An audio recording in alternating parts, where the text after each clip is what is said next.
Well, I need to tell you all something, and it's the most important thing I could ever say to you. In a little while, you'll know for certain that I'm putting my very life on the line and the safety of my family by sharing this with you. So I hope that buys me at least a few minutes of your precious time.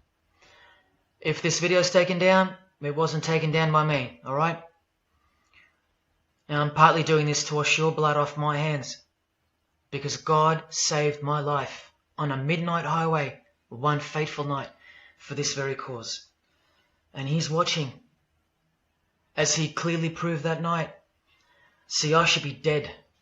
My sleeping driver was hurling us toward a concrete wall at 100 kilometers an hour when an angel of God was sent to wake me up from a deep sleep with just a whisper, and just in time. And for what? Not so I could win X Factor or buy that dream Porsche or marry that dream girl, but for this, for these words, for this moment, so I can tell you something, so I can warn you about something. Nothing could be more important than this. So cancel that movie you wanted to watch, skip that gym session. Don't scroll down to the next post. Just stay with me. Stay with me. Now, don't worry about the quality of the video or the audio. Just focus on the content. Listen to my voice and trust your eyes. Most of you won't care for the shocking thing I'm about to expose to you, because no one cares. No one cares. Not my exes, former friends, former bandmates, work colleagues, parents, family members, strangers. No one cares. But still, I'm doing all this for one person. One single human being out there. God is calling you, and He's looking for the last ones before the storm. And if you think you know where I'm going with this, please keep watching, because the most important part of this video comes at the end. Everything you're about to hear is a fact, and I'll prove it to you. I will leave no room for doubt. And nothing can stop what's coming. So this isn't a call for an uprising, boycott, protest. No. The Titanic is sinking, and it's unstoppable. All I'm going to do is point you to the life raft. And if you want to ignore me, then fine, proceed at your own peril. God knows I've tried. If you want to mock me, then at least share the video. Let others mock me too. Tell your friends. Check this freak out. Anything to help me reach someone who has eyes to see and ears to hear. And like I said, in a few minutes, you'll know why my well-being is in danger, and that of my loved ones too. Now let me ask you something real quick. Who do you think, generally speaking, runs the world? What type of people are the leaders of our countries and corporations, and the rich and the famous too? I mean, like, are they Christians? Do Christians run the world? Well, no, of course not. Buddhists? No. Do Muslims run the world? No. What about atheists? It's got to be atheists, right? Because we've come such a long way as a society, and atheism is the rational state of mind for the modern type of person, right? No. What about a mixture of people? Different types of people run the world. Let me tell you something. All the leaders from Africa to Europe to the Middle East, Israel, Syria, Iran, all the way to the Americas, all these people, and we'll get to the celebrities in a second, they're not atheists, Buddhists, or Muslims. No. What if I told you that they all belong to the same religion? A secret religion. One that none of them are allowed to talk about. One that you should worry about because it affects you beyond belief in ways that you never imagined. Before I tell you what this worldwide secret religion thinks of you and plans to do to you, let me tell you what this religion is. And how do I know about this religion? Because I used to belong to it. And today I'm renouncing it publicly, breaking my oath of silence, which they imposed upon me and every single other member during ceremonies under the penalty of death. That's why my life is in danger. Every person you're about to see has taken the same oath as I did, over and over, no matter where on earth they're from, including Scott Morrison, your Prime Minister and mine. But see, I was plucked from it, saved from its camouflaged clamps, from its extravagant deception and its spiritual corpse, by none other than God Almighty. No one else is going to tell you this. Not your favorite singer or politician, who more than likely also belong to this hidden religion. Nowhere will they speak because they love it. They love their lives. They love their success, the money, the worship they receive. And then there are those who have left but have never broken their oath out of fear. Trust me, you don't know who you're messing with here. The few that have spoken out, well, they lost everything. Or either their reputations and livelihoods are threatened or destroyed, or they're framed for a crime and end up in jail, or they're murdered and made to look like an accident or suicide. Now, just for the record, the God that saved me, which God was that? Jesus Christ, of course, the one and only. And he's the only one they hate, along with his disciples. So I'm invincible until he's done with me. That's why I don't fear him. Now please don't let the name of Jesus scare you off just yet, because if you're an atheist, you're especially going to want to hear this. Christians and atheists are the most pathetic bunch in the eyes of this ancient religion, the one that rules them all. And I'm only going to show you the tip of the iceberg. And just like an iceberg, the full body of this secret religion continues down past the line of sight, beneath the ocean. It widens in mass and scope until it continues further into the depths, into ever-increasing darkness and invisibility, until it reaches its foundations, which is firmly established in thick blackness, completely unimaginable and not perceived at all to those who only ever get to see its tip peeking out of the ocean top, including most of its members. At least 75%, 80%. And unless you're a member of this religion and this secret society, as they call it, you won't be granted access to the world stage or of a position of influence. It's become a prerequisite for success now that they've gained pretty much full control and their members own every place of prominence and power. So brace yourself for the truth that has been hiding in plain sight every day of your life, and for the mind-blowing, out-of-this-world climax to this video. Now look at this. There's a few different ways they display their allegiance. They don't do it often, and some don't do it at all. But most of them can't help themselves, because when they do it in public, it's a hidden statement, and that statement gives them a lot of satisfaction. The celebrities usually cover one eye, or hide it in some way, and obscure it, or emphasize it like this. Or they close one eye, or peek through it, through this hand gesture, all to highlight one single eye. It's called the all-seeing eye. Other times they'll just display a drawn eye somewhere, or a tattoo of it. The other method they use is what's commonly known as the hidden hand. Here, for example, River Phoenix is doing both the hidden hand and the all-seeing eye, so you can see the direct connection between the two. But in the political world, usually it's done with the hidden hand, and of course, this. That's a secret handshake for the members of the secret one-eyed religion.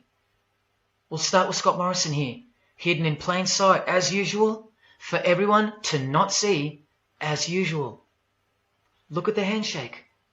I was taught this very handshake, or grip as they call it, during my time in this great school of deception.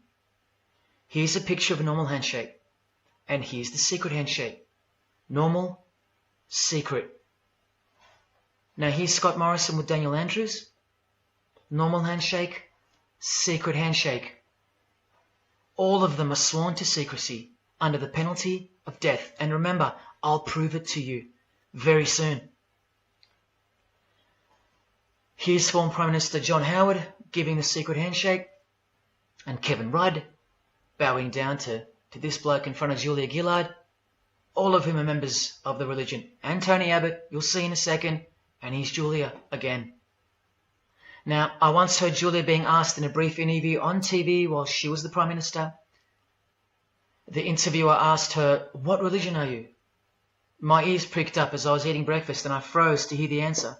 And she actually said, with a sinister smirk, "I'm a member of a secret society.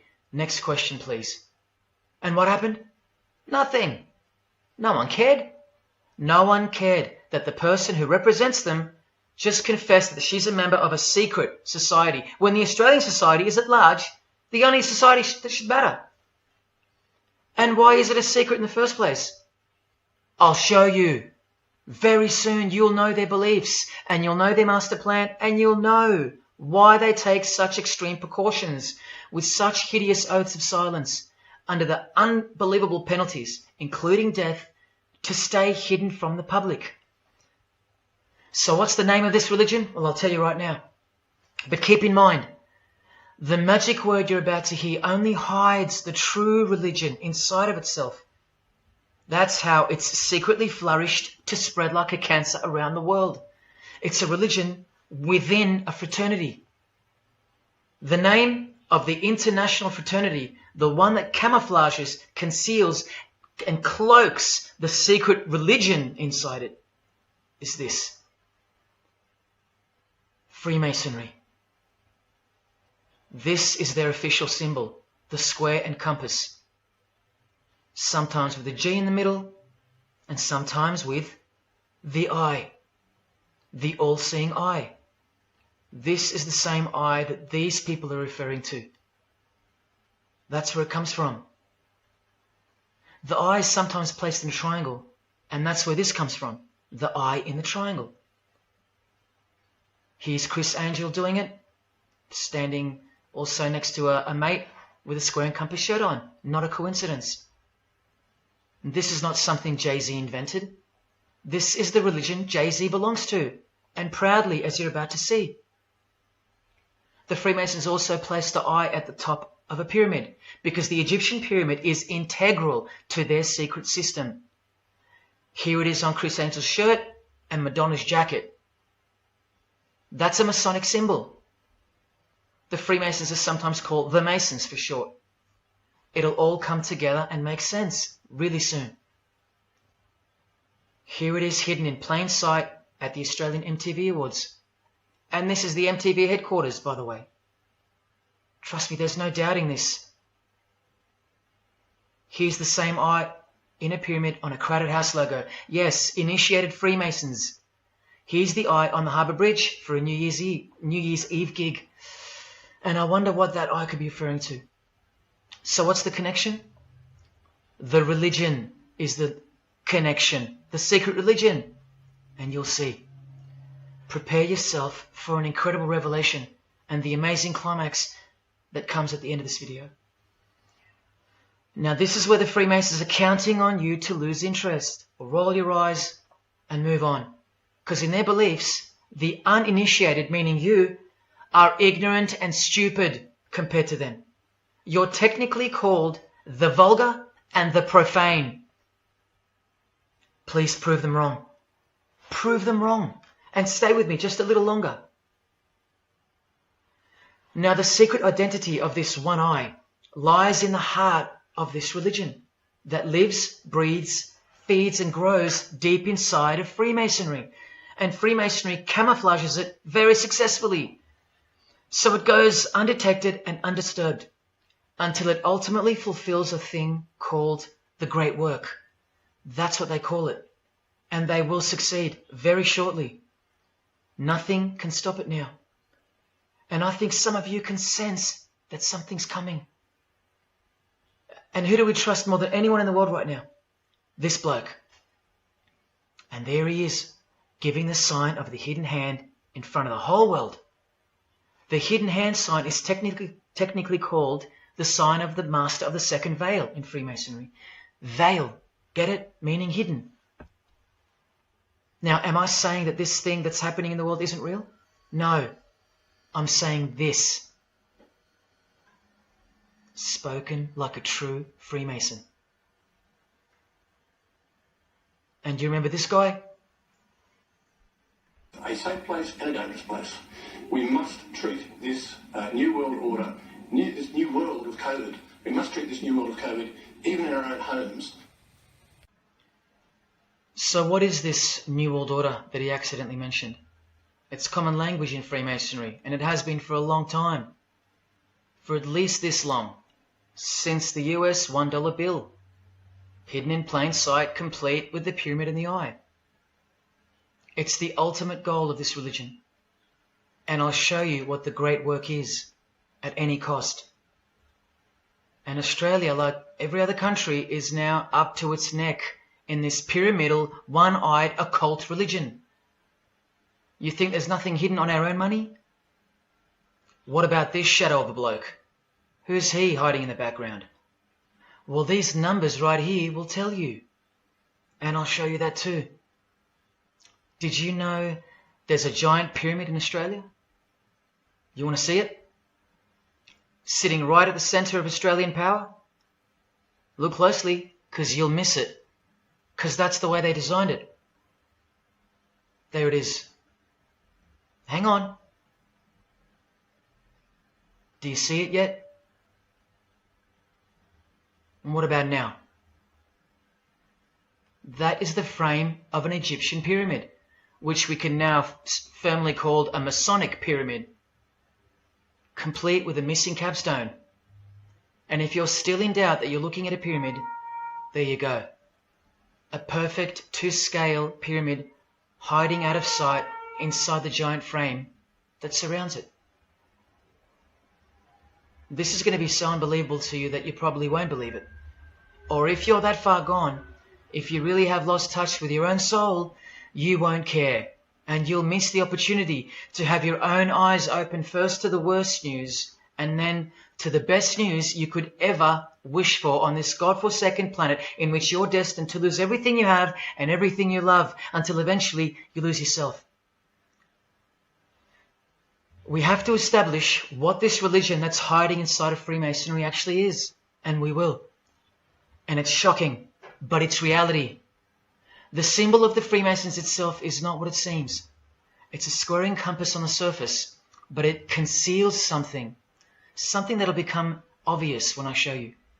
But before we uncloak Freemasonry to see its true nature, its ugly face and its shameful nakedness, because I gave you my word that I'm going to prove it to you.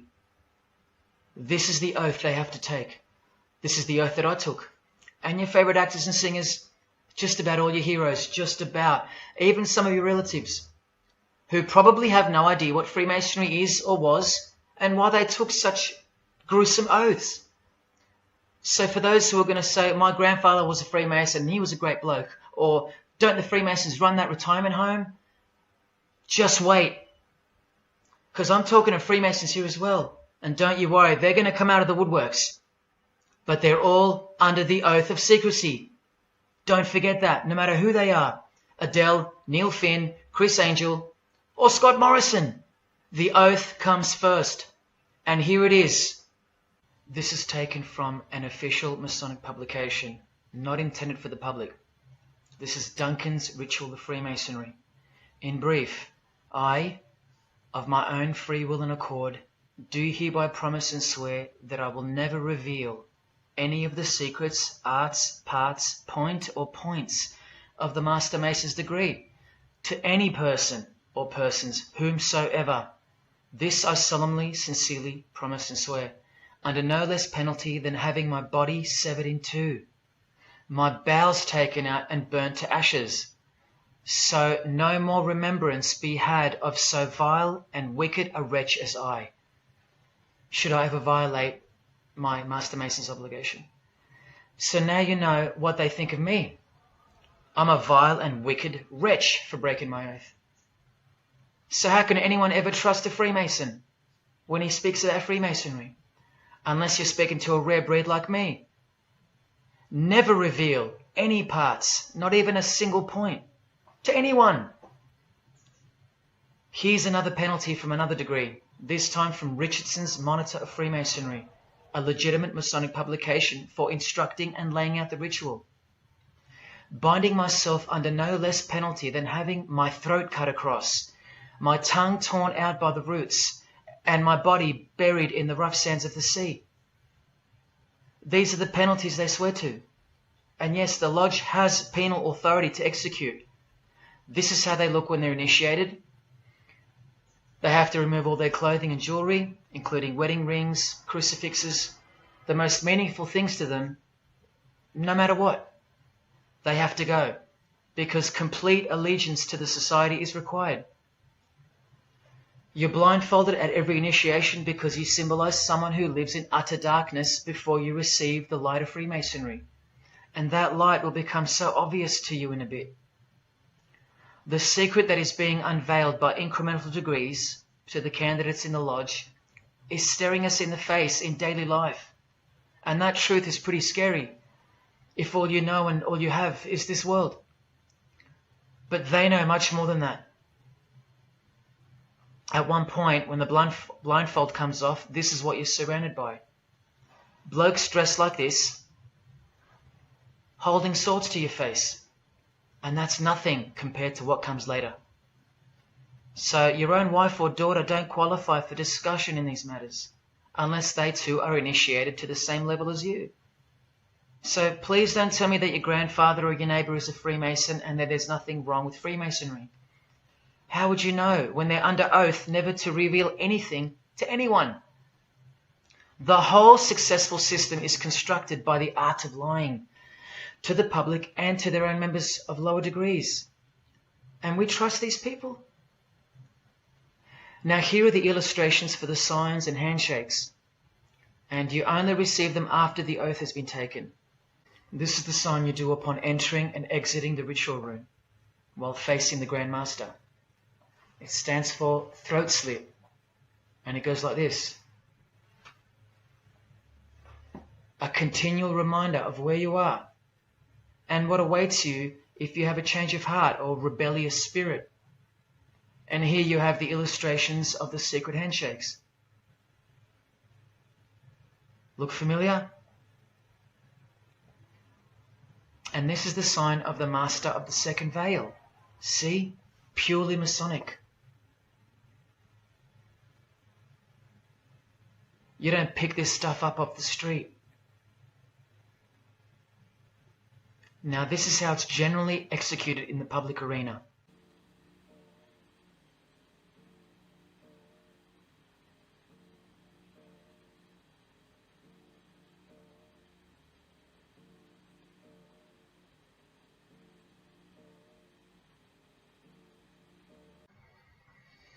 Sneaky, sneaky, huh?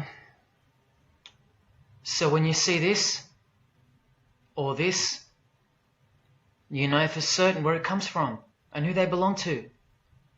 Look at Kramer on the front page of the privately circulated Freemason magazine, officially a Mason, like fellow brother Tony Abbott, and he's doing this.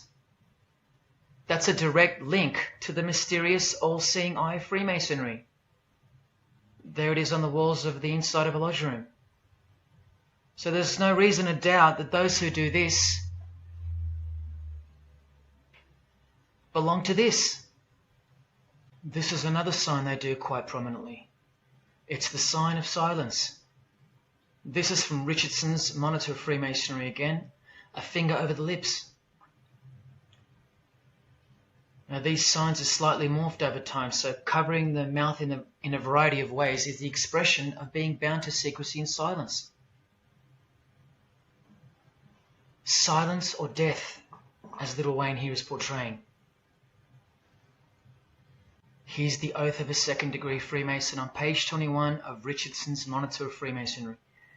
Binding myself under no less penalty than having my left breast torn open and my heart and vitals taken out, thrown over my left shoulder, should I wilfully transgress any part of this my solemn oath. In this degree, the penalty is to have your whole body dissected, bowels removed and heart cut into pieces and thrown into a field where you are eaten by animals, all to protect the secret religion of the rich, powerful and famous. In the Knights Templar degree, the penalty is to have your head cut off. Listen to this penalty, and this one has happened throughout history more than any other, because it works so well without having to resort to death or the threat of death, and it's easier to execute. Now this applies to all areas of industry. It's done through the ruining of your reputation by fellow Freemasons, pointing him out to the world as an unworthy vagabond, by opposing his interests, making life very hard for you, by deranging his business, by transferring his character wherever he may go, and by exposing him to the contempt of the whole fraternity, the secret society, and the world. Wow. How many people do you think they've threatened, ruined, framed, cheated, and utterly destroyed to protect their secret religion? And in case you think the Masonic Lodge hasn't got the authority over the initiates, especially the ones in the higher degrees, this is from the Encyclopedia of Freemasonry. Under mandate, the orders and decrees of the Grand Master or of a Grand Lodge are called mandates, and implicit obedience to them is a Masonic obligation. And in Sickles' Monitor of Freemasonry, you plainly see they have a right to kill. A lodge has a right to exercise penal authority over its members.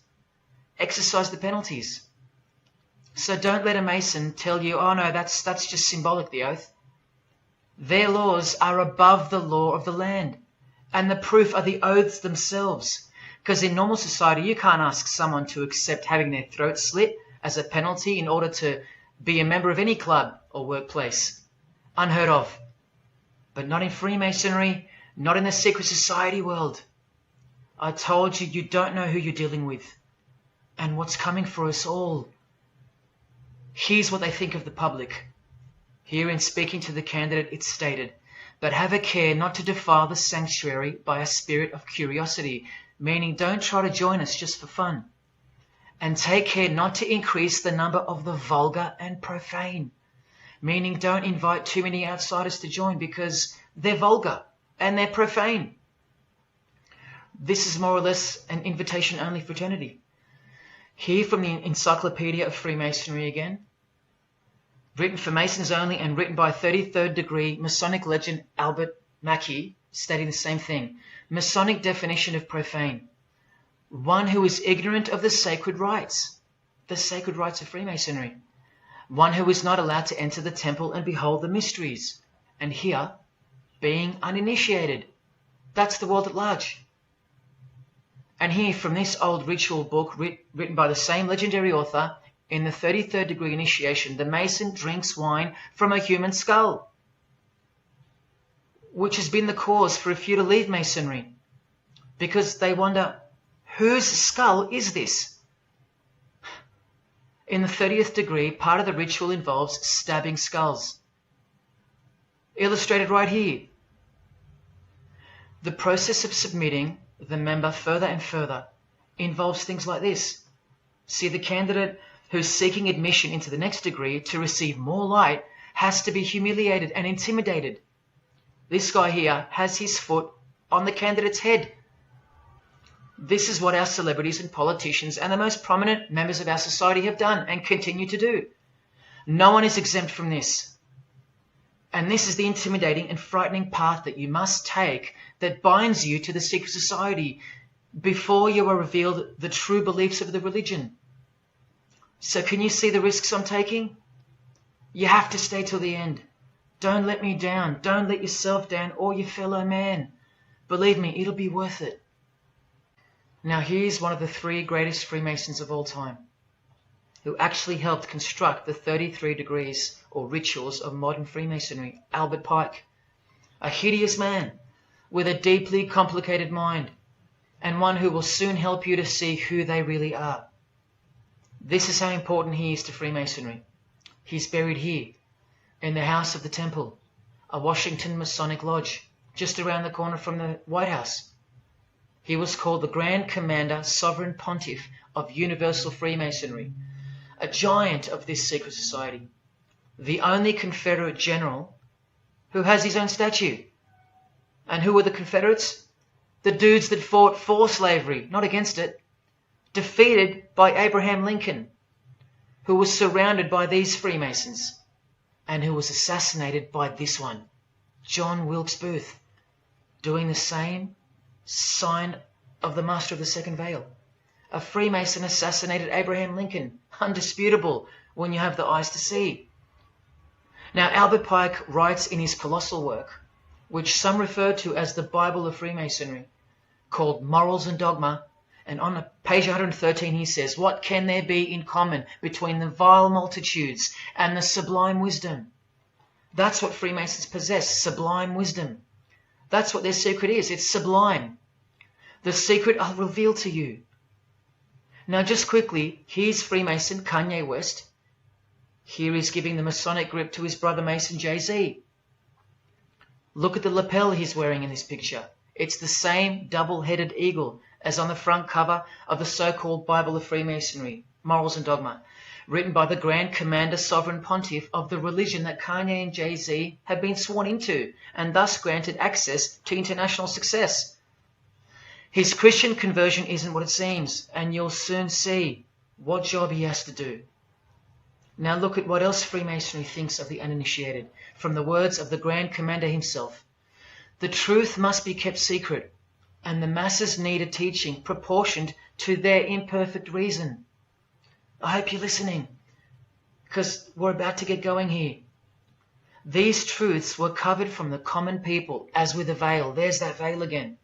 And the mysteries were carried into every country. Freemasonry was secretly imported from the East into the whole world to weave its web in the darkness, to increase and advance its agenda. The sages, meaning the enlightened ones, always had an esoteric creed, unknown to the vulgar. And here he says, to the end that the vulgar herd, seeing, might not see anything, and hearing, might comprehend nothing. Are they right? Am I wasting my time, laying it all down for nothing? Because they know you so well? Your favorite celebrity and politician's secret religion is beyond the reach of the vulgar. Vulgar is what you are to them. He won't tell you. She won't tell you. And they won't tell you.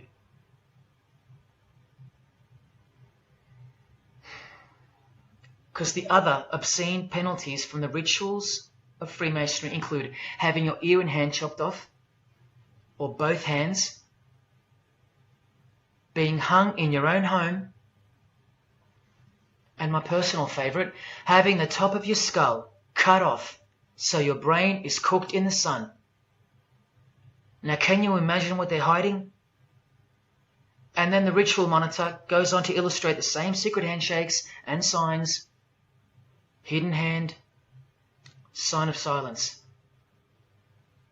These people mocking us, sometimes to our face with their symbolism, while we respect them, admire them, and sometimes even love them and idolize them. All of them partaking in the same initiation rituals. To belong to the secret society, a prerequisite for success. To belong to the religion that gives you everything you want, everything your heart desires. While the Gospels teach accurately that the heart is wicked. Now here is a practical example of how Freemasonry comes first, even above the title of president. Here's a portrait of George Washington doing the sign of the Master of the Second Veil, and here, Freemason, before and above president.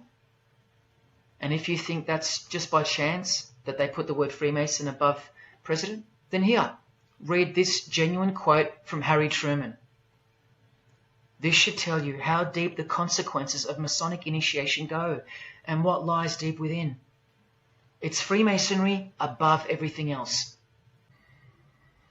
There's the Queen showing her allegiance over and over. And here's the Queen leaving a very special hospital with a very special nurse. And this was the Queen's father, fully dressed in his Masonic regalia, and that God-forsaken apron they wear, which also hides something, just like the square and compass. In fact, what the apron hides is what the square and compass really represents. And it's staring you right in the face. Can you see it yet? Prince Charles, handshake, hidden hand. Prince Harry, Prince William, And here is the Grand Master of English Freemasonry, Prince Edward, also in full gear. What a lovely looking chap. And now he's giving the Masonic grip in front of this stone that was placed there to memorialize his visit to Cape Town Lodge. And what about this guy? Prince Philip, husband of the Queen. Do you remember him saying this? Yeah, and here's the article in case you think he didn't. Initiated member. Do you slowly see what the Masonic mindset is? We are beneath them. And the craziest thing is, if they can turn you into what they think of you, then you deserve what's coming. It's a natural law. It's the law of nature. And I'll soon show you their real Bible, for lack of a better term, which justifies it all, and the one which guides their morals. And it makes a lot of sense, because the power of the deceptive phenomenon of Freemasonry lies in the fact that it contains real truth, intertwined with untruth. Now, this actual book that guides their morals and plans, it isn't written by hand, and it's been around longer than the Bible. So they think it's purer, sublime as they call it. And it's the foundation on which the religion is built upon. And that Bible, so-called, that unwritten Bible, is the key to unlocking its secrets. I'm going to hand you that key. And it's all going to come together like a flood. So they're going to own it all by their own words and actions. And they're going to introduce us to a new system of life, but only after a number of shocking events take place, which I'm so close to telling you about. But first I have to tell you the name of the secret religion and the identity of the I. Now, for the few of you that think of hospitals and charities and nursing homes when you hear the word Freemason, a word which I soon hope to never speak again after this video, well, it's a front, a cover story, and like everything else in this presentation, I'm going to show you. This too is for the poor Freemasons that are going to have the call to make an appearance in the comments section trying to defend their beloved fraternity. This is 33rd degree Freemason Manly Hall, who was named Freemason of the Century by the Scottish Rite Journal in 1990. And you'd be surprised how many Masons have never heard of him, because they don't bother entering the Masonic library and searching out the mysteries themselves. These same Masons think they know something, and they parade themselves on websites and social media, calling people like me, oh, he's just an anti-Mason, anti-Mason. Blind fools at best, deceivers at worst. Well, the Freemason of the Century wrote in this book, and in this chapter, Freemasonry is a fraternity within a fraternity, an outer organization, concealing an inner brotherhood of the elect. One visible and the other invisible. The visible society is a splendid camaraderie of free and accepted men and women, enjoined to devote themselves to ethical, educational, fraternal, patriotic, and humanitarian causes and concerns like hospitals and charities. But the invisible society is a secret and most august fraternity whose members are dedicated to the service of a mysterious arcanum arcanorum, meaning mystery of mysteries. Now I wonder what that could be. So once again, don't listen to the lost or deceptive Masons that'll come here trying to cheat you from the truth, telling you that I don't know what I'm talking about or calling me an anti-Mason. Because there you just heard it. There's a Masonry for the majority of Masons, and then there's the real thing, the secret religion, which should shock you when it's announced. These same lost or deceptive Masons also love to repeat, like parrots, that Freemasonry is not a religion.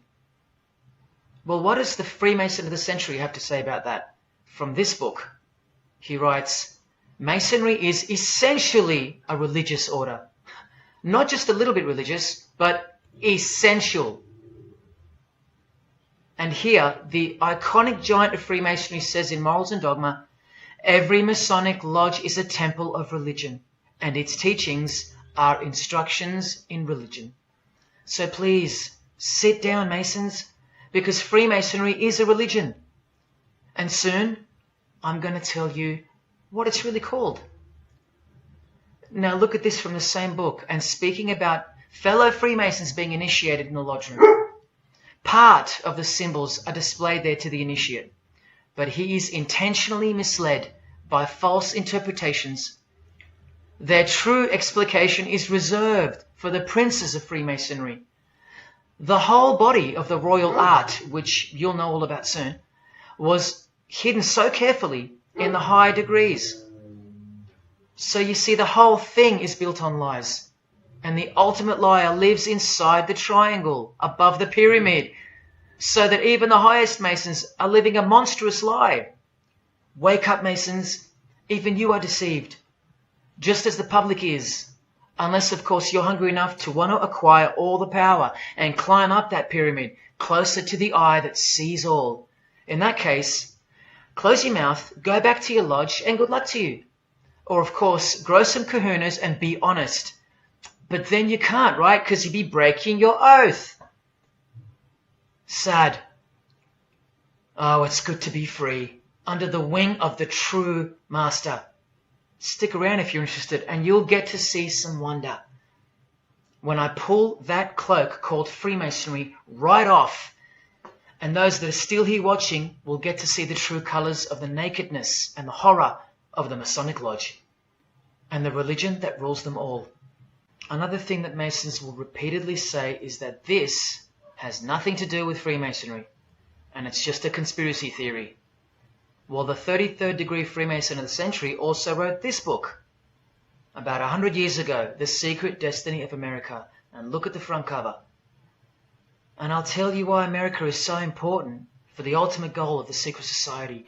It's disturbing, but it's also essential in understanding the near future and what's going to take place.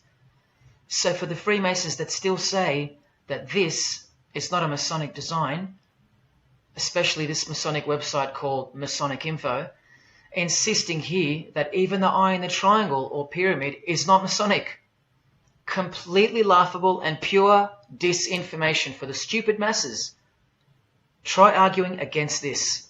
This is from a 1960 copy of the New Age magazine, an official organ of the Supreme Council of 33rd Degrees. No higher authority in the United States to speak of the relationship between Freemasonry and the US $1 bill. Masonic symbolism in a $1 bill. Look at them all.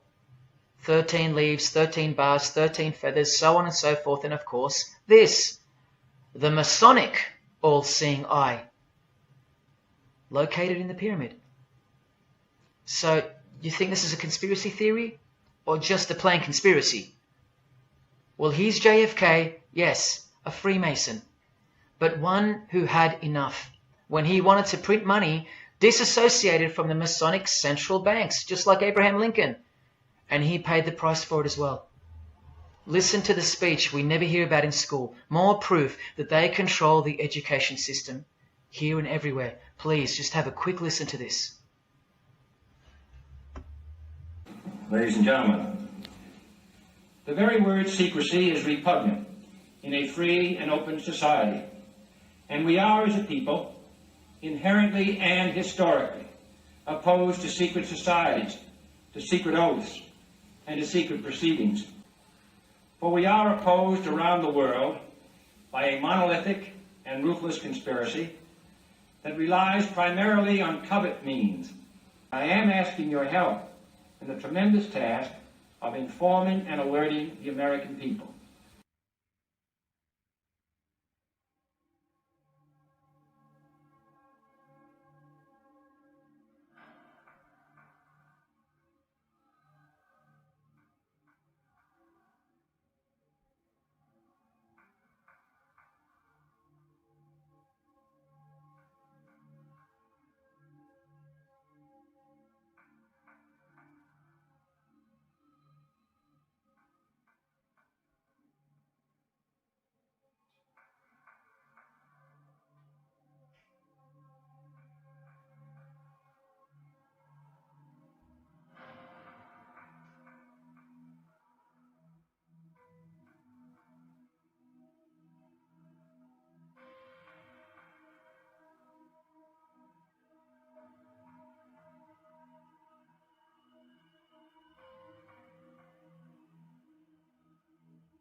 As I said in the beginning, you're just seeing the tip of the iceberg peeking out from the ocean top.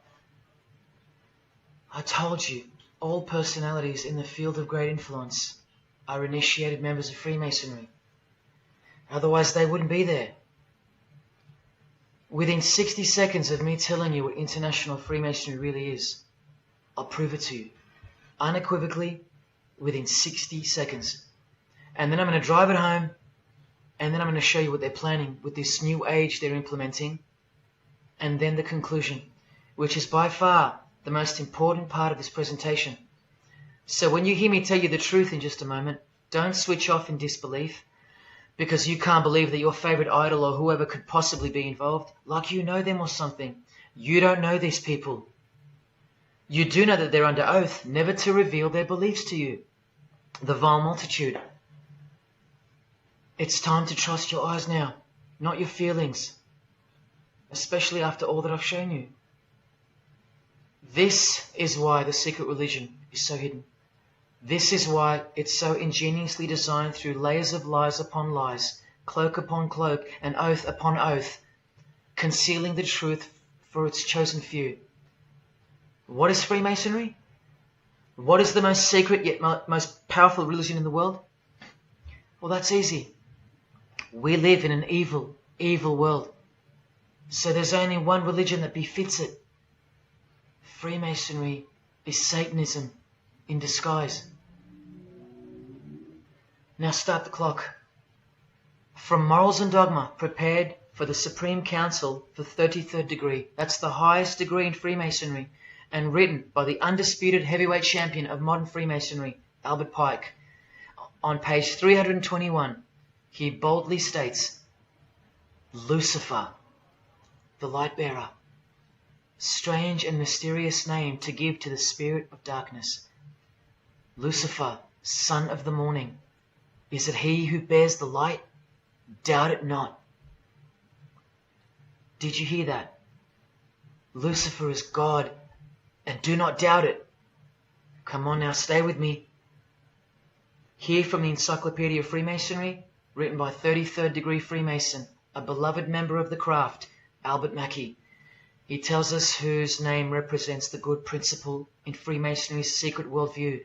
Writing under the Masonic meaning of the word pentagram, he says that the pentagram, depending on its position, represents good or evil. See how he puts the positive aspect in the first position? Good first, evil second. Good or evil, light or darkness, victory or death, initiation or profanation, Lucifer or Vesper. Lucifer is good. Lucifer is light. Lucifer is victory. And Lucifer is true initiation. See, if you're not initiated, you're profane. If you haven't figured out that God is Lucifer, you're vulgar and profane. You're stupid, in their own words. That's the beginning of their big secret. God is the devil, and we're already in hell right now. Now from the Freemason of the Century, Manly Hall, and this will make it 3 out of 3 legends of Freemasonry stating the same thing. In the Lost Keys of Freemasonry on page 76, when the Mason learns that the key to the warrior on the block is the proper application of the dynamo of living power, he has learned the mystery of his craft. The seething, surging energies of Lucifer are in his hands. Do you see? The world's hidden religion, with its universal one-eye symbolism, who was revealed slowly and by degrees only to its dedicated members, is Satanism, or Luciferianism as they prefer to call it. Now all the oaths make sense, don't they? Now all the rituals make sense. Now all the penalties make sense. And their secret signs and symbols and handshakes all make sense. While the bulk of Freemasons make the external image of the fraternity and know nothing of who rules over them and who or what they're protecting. But which craft do you think the Freemason of the Century is talking about here? Which craft? Which craft? Which craft? witchcraft. You need to slowly wake up now. Witchcraft is the royal art of Freemasonry, jealously guarded and reserved for the few. I'll show you clear as day that this is in fact true. This is the symbol of Satanism. And this is the symbol of the lodge of female Freemasonry called the Order of the Eastern Star. Look at that. Satanism, Freemasonry. Trust your eyes. This is the symbol of the Church of Lucifer, founded by a 33rd degree Freemason, which I'll prove. Look at the Masonic squaring compass in the design. The Church of Satan and Lucifer, two sides of the same coin, nurtured and brought to an organized international level of power and influence by Freemasonry, in secret, and all done right under our noses. And if you think that your politicians or religious leaders or favorite idols can't be a part of this, you have to try and snap out of it, or suspend your everyday beliefs just for a moment, and I will clearly show you how it's not only possible, but it's actual. Please, I feel like it's now or never. If you don't get a glimpse of this now, then when? Who else is going to tell you this? When will you next be confronted with this? This is reality. And as much as you thought that ordinary people came into positions of power through hard work or concern for society or family connections, combined with brains and talent, that's not the case. That's the fantasy. This is the reality. They all go through Freemasonry. You think that Sam Worthington was so talented that he was picked over all those American actors to star in Avatar? Of course not. He was a Freemason. And so was the director, James Cameron, of the highest caliber. You have to remember that to them, Lucifer is good. Lucifer is the liberator. Jesus is the suppressor. Lucifer is pure love. Jesus is impure love. Lucifer left heaven for you. Jesus was crucified because he was a false Messiah. The world has always been deceptive, and we have been magnificently deceived. Here is an incredible example. Pay attention. This should blow your mind. Charles Darwin, the father of atheism and rationalism, was an initiated Freemason, doing the hidden hand of Freemasonry in this picture, and the vow of silence in this one. This would have remained unknown to us because no one's going to teach us this. But now we have the tools to see his beliefs, not through his words, but through his signs and symbols.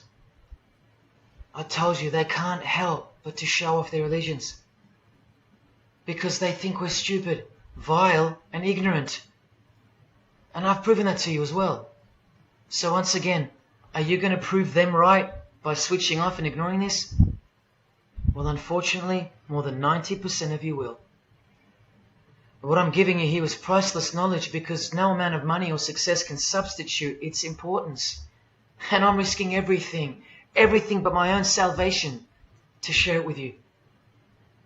If only for the few of you. Think about what you've just seen here with Charles Darwin, because I don't know if you got it. You cannot be accepted as a candidate of Freemasonry unless you believe in a supreme being, as exemplified here with Phil Collins, speculated by some to be an atheist, but this seems impossible because being a Freemason, he has to believe in a higher power, or more accurately, supreme being, and I can personally vouch for that. And look here in the Masonic Oath itself. The candidate says, I will not aid or be present at the initiation of an atheist, a madman, or a fool. Freemasonry believes that to be an atheist is to be the equivalent of a madman. And they're right. Yet while they propagate atheism around the world, in universities and schools, Charles Darwin himself was a believer in an intelligent designer, a supreme being. He had to be, because he's a Freemason. And that intelligent designer that gave birth to us is named Lucifer in the highest degrees of Freemasonry. See? Never tell.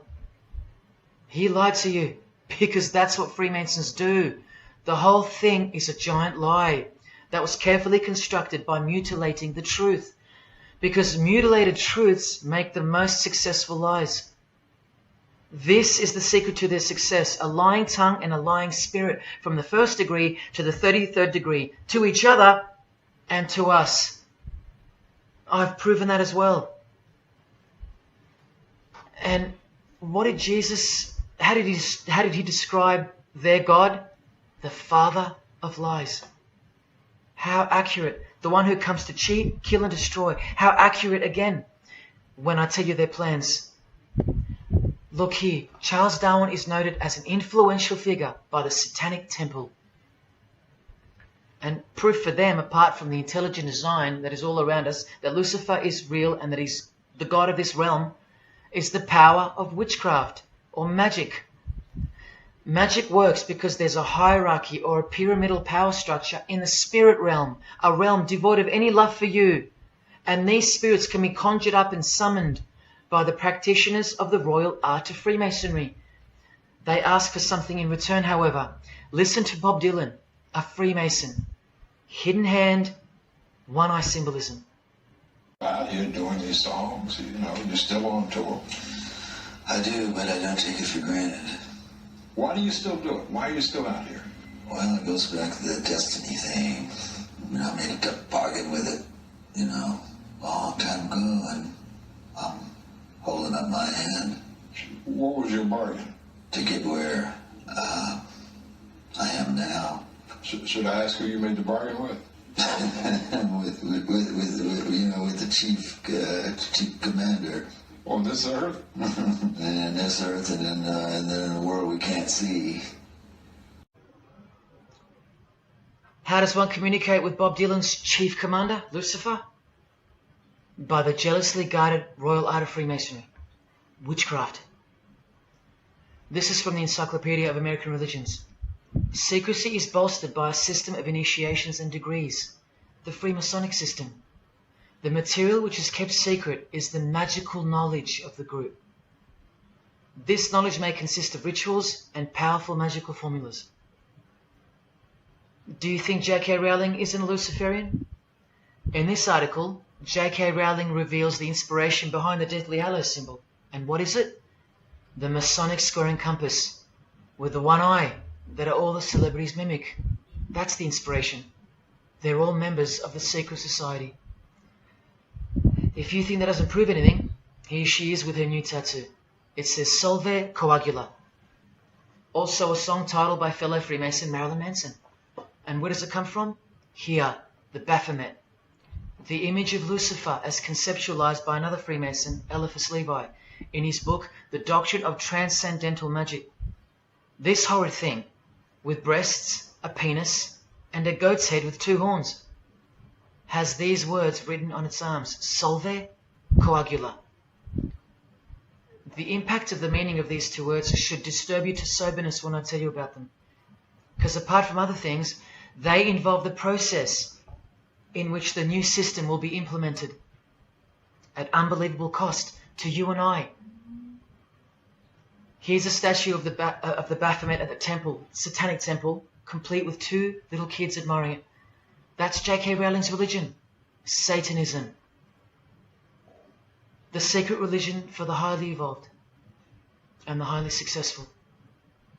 Welcome to the real world. The same Masonic author writes in The Doctrine of Transcendental Magic, in the ceremonies practiced at reception by all secret societies, there are found indications of a doctrine which is everywhere carefully concealed, and that is witchcraft.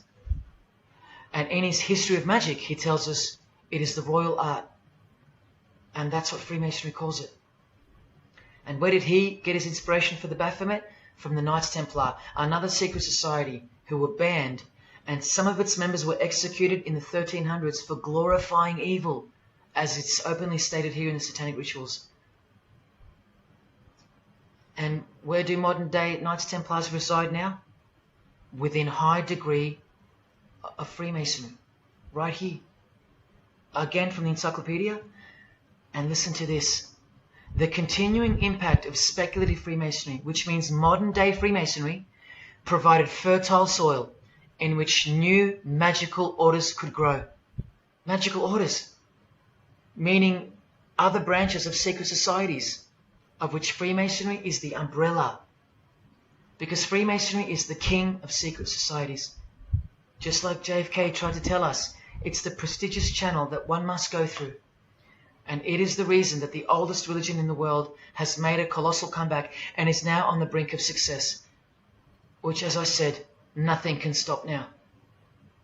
And again from the encyclopedia, the groups wear ritual garb and meet in magical lodges. And where do Masons meet? In the Masonic lodge. Like here with a magical pentagram on their checkered floorboard. Are you believing your eyes? Or are you making excuses? Here's another statue of the Baphomet at a Satanic temple doing the sign of the horned god Lucifer. The hand sign mimicking the horns on his head. And of course the upside down cross. And here's Barack Obama doing the same sign. And the sign of silence with a twist. Who do you think he's mocking here? You and I. But mainly Christians. Because Christianity is the one force that has stood between you and the inconceivable horror that is awaiting us and is on its way. Here's an article on Barack Obama, and that's his hands adjusting his presidential seal. And there's his Masonic ring, and the sign of the devil's horns, over and over. Freemasonry and Satanism are intertwined. Look at these Masonic politicians throwing up the devil's horns. George W. Bush. Look how sneaky and sinister the look on his face is here. And the manner in which he's delivering the sign. In front of the whole world. Is he a fan of rock music? Is he saying I love you in sign language for the deaf, like some people like to say? This is his fraternal order called Skull and Bones, also known as the Order of Death, where you lie naked in a coffin with what's called a temple prostitute during initiation.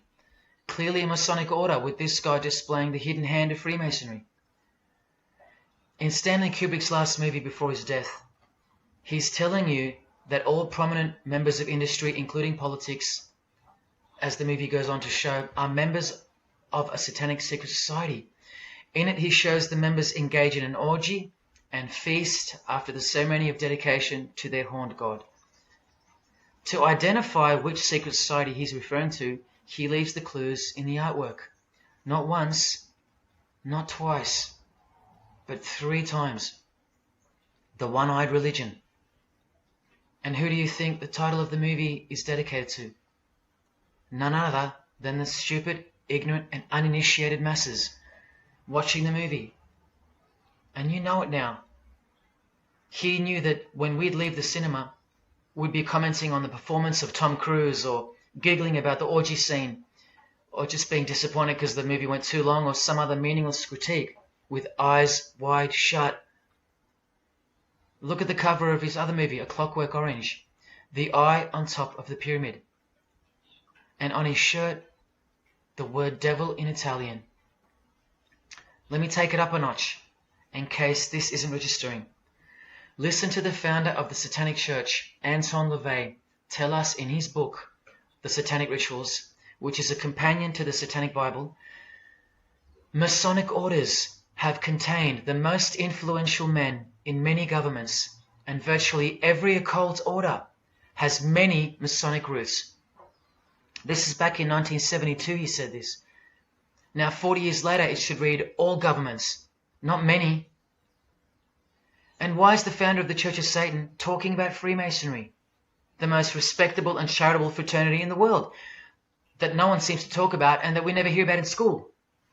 This is why. Because the Satanic ritual is a blend of Gnostic, Kabbalistic, Hermetic, and Masonic elements. That's crazy, because Freemasonry is a blend of Gnostic, Kabbalistic, and Hermetic elements too. Any Masonic writer will confirm that. But how can that be? Because Freemasonry is Satanism in disguise. On page 106, every rite of the Black Order employed Masonic principles.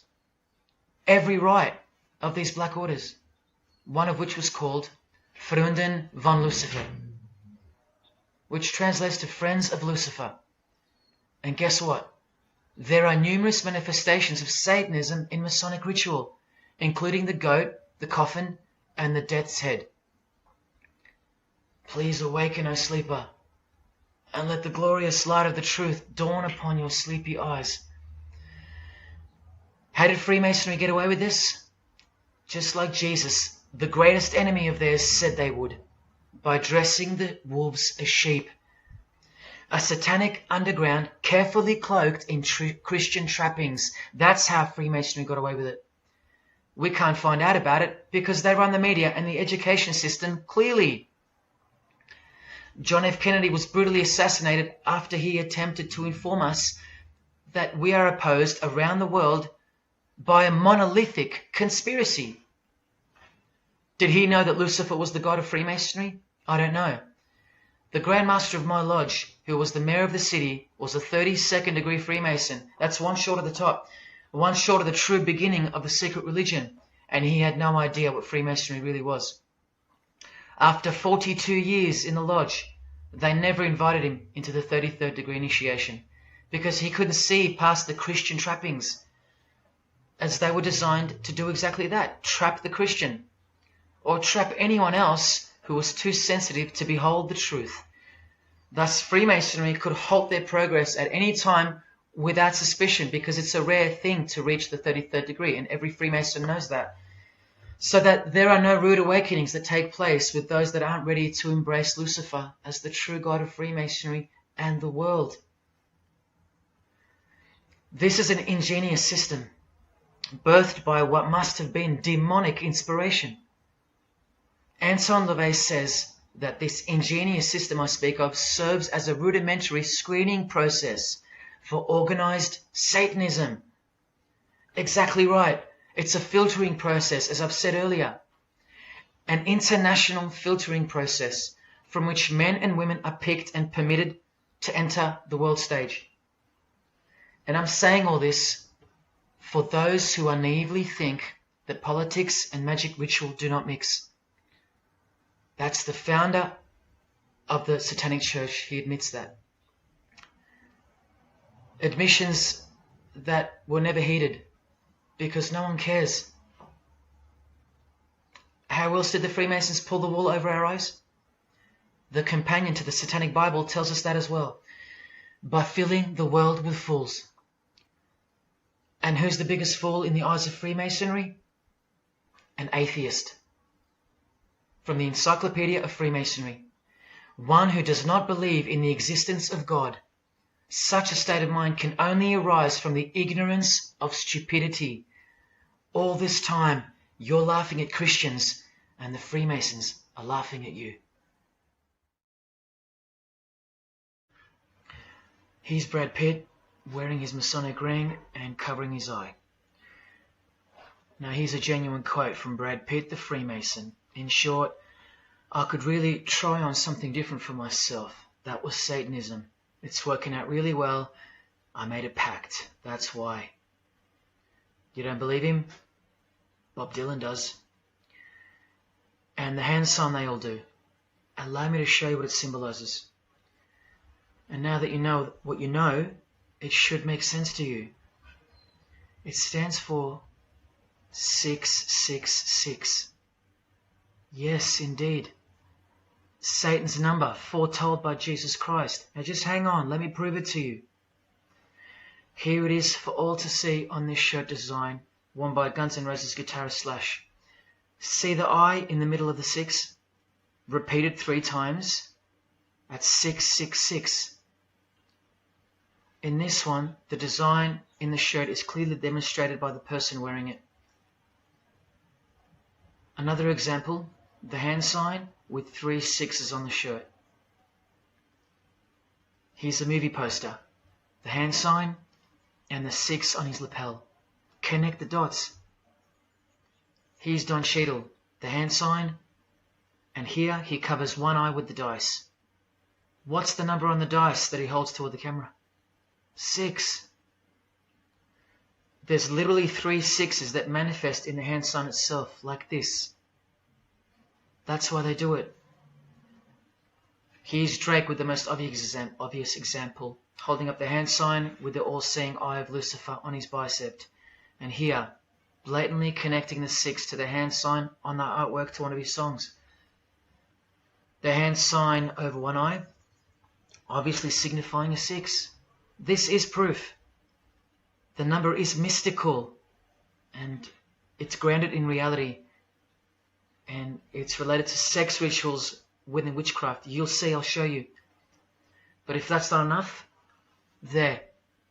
Drake is clearly intending that hand sign to be a way of communicating the number 666. A hater of Christianity and Jesus Christ. But I wonder why. He has everything he desires. Christians aren't suppressing him. He doesn't hate Buddha or Muhammad. None of them do. No. Jesus is who they hate. But they protect Freemasonry by communicating its presence in their lives, not by word, but by symbols and signs. Disciples of Lucifer. While you don't believe it, they take it very seriously, and they mock you by displaying it in your face. They know the truth. The chief commander, the one at the top of the pyramid, is Satan, the god of this world, just like Jesus told you who he is. Britney Spears doing the 666 over the eye, and look at this, the devil's horns, while she wears the seal of the US $1 bill, designed by Freemasons. You know why now.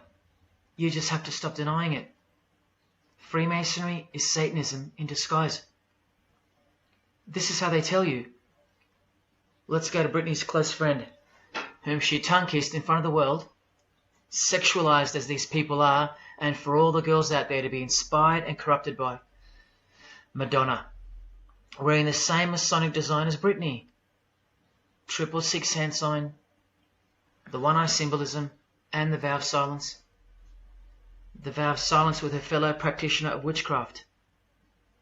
The Masonic eye in the triangle behind her, and now the upside-down cross of Christ on her outfit. A member of the secret society who hates Jesus with a passion, as you can see here with Lucifer, the god of Freemasonry, giving her oral sex. Deep despisers of Christianity. Are you wondering why yet? The sign of the devil's horns here, meaningfully placed and done with precise intent, like with all of them. And here teaching her poor children to follow in her footsteps. Truly only God knows how many young people she's perverted in her career, all orchestrated by Freemasonry. Here's the founder of the Church of Satan again, Anton LaVey, showing the horn sign. The horned god of the witches, as illustrated by Una Woodruff in her book Witches. And here, with a member of the Agora sect of Hinduism partaking in a ritual of the oldest religion of the world. She's drinking blood here. From what? A human skull. Sound familiar? That's right. That's what all the high-level Freemasons do, except they use wine, until they themselves are invited into the secret religion. It's ritualistically done to gain magical abilities, not a myth. And look at her hand sign. It's also known as the El Diablo. Do you still think this hand sign is a joke, or it's misunderstood or misrepresented by people like me? Look at the cover of Anton's other book called Satan Speaks. Look at the eye. He has one eye emphasized. Can you see? What about the image of Lucifer in the Satanic temple? Look at the right eye. It's darkened. You ready for this? From the Bible. And this passage is thousands of years old. Woe to the worthless shepherd. His right arm shall be completely withered, and his right eye shall be utterly darkened. Where do you think this hatred for Jesus comes from? Do you think it's because we've outgrown it?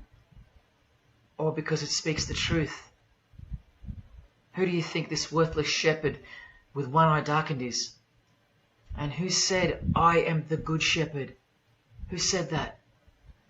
Jesus Christ is the good shepherd, not the worthless shepherd with one eye. You think this is all just a coincidence? Just hang tight a little longer and you will see some wonder. Here's Anton LaVey with Freemason Marilyn Manson, and here's Marilyn covering his eye. In case you forgot that this is the eye of Freemasonry, the international religion they all belong to. Here he is giving the sign of the master of the second veil, the hidden hand of Freemasonry, along with his Masonic ring. You know how many presidents and journalists and common men have tried to expose Freemasonry or get it shut down, get it banned? Well, those days are long gone. Marilyn Manson, the Freemason who tears the Bible into pieces on stage during his performances, he captured the fundamental purpose of Freemasonry's existence very well when he said in an interview with Spin magazine in 1996, "Hopefully I'll be remembered as the person who brought an end to Christianity," echoing the dreams of grandeur, just like his spiritual father. Now Kesha, one-eye symbolism of Freemasonry, the eye in the triangle, and the sign of silence. So she's a member. And behold, an inverted cross in her music video, inverted cross on her outfit, and a satanic pentagram on this outfit, just like the symbol of female Freemasonry. You think none of these Freemasons look like witches? Really? And none of these witches in the making? Remember, 90% of them don't know what they're serving, or what they're doing there, or why they're taking oaths of such silence and such penalty. Avril Lavigne does, showing her allegiance with the one-eye symbolism, participating in lesbianism in a video, influencing the masses, subtly stealing her innocence. And what's on her helmet? One eye. And doing the El Diablo with pentagrams at her concert. Anthony Bourdain with his one-eye symbolism, he was openly a hater of Christianity. And what kind of woman would suit a man like this? Well, a fellow member of the secret society who hates Christianity too, of course, Asia Argento. One-eye symbolism, again and again. The sign of Lucifer's horns, and this pose of his image. Remember the Baphomet. There's Asia mimicking its pose, complete with the finger position. Creatures with breasts and an erect penis and a goat's head.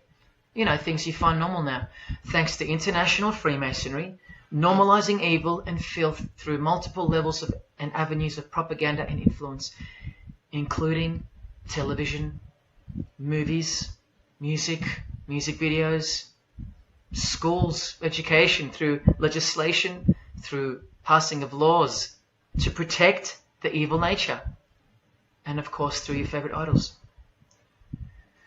Chris Hemsworth, just your everyday good Aussie bloke? I'm afraid not. One-eye symbolism and the sign of silence, both of which mean he's taken all the disgusting oaths of Freemasonry under the penalty of death, thus catapulting him over the competition, never to promote Christian values or Jesus Christ again. The 666 hand sign, and now, see how the hand symbol makes sense? Amber Heard, who was married to this Freemason, who's best friends with this Freemason. I told you they only date, marry and associate with their secret society. Here with the 666 over one eye, and this tweet. I think it's a tweet, I don't know. Look at the one eye closed, darkened if you will, and identifying its meaning with the devil's hand symbol. Of course, she camouflages the whole thing with her misdirecting words for the dumb masses. But we can see through that now, right? But look, it's Elon Musk replying. He's a fan of Amber Heard. Or is there more to it? Good sign, he says. The sign of the devil's horns. The fertility god. The sex god. That's what he's referring to. Why on earth would he point that out? You know why. But to be sure, let's go to his wife or girlfriend, Grimes. One eye. And whose eye is it? You know that too now. The God of this world, who hates Jesus Christ just like she does. 2 inverted crosses of Christ and the pentagram. And what about Elon's mother? Of course, all members of the secret society. Most of us who never even knew it existed.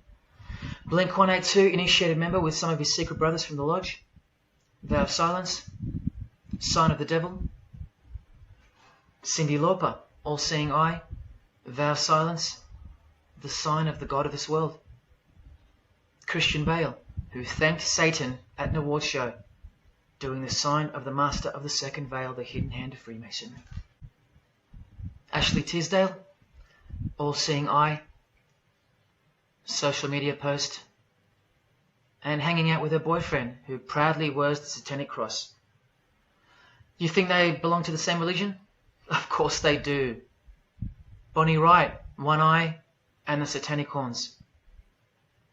John Cleese, I include him here because he's a well-known hater and mocker of Jesus Christ and Christianity. He got rich off it, and he's a proud Freemason, showing his allegiance. Motley Crue, Nikki Sixx, Tommy Lee, Vince Neil holding a cross upside down, and their album cover. Secretly Freemasons under oath while promoting Satanism in the open, doing their job and influencing the masses to hate Jesus and Christianity and to live a life of sin through seduction of their music. Secret Society member Jimi Hendrix hiding one eye and telling you about the secret powers of music. Nirvana, Kurt, bass player Chris, Dave Grohl, Dave and Jack Black making the sign of the pentagram, a geometric tool used in the magical curriculum, and Dave wearing his upside down cross. Hard to listen to all those beautiful songs he's written now. Courtney Love and her daughter glorifying the symbol of Satan, and Nirvana discovering something on a road trip while covering some numbers up. Proud Satanists, all secret Freemasons. Here's Quentin Tarantino. Now that we know what we know, can you see through this picture to reach its true meaning?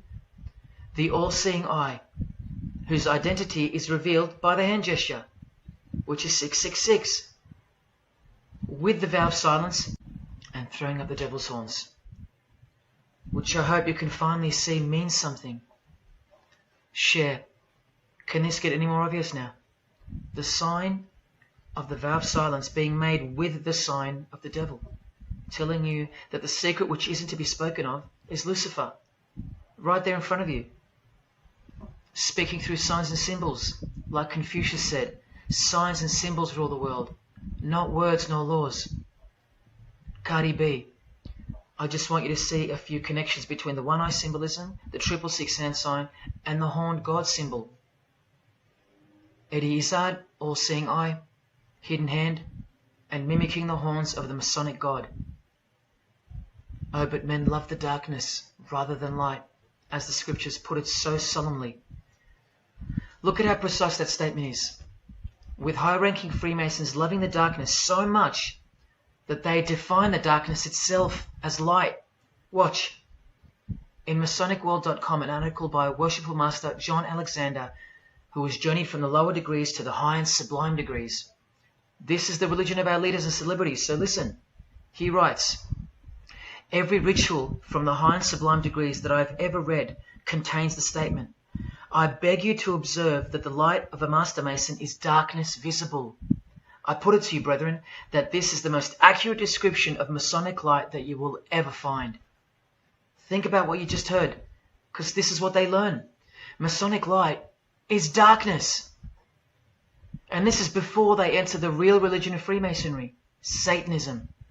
That's why in the high degrees the ritual states to the candidate, I beg of you to observe, meaning to ponder, to contemplate what they mean by the statement. My 32nd degree Grand Master, he never understood. And they don't push you, remember? It's all a screening process to weed out the weaklings who can't handle the truth. The truth that this is how the all-seeing eye sees things. Evil is good and good is evil. Look at what he says immediately afterwards. In keeping with our normal Masonic practice of burying our important truths deeply, the ritual sets out to immediately disguise this truth. Usually people bury their lies, but Masons bury their truths. Because their truth is that God is the devil and that we are in hell. So everything has to be flipped on its head in order for things to make sense in this place where lust creates life, where might is right, where compassion is weakness, and of course, in order to succeed. Look here, with another Freemason of the highest degree, Helena Blavatsky. She writes in her book, The Secret Doctrine. Doctrine means belief. So the book is called The Secret Belief. The Secret Belief of Freemasonry. She says, the sons of God, of whom Satan was one, all those spiritual beings were called angels of darkness, because that darkness is absolute light. Do you see how far they go to protect and glorify the darkness? Because men love darkness rather than light. If these were just randoms next door or some minor cult, I wouldn't be telling you about them, and I really wouldn't care this much. But these are not randoms. These are our heroes. These are those who have crept into the power structure very slowly since 1717, when the first Masonic Grand Lodge was organized, to overthrow Christianity and the world. These are those who we admire, trust. And these are those who have perverted our culture with one hand, the hidden hand, while upholding it with the other hand. So you can never call them out, because they run charities, nursing homes, and children's hospitals in the open, while they propagate smut, violence, debt, and of course atheism in secret.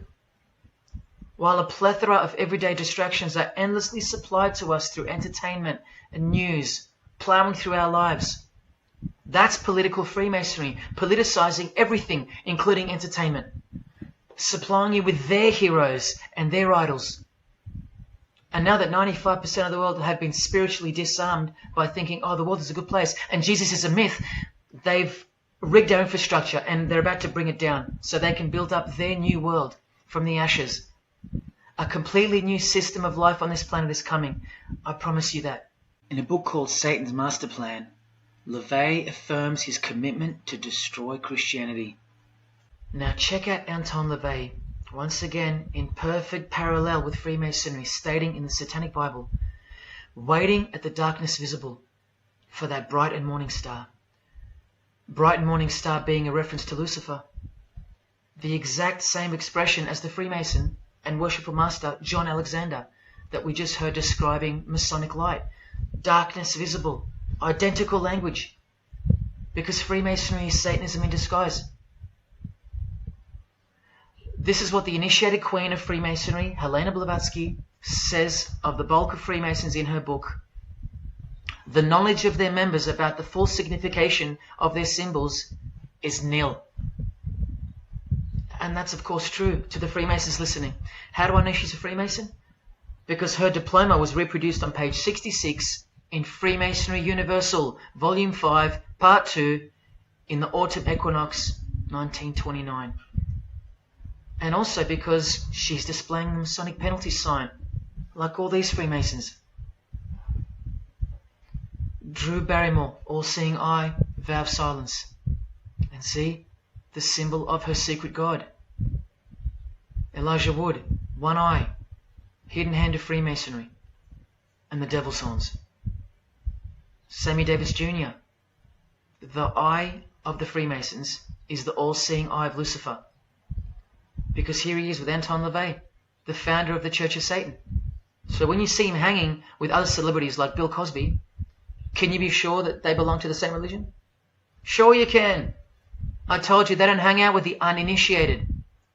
You think the Rat Pack weren't Freemasons? Well, here's their leader, Frank Sinatra, doing the hidden hand.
introduced to the music industry. I swear I wanted to be like the Amy Grant of music. Yeah. But it didn't work out, and so I sold my soul to the devil.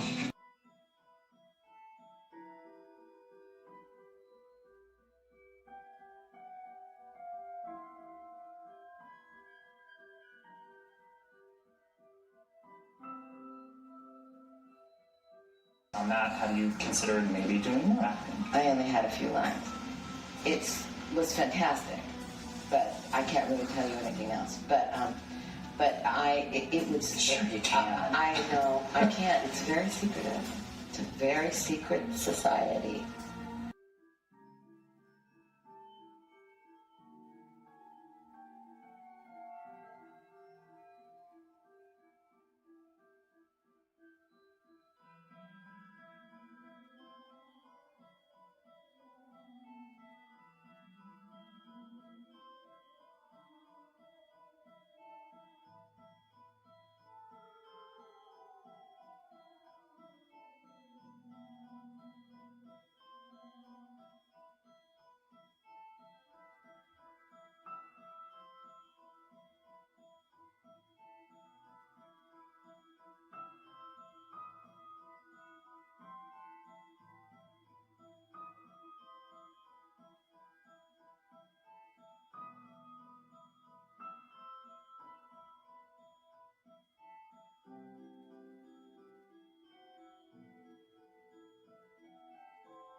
And I'm like, if you don't get this right now, I swear to Lucifer, I'm going.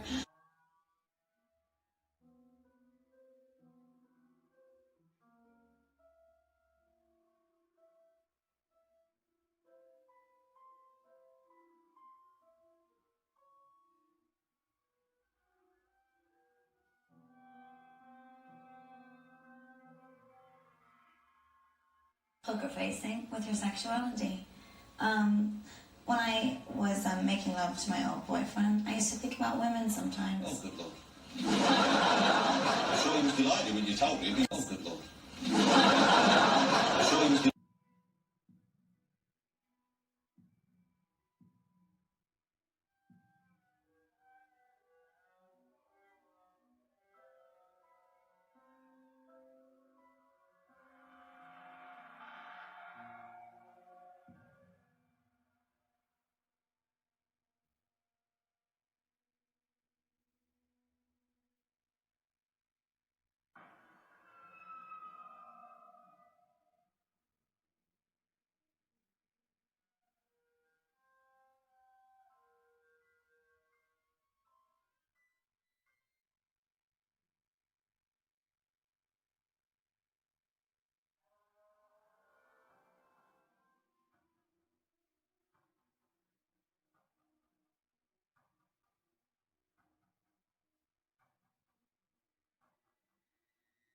You may feel a small Christ prick.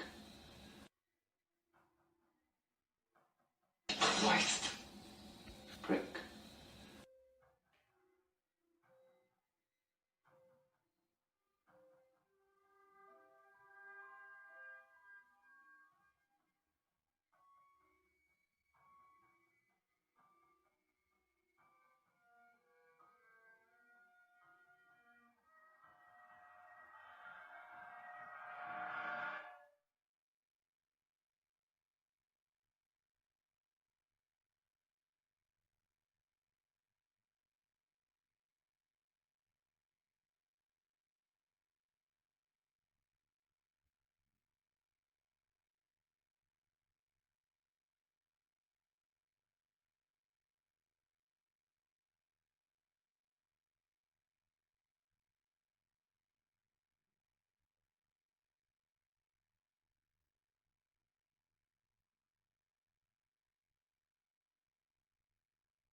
I'd like to, first of all, I'd like to thank Satan. I'd like to thank Louis Armstrong. I'd like to thank Neil Young. I'd like to thank the Rollins Band. I'd like to thank Bob Marley. I'd like to thank the Marx Brothers. I'd like to thank Salvador Dali. I'd like to thank Louis Bruel. I'd like to thank Miles Davis. I'd like to thank the Parliament Funkadelic. And I'd like to thank you, too.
there is a fork in the road that's approaching you.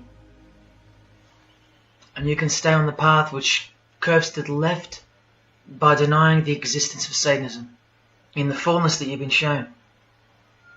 Or you can surrender to the truth and take the right-hand path. Now, where that road could lead is the sweetest risk you'll ever take. Are you still pretending that this one-eye religion of Freemasonry isn't Luciferianism? See, this here is the biggest obstacle you'll ever face. The very thing that could lead you to the prize is the very thing that will keep you from it. The reality of international Satanism. In the shadow of Christianity, Satanism has always been there. With every church that sprung up, so did its invisible enemy, the Satanic Church, growing out of sight and out of mind from this to this. And Christianity has long been deprived of its power, as clearly demonstrable by the absolute lack of preaching against the institution of Freemasonry. Satanism's magic cloak, Satanism's magic trick, that's Freemasonry. And how they are laughing for now. So Freemasons are at the helm of the power structure of society, which means Satanism rules. And they're making their move for the new order of the ages. Are you that besotted by this evil world that you'll even deny the existence of secret societies?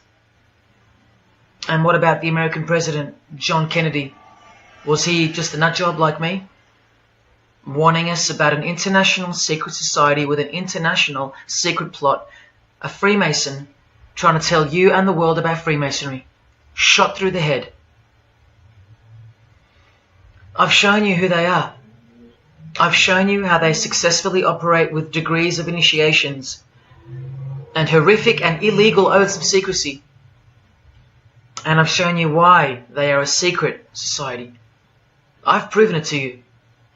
And only now that I've done that, I can show you in this many minutes what the shocking new order that Freemasonry has so cautiously been guiding us toward actually looks like. And of course you won't believe that either. By now there's a 98.5% chance that you belong to the world. And in that case, the world can do, will do, and is doing whatever the hell it wants to with you. And when all you have is the world, you'll do anything to hold on to it. Christian or not, most of you will follow this world straight to the slaughterhouse in the name of peace, safety, and progress. Clinging to it, because all you love is inside it. Blissfully ignoring people like me, warning you of who's really in charge of it. Men, women, actors, singers, businessmen, and politicians, all interlocked, whose God is named Lucifer. You've seen it with your own eyes, but now you can hear it with your own ears from this 33-degree Freemason in person, just in case the Masonic literature wasn't enough for you. Okay, define Lucifer for me. Pure, virtuous, wholesome, innocent individual that's out to help people. Lucifer is? Yeah. Say that again. Lucifer is a pure, holy... Virtuous. Virtuous. Now, see the Lucifer that God created? That's the same one. Oh, man, this is great. I'm going to put this on the internet. Oh, God bless you, brother. Because that's exactly what the Shriners and Masons teach, is that Lucifer is light. No. And you're about those confirming hospitals? You know what, sir? Jesus said, many will say to me on that day, Lord, Lord, did we not do these good deeds in your name? And you'll say, away from me, you workers of iniquity, I never knew you. Jesus said it? In Matthew chapter 5. You've been bred from childhood to fall for the biggest lie ever told, that Satan doesn't exist. And if Satan doesn't exist, well then neither does Jesus. And while your heroes and idols know full well that they do exist. And when I say you've been bred from childhood, I mean just that. Walter Disney was a high-ranking Freemason. He is a Masonic stamp dedicated to him, and his very exclusive Club 33, which stands for the 33 degrees of Freemasonry. And who's the god of the 33rd degree Freemason, Walt Disney? Or Walter hides the answer in plain sight, because that's what Freemasons do. Firstly, the God of Mr. Disney is wicked. See how they veil evil with a cloak of innocence? What does the word veil itself conceal? Secondly, Walter's God is horny, symbolized by the horned god of the witches. And we all know Walt Disney loves magic, which is witchcraft. So the depictions of sex are hidden in plain sight as well. Remember, lust produces life, not love. So lust is purity, lust is love, for the high degree Freemason. And thirdly, he hides the number of his God's name in the open as well. No, that's not a 666 he's seeing interwoven in the design. That would be ridiculous, wouldn't it? Not even when they separate the sixes from the name, all three of them, and place them together for you like this, in plain sight. No, not even then will people see. Do you think things are any better 50 years later? Here's the eye of Lucifer in the Nickelodeon channel, and his lightning flash. Remember what they actually believe about Satan. From Freemason Helena Blavatsky's book, The Secret Doctrine, meaning the secret belief. Who is Satan? He is the angel who was proud enough to believe himself God, brave enough to buy his independence at the price of eternal suffering and torture, beautiful enough to have adored himself in full divine light, strong enough to still reign in darkness amidst agony. Helena Blavatsky is suggested as recommended reading by the Encyclopedia of Freemasonry right here. And the Grand Pontiff of Universal Freemasonry, speaking of Lucifer, Satan and the Devil on page 407, writes that to the initiate, the devil is the instrument of liberty or free will. That's who Lucifer is to them, okay? To show you how little you know of who you're dealing with and the extent of this religion's influence and power, not to mention their plans, let me jump ahead for a minute. Watch this. This is Lucius Trust. The Lucius Trust is a non-for-profit service organization incorporated in the United States in 1922, and their objective from Lucius Trust website, dedicated to the establishment of a new and better way of life for everyone in the world based on the fulfillment of the divine plan for humanity. The divine plan. A new way of life. Like a new world system. Like a new order. Now you want to see who they work for? The Lucius Trust has consultative status with the Economic and Social Council of the United Nations. The United Nations, the UN. They consult the United Nations of the world. They advise the United Nations of the world. Now look at this. The Lucius Trust's publishing company was founded in the early 1920s as Lucifer Publishing Company. The Lucius Trust says that the name was probably chosen to honor Lucifer.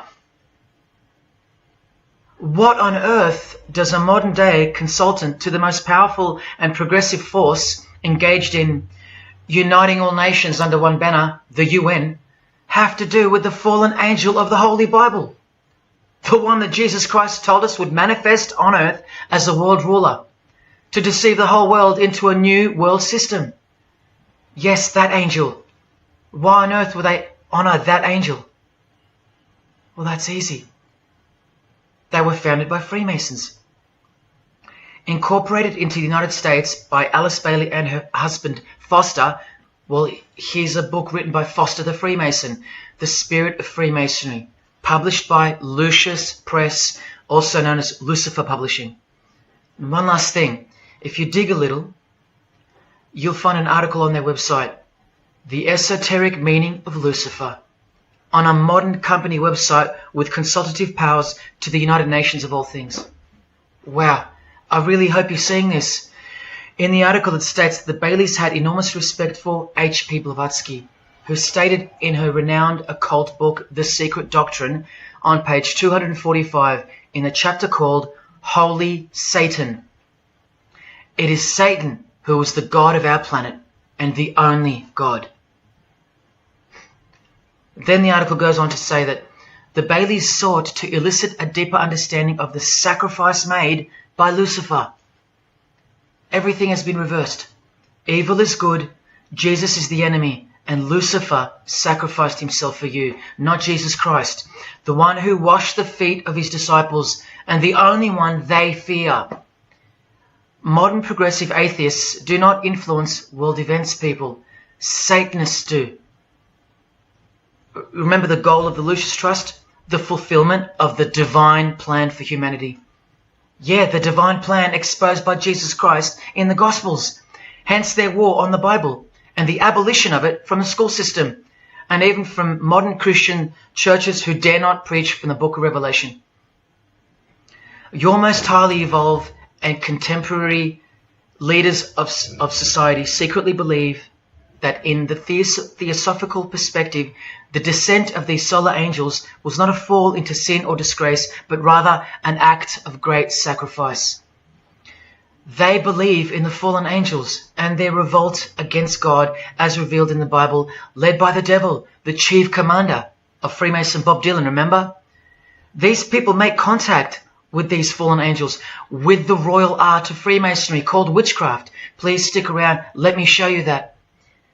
How many solar angels does the Bible say followed Lucifer out of this heavenly realm?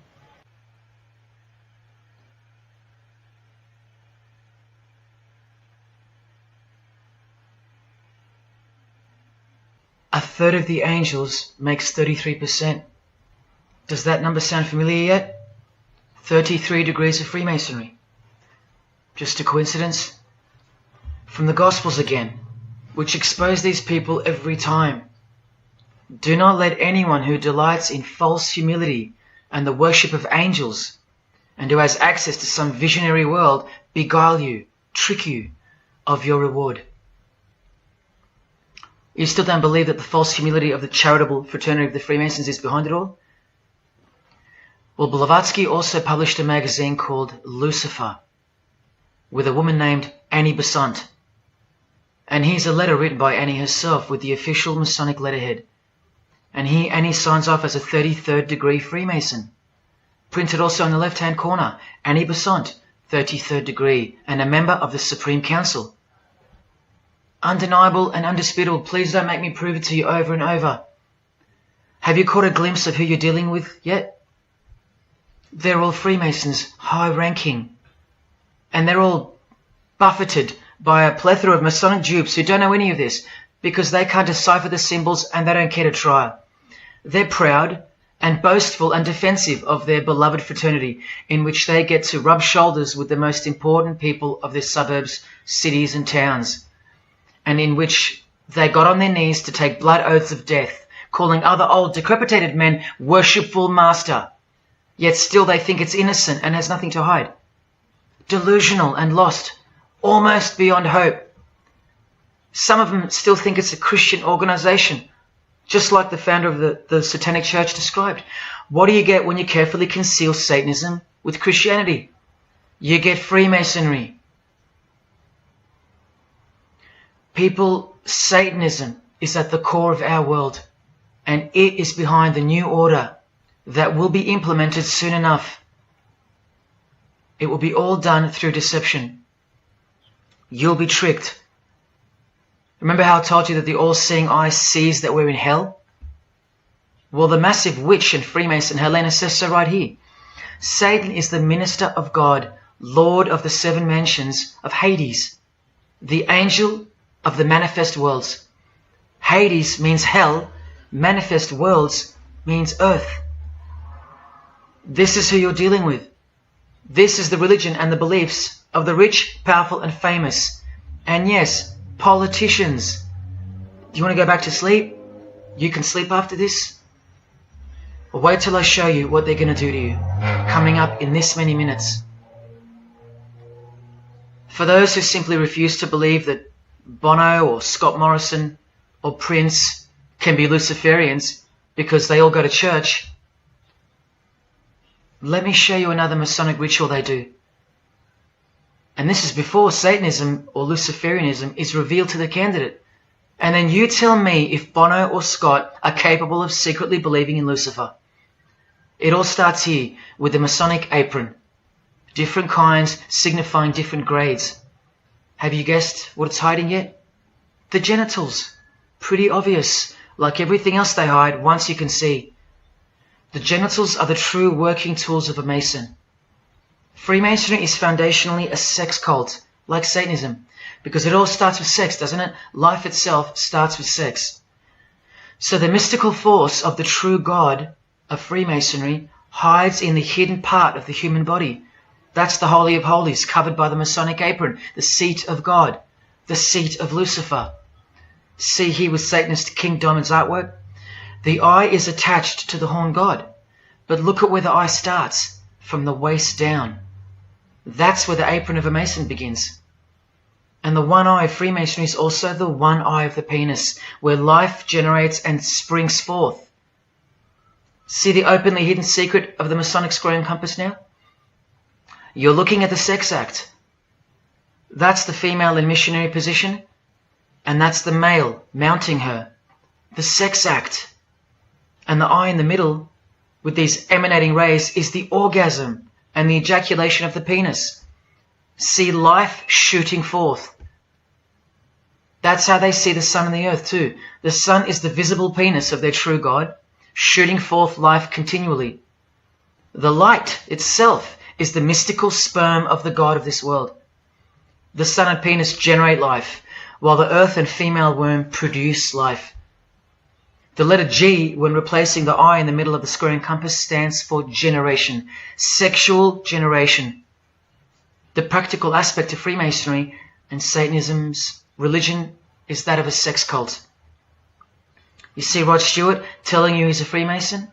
By displaying the hidden hand of Freemasonry, also known as the Master of the Second Veil, and look at his other hand, taking the Masonic apron's place for covering his penis, which is the Holy of Holies, the seat of God for the Mason.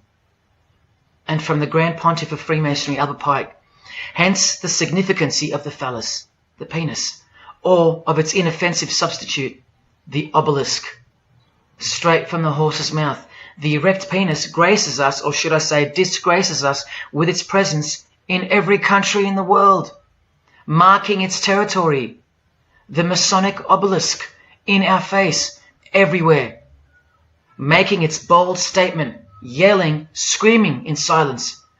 This is another reason why we're considered the ignorant and stupid masses. Another example of hidden in plain sight. And here's an erect penis on the front page of the female Freemasonry magazine, The Eastern Star.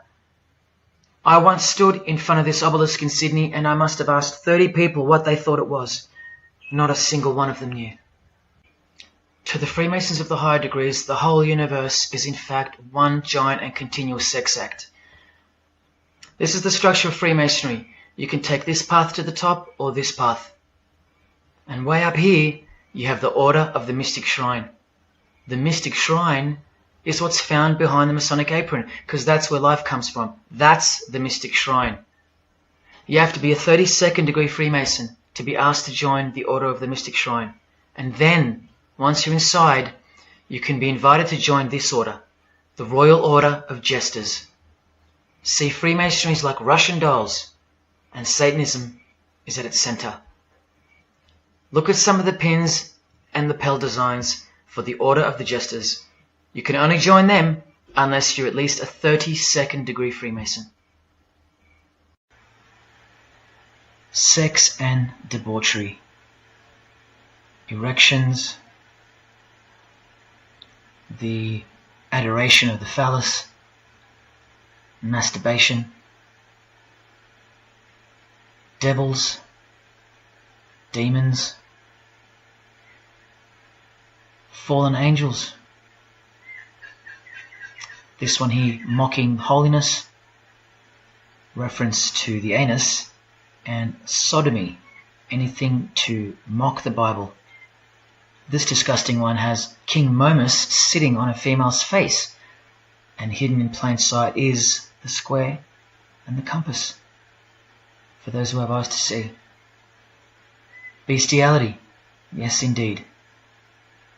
this bagpipe player has an erection and the sheep is running away scared. Self-explanatory. This character has an emphasized eye, if you can see that, and the skull has an emphasized eye also. The wink and the one eye of the Indian. And the secrecy, the symbols of secrecy. On the far right here, the monkey covers his groin area, symbolizing the Masonic apron, and the black and white dogs, well, they symbolize the checkered floorboard of the Masonic Lodge, which is sexualized male and female principles, the horned god, where evil and good don't exist. And in the first degree, Masons are given a Bible stamped with a square and compass, oblivious to the inherent mockery and the foundation of the whole fraternity, as alluded to here with a genuine Royal Order of Jesters private lapel. This is a certificate that a jester receives after his initiation, and you see here their patron is named King Momus, and he was a god, or a daemon, which is a variant of the word demon, who was expelled from heaven, as the legend goes. Sounds just like Lucifer, because it is. Did Freemasonry disassociate themselves from the tax-exempt branch of Freemasonry known as the Jesters? Well, no, they didn't. Because, I mean, this is rare footage of an event within the lodge. Now, I'm sorry about the quality of this, but this is a Masonic lodge. So for Masons that want to say that the Jesters are contrary to Masonry, well, look. Look at these dirty old men. Masters of the lodge, with sublime morals. All married, probably all have daughters and granddaughters, yet still this, inside the lodge. But for you it should be obvious, because you can see the square and compass, the sex act, and the all-seeing eye right in the middle. I told you that Satanism was the oldest religion in the world, and it is. The sex act was ritualized and organized as a religion before we called it Satanism. But Satan has always been the god, the horny god, the horned god of these sex cults.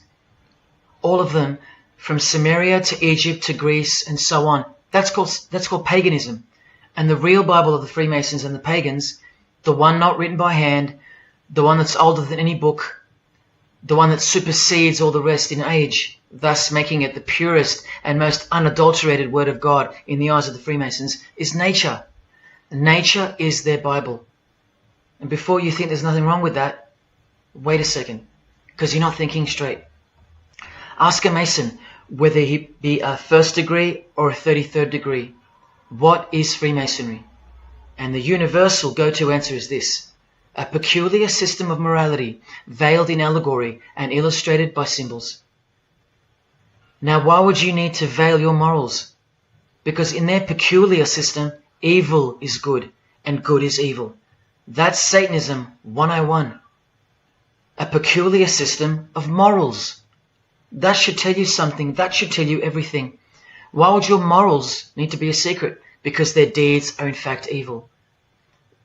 Glorifying the laws of nature, where cruelty and self-obsession are virtuous characteristics. That's nature. Nature is as cruel as she is kind. The checkered floorboard, where everything is legal. It's Christianity that lives in reverse. The first shall be last. Love your enemies. The meek shall inherit the earth. These are unholy and unnatural concepts in the eyes of visible nature, the nature of Freemasonry, which is Satanism. What the Freemasons really mean by this morality veiled in allegory is that they're allowed to steal because nature allows it. They're allowed to kill because nature allows it. They're allowed to commit adultery because nature isn't monogamous. They're allowed to lie, indulge in all their God-given senses, especially sexual, because nature encourages it, as long as no one finds out, under oath. Jesus said, narrow is the road that leads to life, and broad is the road that leads to destruction. The Freemason of the century says, no true Mason can be narrow, for his lodge is the divine expression of all broadness. Because broad are the divine laws of nature. While they glorify those laws, Christianity breaks those laws.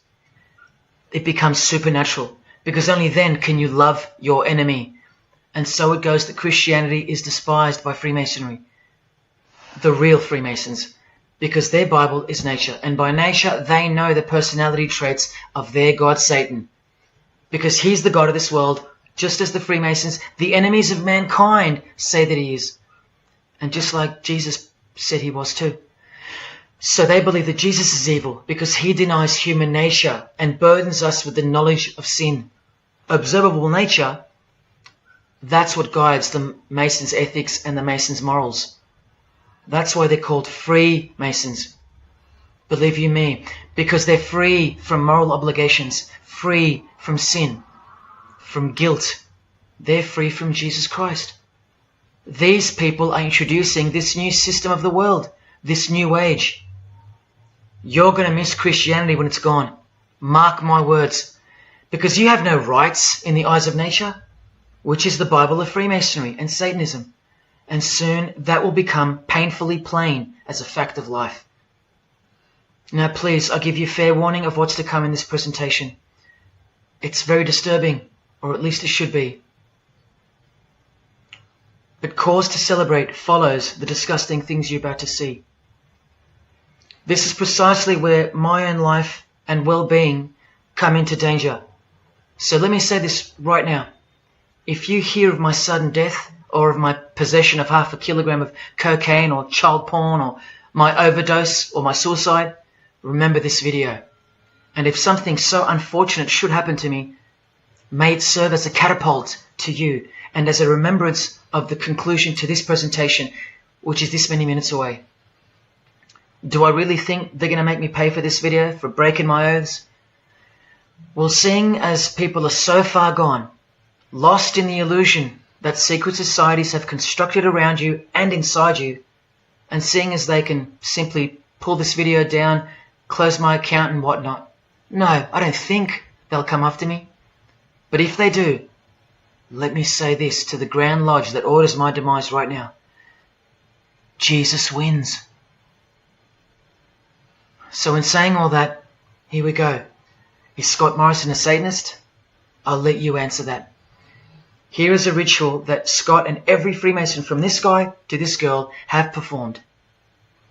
There is one Masonic apron you'll never see being worn. This one. And when I bumped into it, I thought it was a fake. Until I found this in Richardson's Monitor of Freemasonry, official Masonic literature, written for Masons only. On this page, what is that head doing there? You'll find out in a sec. Let's read the description of the apron worn in this degree. Speaking of the initiates, it states, they wear white aprons sprinkled with blood red and lined and bordered with black. On the flap of the apron, a bloody arm holding a dagger, and on the apron, a bloody arm holding a bloody head by the hair. Now this is why there's an illustration of a decapitated head. And this is going to become to a bone-chilling conclusion.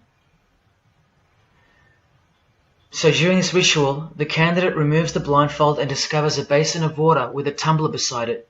He is also astonished to find a human head lying on the floor. The master of ceremonies returns and directs the candidate to take up the knife in his right hand and the head in his left.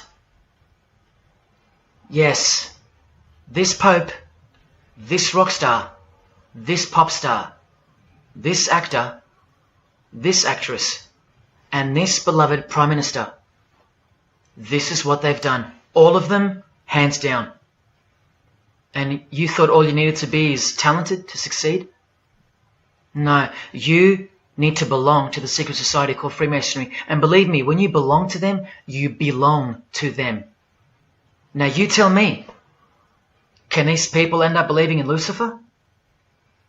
Is that really a stretch? Carrying around a bloody head? Swearing to have your brain cooked, tongue torn out from the roots if you ever reveal anything? No, the stretch is that you think they couldn't believe in Lucifer. That's the stretch. Lucifer, the one who sets you free, remember, from sin by sinning. Can you now see the bloody spirit of Freemasonry lurking behind the veneer of charity and the veneer of Christianity? Because Scott Morrison goes to church, apparently. The Pope is a Christian, apparently. But look at these people. So-called Christians or Christians gathered around a giant erect phallus in the middle of the Catholic square. This is Freemasonry, the demolition of morals, the creation of hypocrisy, and the demolition of true virtue. These minds are directing the future. Now, to be fair, I don't know if these heads are real heads. I never got that far to find out. But I will tell you this. All the skulls they use they're real. All the skeletons they use they're real. And they run every single noteworthy funeral home in Australia and the world. I know that personally and for a fact. Once again, you are only seeing the tip of the iceberg, because I can't bring myself to tell you about what I really know of the rituals that come after the 33rd degree Freemasonry. For as much as they celebrate life in various grotesque ways, they also celebrate death in ritual form, which are the things I can't speak of to you. They have to celebrate death in order to prove that they can see things through the all-seeing eye, the one that sees above evil and above good, the checkered floorboard where things kill each other to live, where life is cruel, where morals are broad. There is no sin, there is only nature. See, these Masonic rituals are designed to desensitize the candidate further and further in preparation for the raw truth of Satanism, the truth which is plainly stated by the Grand Pontiff of Universal Freemasonry. Lucifer is the light bearer, and that you should doubt it not, from their own literature and from their own mouths. Until finally the candidate's introduction into the royal art of Freemasonry, witchcraft. The ancient craft. Why do you think that witchcraft has disappeared? It never disappeared. It was hidden, forced to go into hiding by the appearance of Jesus on the human scene. Another reason why he's passionately hated. And soon, him and his ways will be done away with in this new world. And so will your rights. You still don't believe me? You're still doubting all the evidence, like the Freemasons are counting on you to doubt. Well, remember from the Encyclopedia of American Religions, the continuing impact of speculative, modern Freemasonry provided fertile soil in which new magical orders could grow. Watch this 2-minute clip. I can vouch for every single thing you hear come from the former Masons' mouths. In the initiation in Freemasonry, we had to be recommended by another Mason. Well, in order to join witchcraft, you have to be first screened. You have to be recommended by somebody currently in witchcraft. Well, when I was initiated, I was blindfolded and bound by a rope, and on your bare chest was thrust the point of a spear.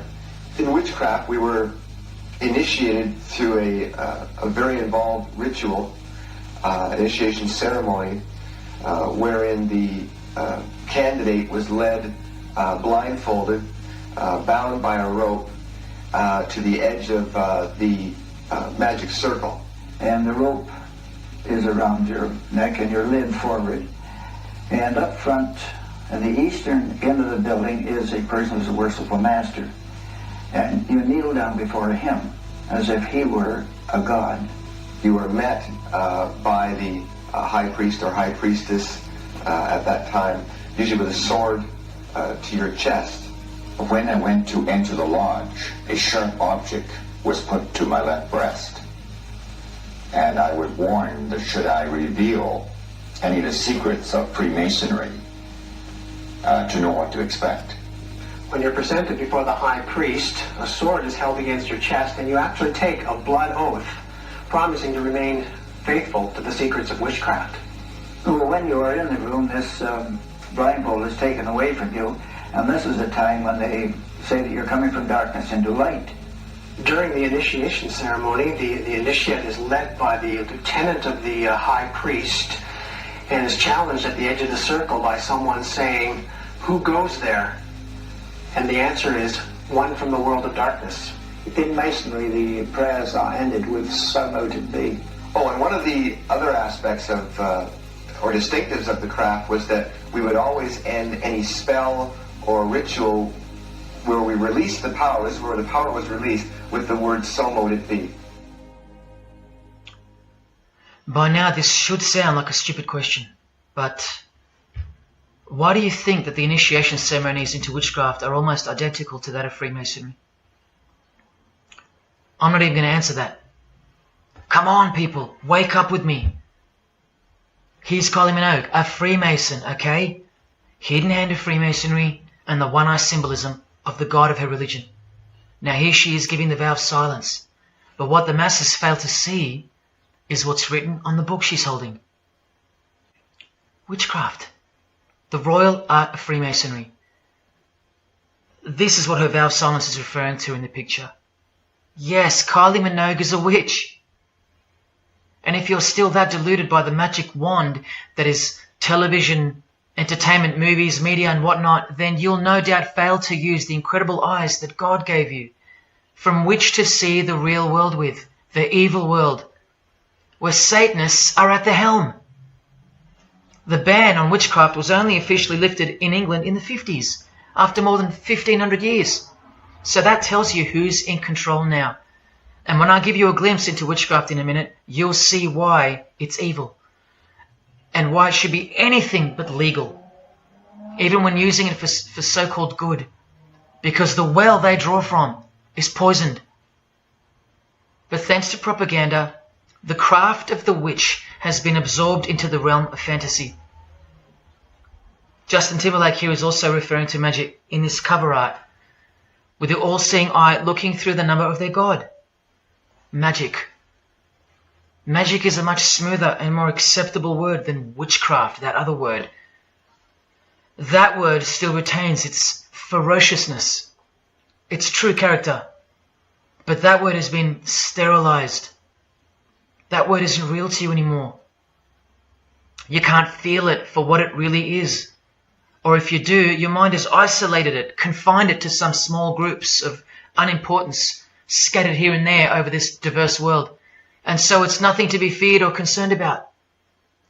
But that's the furthest thing from the truth. Now, some witches want to say that witchcraft isn't Satanism. That's either more delusion or misdirection, as confirmed here by Anton LaVey in the Companion to the Satanic Bible, when speaking of the followers of the Witchcraft Not Satanism school. He writes very accurately that they cannot afford to admit to an affinity with anything that bears the name Satan. He knows where the power of witchcraft comes from. Now, does that mean that Justin Timberlake is a Satanist because of his symbolism and the use of his word alluding to witchcraft in his artwork? Well, yes, actually, that's correct. He is. Here's a quote from one of his songs. You want to see who else is in good company with these famous idols? Suzanne Atkins. Same sign, same religion, Satanism. Do they all have to admit it in the English language for you to believe me? Or can the symbols they use finally be enough for you? Look at what another legendary Freemason, Arthur E. Waite, states. Out of evil comes good.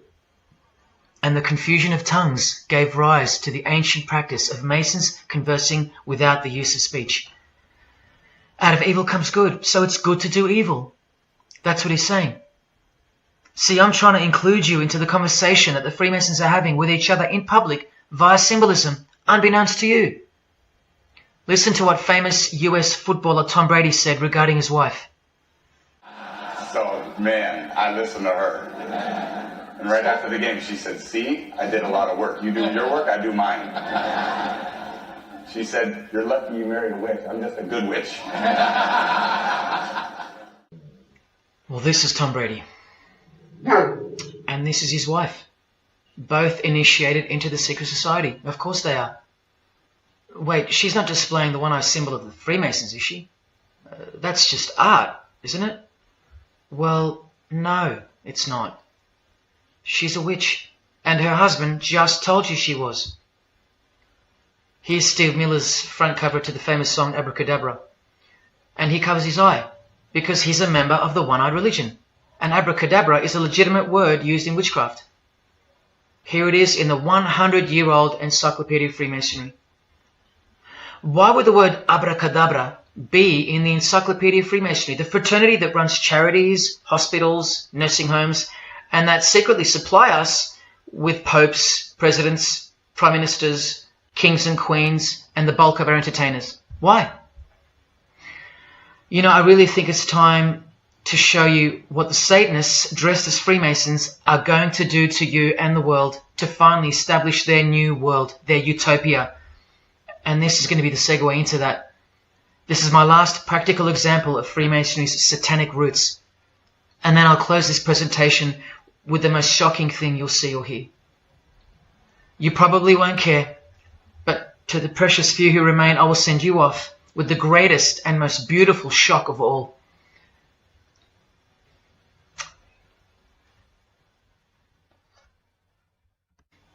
This is Jay-Z inside his Masonic lodge. You can see the Masons in aprons in front of him.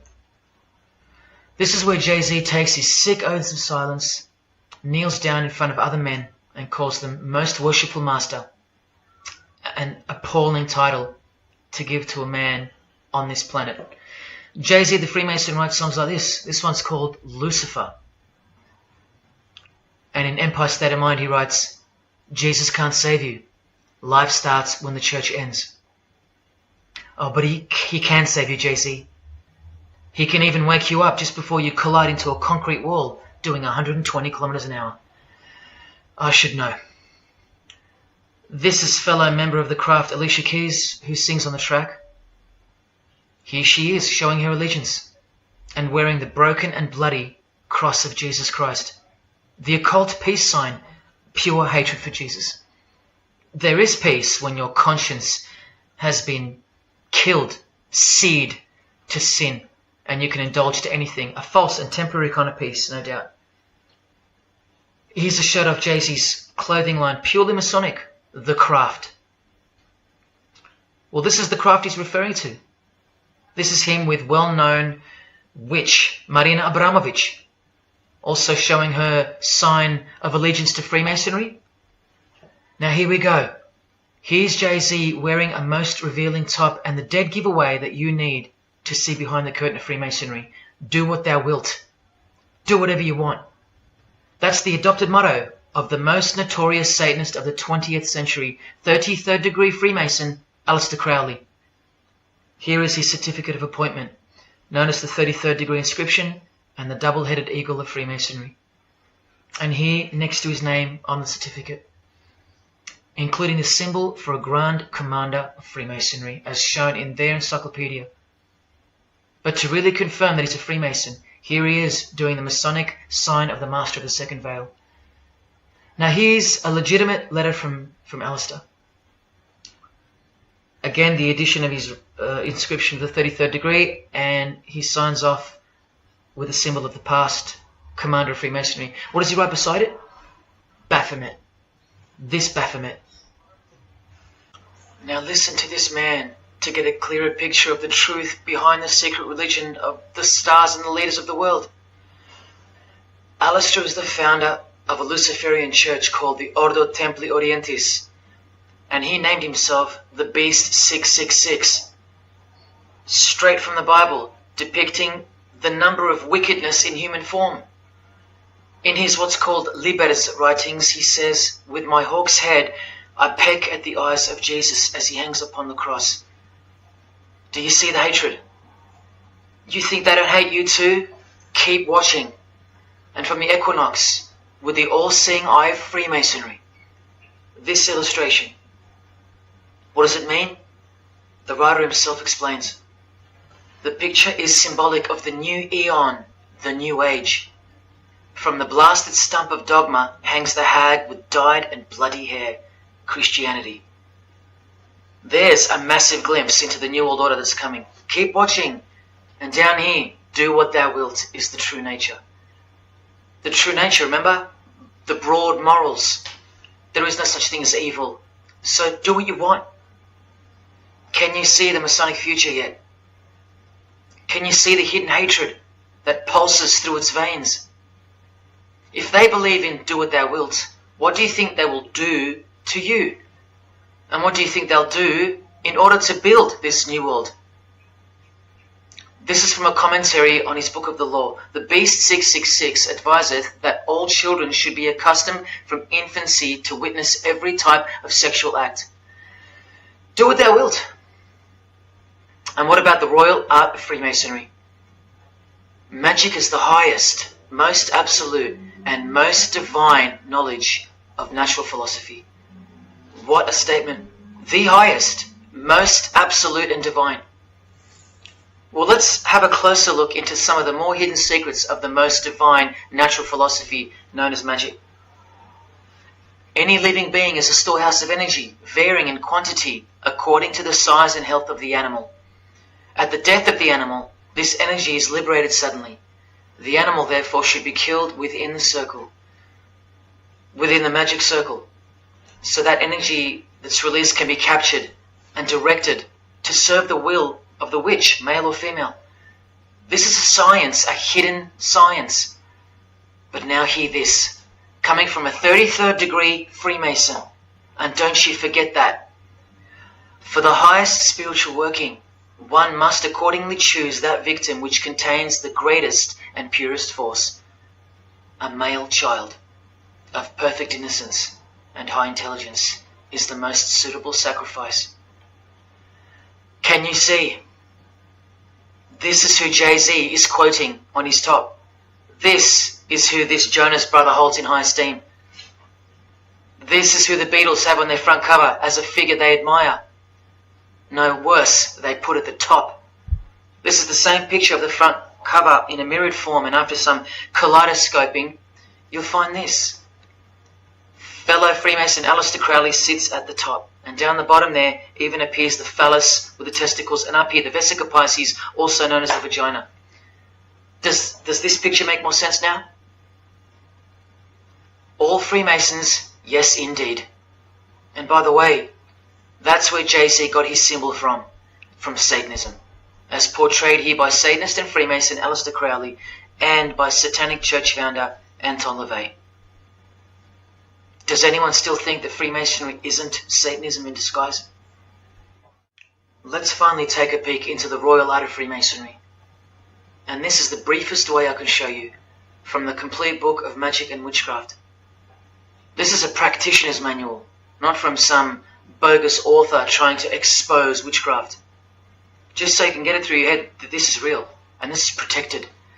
The writer or compiler of this God-forsaken book warns the reader that the recipes may seem disgusting, that the knowledge revealed has been forbidden and has caused suffering and death to witches and the victims of witches. You don't think witchcraft was a serious menace in times past and present? Come with me and I'll show you how bad this menace actually gets, as the world's most powerful and secret religion moves ever closer to fulfilling its biblical destiny, and it will. Close your eyes or not, it will fulfill its destiny. Firstly, let's connect this sick art straight to modern Freemasonry with the word abracadabra, both written in triangular form from the Manual of Witchcraft and from the Encyclopedia of the Secret Society that your Prime Minister belongs to. And just like high-ranking Freemasons, male and female witches also drink out of a human skull. But here the practitioner drinks wine, in which they first dissolve or boil the brains or heart of an animal, before consuming it all from the human skull. In this ritual, the initiate is instructed to drink in the night at spring water, out of a skull of one that hath been slain. That's right, out of the skull of a human who's been murdered or sacrificed. Otherwise, eat a pig with a knife that slew a man. Please don't turn away. Look straight ahead and open your eyes to the planet you are on, because the real monster under your bed doesn't actually go away when you close your eyes. In other rituals of the craft, you burn a rooster while he's alive. With the use of a poisonous plant used in ointments and potions of witches, you can assure death and destruction on a victim. You want to make a female enemy sterile or a male enemy impotent for the rest of his life? Otherwise, you can just kill them. The hand of glory is the severed hand that is dried and preserved to be used in black magic. Yes, a dead human hand. A black circle is most effective for operations of evil. The use of blood and sex in ritual was considered helpful for obtaining the necessary energy to successfully work magic or achieve mystical insight. But here's where the darkness thickens even further. Animals such as black cats or children may be sacrificed, and participants may drink the blood of the sacrifice. And just so you know that Stanley Kubrick wasn't joking, an orgy of participants sometimes follows the mass. No remorse, just science, the science of witchcraft, the royal art. And here, what's necessary for the working is the fat of young children, dead children. How many children do you think go missing in Australia every year? That's how many. And what about the world? Is it 1 million? Well, according to the International Centre for Missing and Exploited Children, it's 8 million children per year.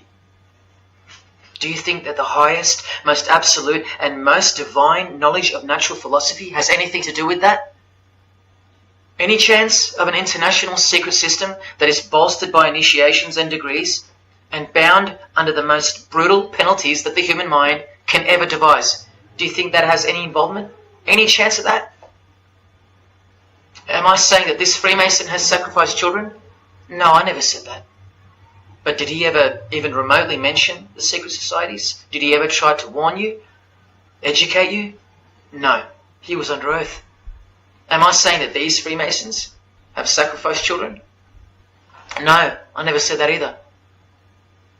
But have they ever warned you about the secret society that believes that Lucifer is the saviour? The society functioning right under your nose, that secret society? No, not a chance. Julia Gillard admitted she belonged to one, but that's about it because they're all under oath. So where does this ancient craft originate from? It originates from the spirit realm, from spirit beings. That's who taught mankind the royal art before civilization began.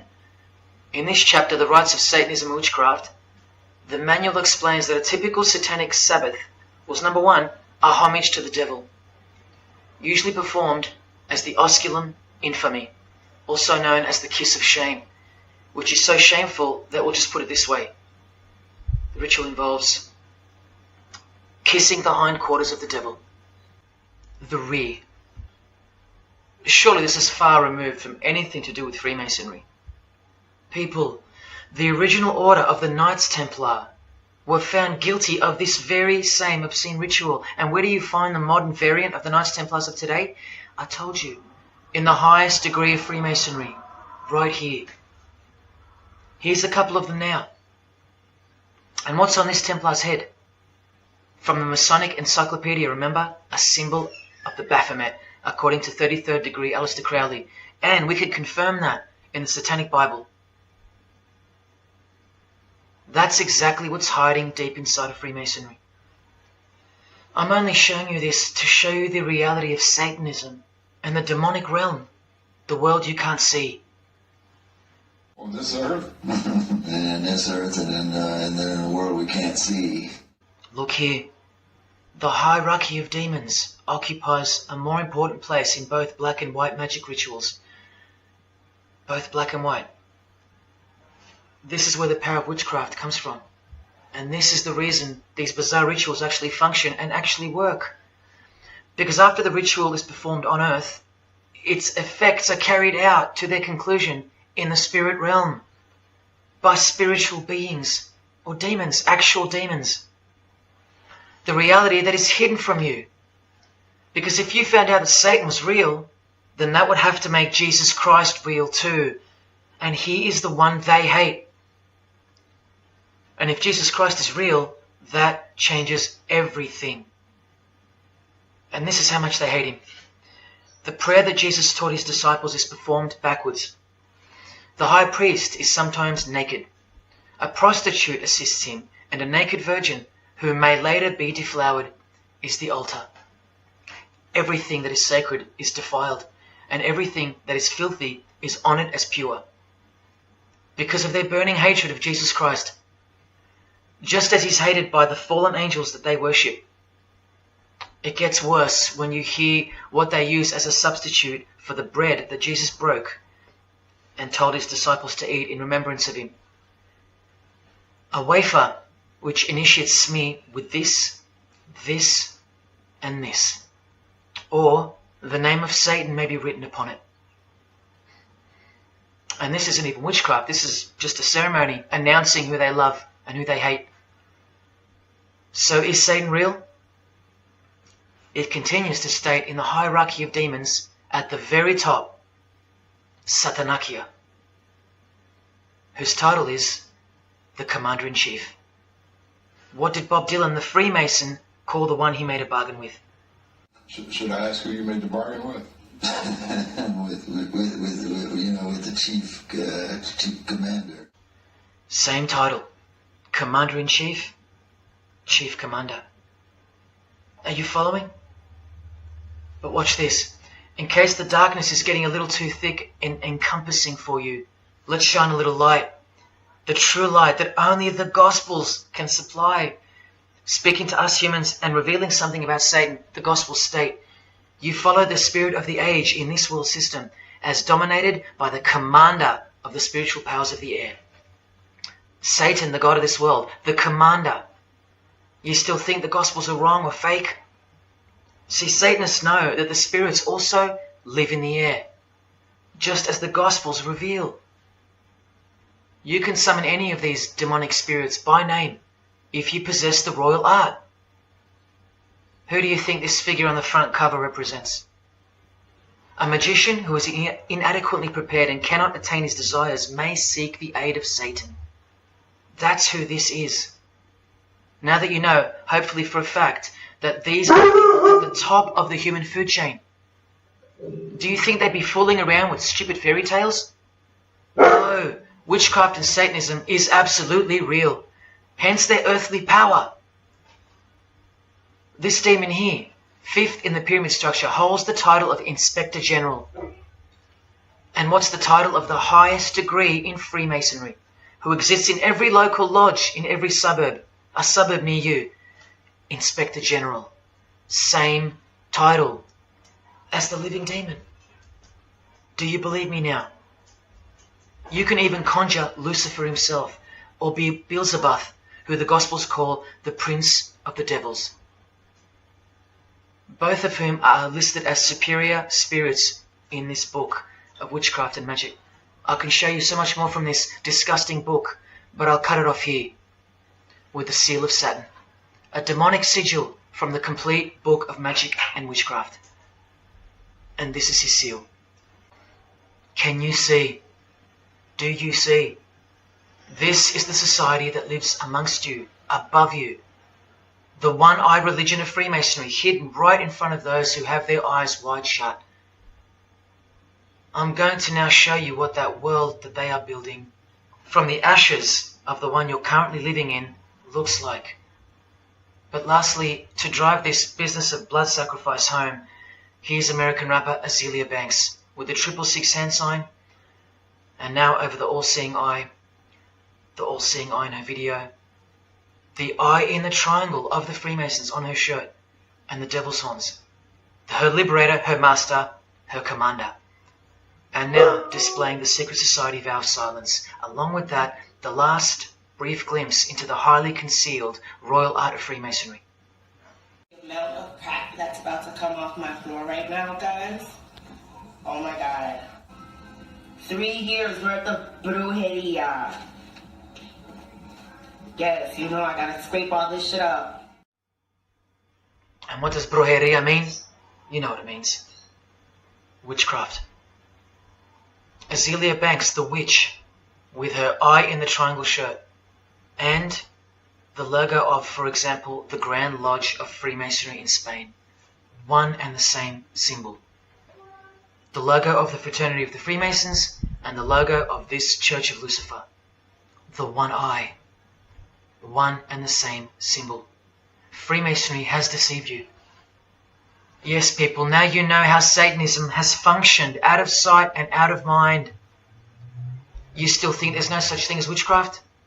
Or that it only existed in the olden days? You still think that blood isn't a part of the royal art? You still think that local Masonic lodges of the world are not filtering systems for Satanists and a cloak for organized Satanism with a grand master plan for the world? You think there's nothing to the blood sacrifice of Jesus Christ?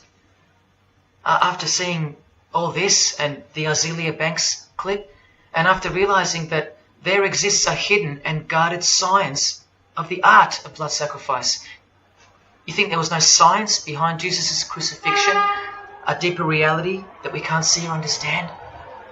You think Jesus didn't know what he was doing? Or are you one of those who still think he didn't exist? Tell me, how can they hate something that doesn't exist?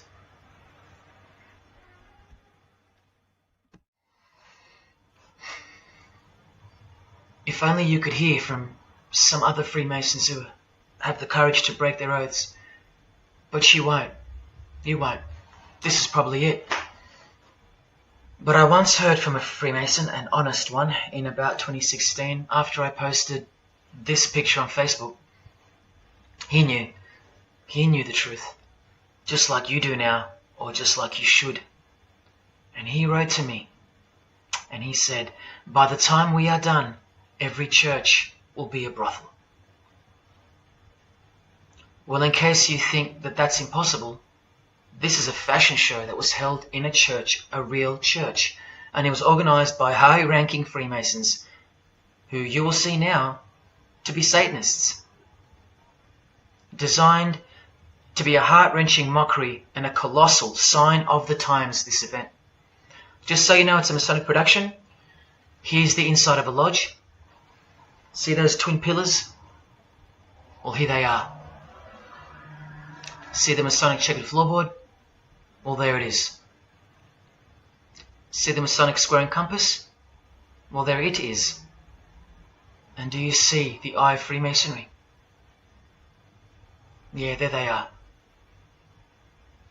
The lower square in the square and compass has been disfigured so that as to not make it too obvious. But now that we've established that, here is the spirit of Freemasonry, as displayed through just a few of the models. This one wears the horns of the Baphomet, the horns of Satan, with his all-seeing eye in the background. More horns. This model wears the all-seeing eye, as does this one. And this disgusting thing with another huge all-seeing eye of Lucifer in the background. Then there's this, with a satanic pentagram on her face. And finally, this male model in a skirt with two satanic inverted crosses of Jesus Christ on his top in a church. Oh, the morbid victory of the Freemasons. Unstoppable. For now. When people like Lady Gaga cover one eye while wearing an inverted cross, and you don't see the connection of the one-eye symbolism to Satanism, then your observational skills have been compromised. In the span of 2 days, I saw these ads in my local shopping centre. And that alone tells me that the satanic age is here, manifesting all around us, seemingly invisible, while you look straight ahead through the symbols. Just like the initiation process of the secret societies themselves, society at large must be incrementally introduced and seduced into further depravity and self-love.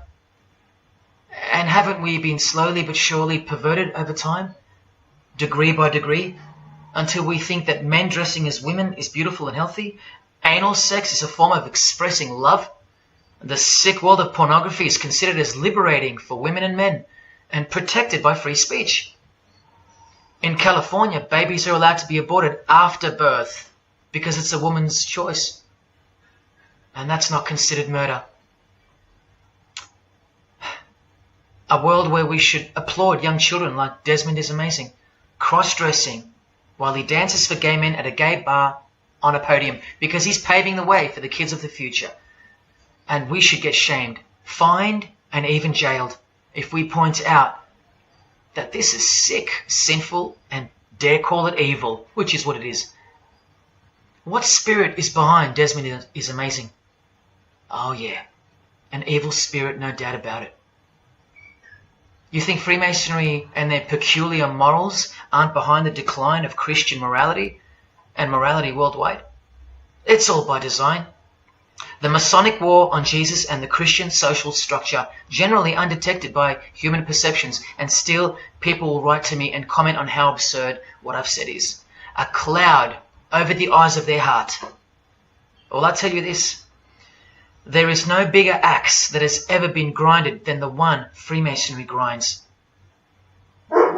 Because the appearance of Jesus Christ pretty much destroyed their religion, drove it underground, and they will have their revenge. Soon you're going to see it. We've all been initiated into the lowest levels of materialistic Satanism under the banner of secular humanism. I know blokes who think that life's great, mate. Life's terrific. Life's what you make it. Evil, Lucifer, Satan, these are just words that Christians invented to help them sleep better at night. There are no cults. There are no conspiracies. John F. Kennedy's speech about secret societies plotting against the world, that's not relevant anymore. That's history. There's no such thing as Satanism amongst civilized people. Oh, children, when darkness comes to your door, takes your wife, takes your health, your job, your home, your freedom, your children, then you call out, oh my God, this is evil. Why is this happening to me? Well, here comes the darkness. Here comes the evil. You want to know what the New World Order looks like? You want to know what the future holds? You want to know what horror is coming to our planet?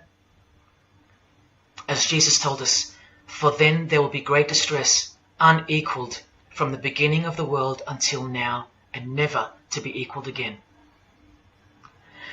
Ladies and gentlemen, welcome to the Masonic New World Order.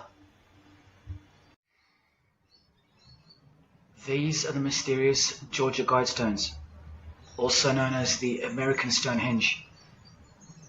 They are a set of granite monoliths which were constructed in 1980 and funded by an unknown and anonymous group and commissioned by a man using the pseudonym R.C. Christian. On a ledger beside the monument is written, "Let these be guidestones to an age of reason." Here we have a reference to a new age. With this, we get a clue as to the spirit behind the structure. The Age of Reason happens to be the title of a book by Thomas Paine. Now, you can colour him any which way you want to, but whichever way, one glaring colour shines through. Thomas was a hater of Christianity. That's the second clue to the spirit behind the Georgia Guidestones. The third is the fact that the Guidestones feature as what could be seen as a replacement to the Ten Commandments of the Christian God with the new Ten Commandments of the New Age. Because I will not steal, cheat, lie, kill, and so on. They're just, well, too narrow for the New Age, for the Age of Reason. Clearly designed to be a take on the biblical commandments, being 10 in number. They are all very vague indeed. But anyone can ascertain the horror that must first take place before this New Age can begin by looking at the first guideline. Because this one's not vague at all. Maintain humanity at under 500 million. That's right, a reduction of at least 7 billion human beings would be necessary for that. This thing cost the equivalent of $500,000 to build, and the street it's located on is named after it, so that tells you how much reach its creators had. Its presence alone is a disgrace and a declaration of execution to most living people alive today. But let's go on to the fourth clue as to the spirit behind these monuments.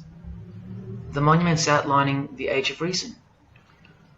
The name R.C. Christian, the so-called person who commissioned the building of these giant slabs, anyone who's versed in secret societies or is a high-ranking member themselves would instantly recognize the pseudonym as a reference to the secret society known as the Rosicrucians, which is just another secret society branch that exists under the umbrella of Freemasonry, which is an extension of all secret societies of the past and is now the mother of all of them. In this Masonic website, Worshipful Master Win Westcott urges the Freemasons to consider their status as Rosicrucians. The RC stands for Rosenkreuz.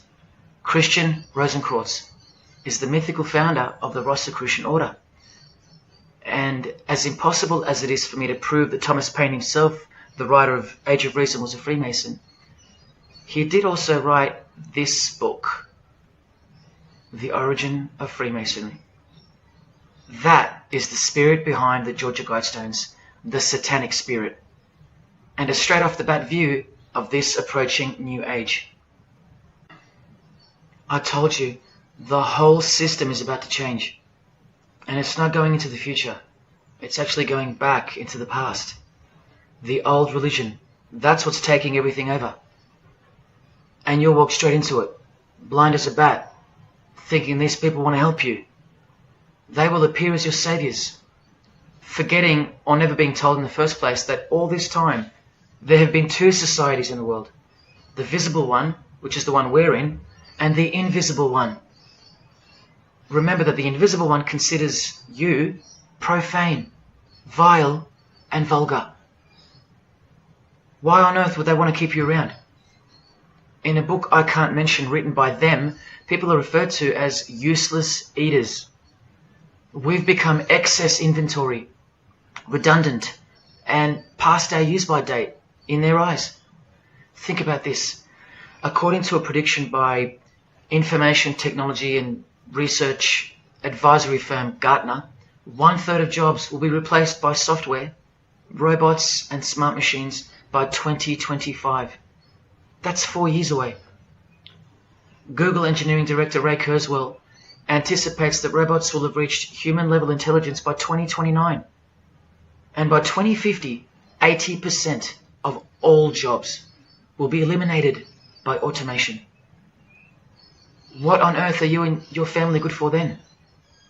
What do you think the secret society will do to the vile multitude then? The utopia is coming, but it ain't your utopia. You still think that by the measure of the minds of international Satanism, you should be kept around? This excess baggage that the bulk of society has become? No, no, no. The new age is dawning. And generally speaking, you're not invited. It'll just look like you are. Remember that Charles Darwin, the Freemason, is listed as an influential figure in the Satanic Church. So, mass murder and mass death are natural and necessary themes in the name of evolution, an artificially induced evolution into this. He is the same image in real life in Eilat, Israel, seemingly unrelated to the seal on the US dollar bill, right? But standing in glory with a Masonic square and compass, telling you exactly who owns this pyramidal symbol, complete with the one eye on top. Same symbol, same designers, worshipping the same God. You should be getting goosebumps by now. Is this a conspiracy led by international Freemasonry? Oh, you don't have to bet your life on it, because your life has already been placed as a bet on your behalf and without your knowledge, but with your permission, because all of the information is hidden in plain sight. In your face is where it's hidden. You're going to lose this battle unless you've been hidden in Jesus Christ, the only one who warned you that the new age is a trap and that it is the climax to this epic drama being played out on planet Earth. Now hang on, brace yourself, because I ain't going to let you down. This is a magazine called The New Age, but if you press rewind, you can find its source. Supreme Council of 33 Degree, Freemasonry. This one stretches way back to 1922. See the twin pillars of Freemasonry? Look, this is 19th century Freemason and New Age pioneer Helena Blavatsky on the cover of this edition. She's the one who wrote that darkness is absolute light, and that Satan is the god of our planet, and that we are in hell. But do you think the readers of these magazines are told that? No. Darkness is sold as light. Satan is disguised, and it's him in the details. This Masonic New Age magazine was the precursor to all magazines and trends, promoting the great deception of self-love and spirituality. Meanwhile, you're feeding off the plate that Luciferians serve you. Look at how the Satanic Bible in 1966 reveals the reality behind the curtain. Evidence of a new Satanic age. A new age. The new Satanic age. All rigged and all propelled by Freemasonry. Satanism's magic cloak. After all, and I think you should have guessed by now that Anton Szandor LaVey, the founder of the Satanic Church, the one who vowed to help destroy Christianity, is himself a Freemason. I can't prove it to you, but I know it, because of not only his obvious fondness of the fraternity of the Freemasons and the mention of it in his Satanic Bible, and its vital role in the Satanic takeover, but also because of the symbols, specifically this one, generally called the Devil's Claw or the Lion's Paw. Freemason James de Rothschild displaying the Devil's Claw or the Lion's Paw. X-Factor's L.A. Reid showing the Devil's Horns next to fellow Freemason Avril Lavigne. The Secret Society sign for the Devil's Number, and displaying the Devil's Claw over and over. The better example is with New Age guru Annie Besant, co-writer of Lucifer magazine and 33rd degree Freemason, also showing the Lion's Paw here and here. But the best example I have is with Aerosmith. Guitarist Joe Perry clearly displaying the sign of the Master of the Second Veil of the Freemasons, and right next to him, Steven Tyler, doing the Lion's Paw. Clearly both Freemasons, secretly showing their allegiance with symbols. And here's Anton LaVey displaying the same Masonic symbol. Yes, a Freemason founded the Satanic Church. Now that we know who's really behind the so-called New Age, listen to some of the confessions of the New Agers in their literature, once you scrape past all the talk of spirituality and love and rainbows. New Age author, feminist and hater of Christianity, Barbara G. Walker writes in The Woman's Encyclopedia of Myths and Secrets, a 666, 666, was the magic number of the triple Aphrodite. She further compliments the number when she calls it the miraculous number 666. Speaking of the New Age to come, PhD Christopher Hyatt writes in Undoing Yourself, as we moved closer and closer to the well-planned for and long-awaited invocation of the Prime Minister unto the very King of Hell, the Grand Vicar of Lord Lucifer. Yes, the very well-planned for and very long-awaited indeed. Do you see what's coming? Mr. Hyde also enlightens us in the fact that opposites do not exist apart from the mind. Evil and good are all in your head. That's why you should brace yourself, because these are the minds creating the New World System. He confirms this. The New Age will require new men, men of high consciousness and fortitude. All of our present dogma models will crumble. He means the Christian and the Christian social structure will crumble. In the introduction to the book, another PhD, Robert Anton Wilson, tells you what the New Age really thinks of the Christian social structure, which you have more or less enjoyed your whole life, Christian or not. Christianity and democracy have been among the worst disasters to ever befall the human race. I told you, atheists, you're going to miss Christianity when it's gone. Here's a picture of Robert with the Masonic eye in the triangle on the wall behind him. Remember where the term New Age came from. So once again, do you think that the new system, the New Age, is going to be democratic, a system that respects you, or gives a damn about what you think once it's in place? Let me answer it this way. Christopher Hyatt quotes from one of his literary heroes and famed philosopher, Friedrich Nietzsche, who said, "What is more harmful than any vice? active sympathy for the ill-constituted and weak Christianity. So to be a Christian and to actively have sympathy for the weak, that's the worst vice. That's backward and evil. So the answer is no. This is what I'm warning you about. And look, Frederick's work has exerted a profound influence on modern history. That's from Wikipedia. You know what else Frederick said? You probably won't find this on Wikipedia. The domestic animal, the herd animal, the sick animal man. That's the Christian. And what book of Friedrich Nietzsche were these quotes pulled from? The Antichrist. Nietzsche also wrote, Beyond Good and Evil. That's how the all-seeing eye sees things, remember? So does Christopher Hyatt mention mass murder and depopulation in his book? Sure, here you go. Those who would survive can do so only by grasping the vision of what lies ahead. The new wave that will carry them into an interesting future. Yeah, where the vicar of Lucifer is God and Prime Minister. He openly admits the identity of this man. This Antichrist that most of you still think is a fairy tale figure from a fairy tale book. Jesus calls him the man of sin whose number is 666. The actual Antichrist, beloved of the secret societies. Yes, people, the New Age is satanic, actually and literally. On the front cover of this book, in which Christopher was co-writer, you can clearly see the eye in the triangle of the Freemasons above the Baphomet. Christopher admits in another book that both satanic cults and Christian fundamentalists are closer to seeing the truth than most normal people. Yes, indeed, how true that is. In Coming World Changes, Harriet and Homer Curtis speak of a prophecy they received from a mysterious spirit titled King of the World. Now, I wonder who that could be. Think not that any country in this broad world can escape. And they also speak of the long-expected great teacher, the king of the new one-world government.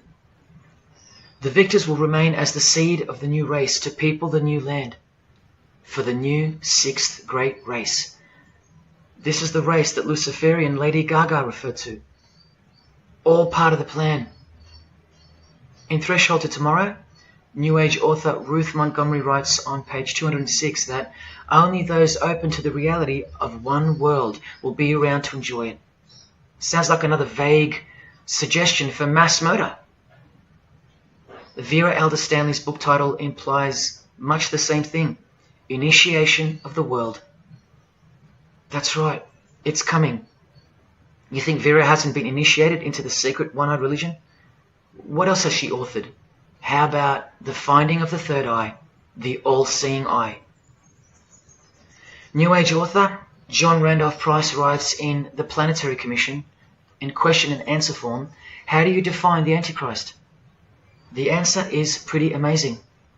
Any individual or group who denies the divinity of man as exemplified by Jesus Christ, the higher self of each individual, which Jesus Christ never exemplified because he is God. If you deny that mere men and women are divine gods, you are unfit for the glorious New Age kingdom. And you are the definition of Antichrist. In Practical Spirituality, he prepares his readers for a population drop of 2.5 billion people before the New Age era can begin. On page 32 of New Age author Barbara Marx Hubbard's book, Happy Birthday Planet Earth, she states that people will either change or die. That's the choice, she says. Notice the New Age has a new gospel, yet all the while, the world will be neglected of the information in the real Gospels, where it warns and predicts.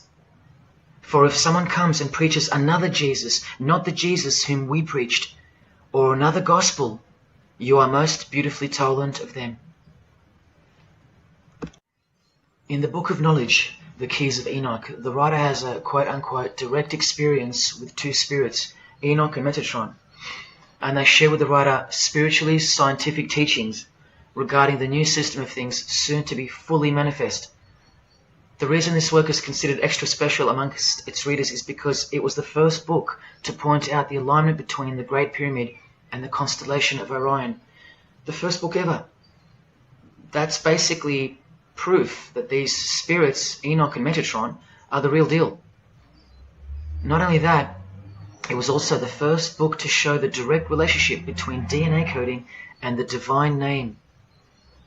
That's pretty serious, and the atheists should be really waking up by now, because this is the world's most powerful and secret religion we're talking about, nothing less.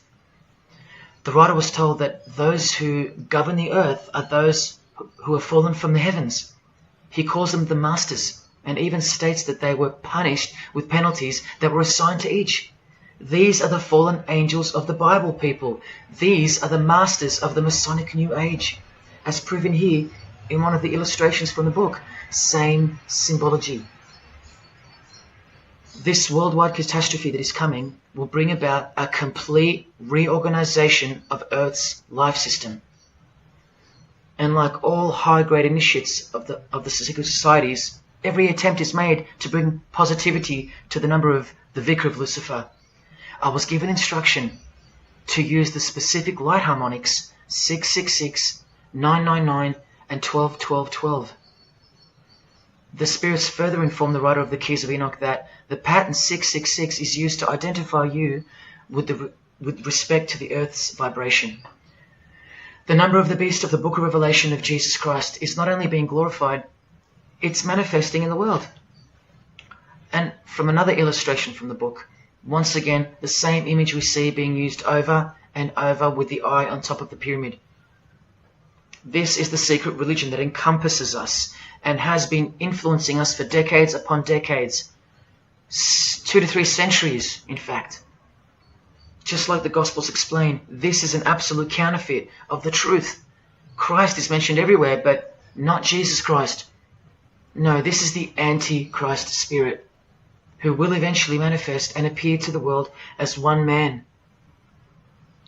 Doesn't sound so mythical anymore when you see that the enemies of Jesus Christ and those behind the New World System, they use biblical terms.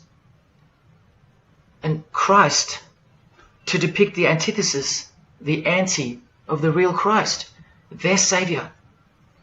And these spirits from the world we can't see are the ones who taught mankind the sick art of witchcraft. Look at who supplies this book online, sacredmagic.com.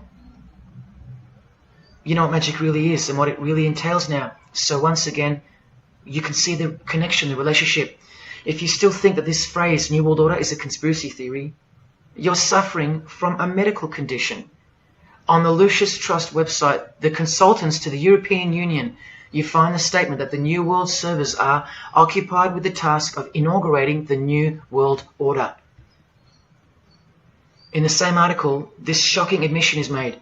2/3 of humanity will stand upon the path at the close of this age, and with that, 1/3 will die, or to put it surreptitiously, will be held over for later unfoldment. That's the Lucis Trust. The word Lucis being the replacement for the word Lucifer, who works hand in hand with the EU, the European Union, stating that 2.5 billion human beings are planned to be killed off. All predicted by Jesus, and only Jesus. And if you still think I'm joking or misleading you about what these people are and what they plan to do, here's a book written by the founder of the Lucis Trust, the Freemason Alice Bailey, Education in the New Age, where she, educates you about mass population reduction. When a form proves inadequate or too diseased or too crippled for the expression of that purpose, it is, from the point of view of the hierarchy, no disaster when that form has to go. Death is not a disaster to be feared. The work of the destroyer is not really cruel or undesirable. Do you see? Did you hear that? Through the all-seeing eye of Lucifer, the destroyer, for the purpose of the new world, death and mass murder isn't evil, it's good. And Alice Bailey in The Labours of Hercules also tries to re-educate us and protect that God-forsaken number, predicted in the Gospels to be associated with evil. The number of the physical plane activity is called the number of the beast. This idea seems to have a horrible fascination with many, but what it really means is that Virgo is the symbol of triplicity. 6 on the physical plane, 6 on the emotional plane, and 6 on the mental plane. not 666 at all. And one more time, from the consultants to the European Union, from their website Lucius Trust, to prove to you that these people are all working toward and waiting for the world leader. The coming of the Avatar and the advent of the coming one are the keynotes of the prevalent expectancy. After everything I've shown you, are you going to ignore this? Or worse, are you going to trust these people, of whom were predicted to this very condemnation 2,000 years ago? Right down to a one-world system, depopulation, and to the man who will carry the number 666, and with it implement a new system in which you won't be able to buy or sell unless you receive a mark in your hand or forehead. And what's just been announced by Business Insider? Cashless society. Due to this, by 2024. This is the manufactured trend for the world. And you better believe it's fulfilling biblical prophecy. You know that book that's been ripped out of schools and hysterically discredited? Why do you think there's a single eye displayed on all the covers of George Orwell's dystopian novel 1984? It's because the one-eye religion is the one in permanent control, where democracy and Christianity have been utterly extinguished and the remaining population live in a whole new level of permanent communism. It is well known that George Orwell himself had ties with the Fabian Society, which is a secret society complete with degrees of initiation. Tucked away neatly somewhere under the wing of Freemasonry, the Fabian Society's logo used to be this: a wolf in sheep's clothing, which is exactly what Freemasonry is. And it was a metaphor for gradually advancing socialism. And socialism is communism for slow learners. This level of denial on our part has been brought on by mass propaganda, because everything has been weaponized to work against you and God's truth. Education, entertainment, and economics. You're a slave to each one. And Freemasonry is the slave master. Listen to the Grand Pontiff of Universal Freemasonry tell you about it in Morals and Dogma. The blind force of the people is a force that must be economized and also managed as the blind force of steam. You are just blind energy to them, made to be enslaved. This force must have a brain. Who do you think the brain is? Freemasonry is the brain, obviously. And he's saying that we're just the body parts that move to its will. Look, these are some pictures I took of the local obelisk in my town. An erect phallus hidden in plain sight. See how the cube at the bottom is rough? In Freemasonry it's called the rough ashlar stone. Well, watch this from Morals and Dogma. The rough ashlar is the people, rude and unorganized. Once again, you can see what this secret society secretly thinks of you. Now see how the stone built on top is smooth? That's called the perfect ashlar. The perfect ashlar is the state, the rulers. Yeah, the one-eye sex cult of Freemasonry, which hides its master, Satanism. Now, where is this brain taking us? Remember, this guy is the general who fought against the United States forces to uphold the institution of slavery. And the Grand Pontiff of Universal Freemasonry, who calls you the vulgar herd and the ignorant multitude, and admits that, yes, unbelievably so, Lucifer is the light bearer. This is the highest authority in Freemasonry, the secret religion of all our leaders and idols. Believe it. Now listen to this. The papacy and rival monarchies, all that will become the heritage of the temple, meaning the temple of Freemasonry. The world will soon come to us for its sovereigns and pontiffs. We shall constitute the equilibrium of the universe and be rulers over the masters of the world. They're gonna own it all. And it's true, the papacy and the monarchy have fallen into their hands. All Freemasons now. This is a 150-year-old book, so you can see how far ahead they plan, while we stay ignorant. How do you suppose that they won't achieve the New World Order? The New World Order of death. Of combined and systematic movement and effort, the great revolution prepared for by the ages will begin to march. The future is all planned for by them, And the revolution prepared for by the ages is coming. And it'll look like a natural occurring event, just as current events seem natural. Lastly, from his other book, Legenda, and reading from the ancient and accepted Scottish writer Freemasonry, Albert writes, "And thus the warfare against the powers of evil, meaning Christianity, that crushed the order of the temple in the 1300s, goes steadily on, and freedom marches ever onward toward the conquest of the world." The conquest of the world, guys. And this is their method. Ingenious as it is, the double-headed eagle, the left and right paradigm. Whether you are pro-abortion or life, prefer Macca's or KFC, Ford or Holden, vote Liberal or Labour, shop at Coles or Woolies, go for the Parramatta Eels or the Canterbury Bulldogs, always the two most opposing forces, the result always feeds the one belly. The two heads always serve the same Masonic beast. Do you get it? That's number one.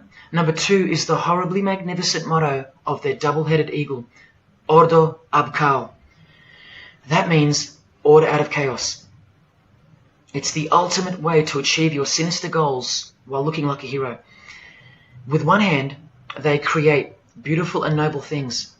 With the other hand, the hidden hand, they destroy and pervert.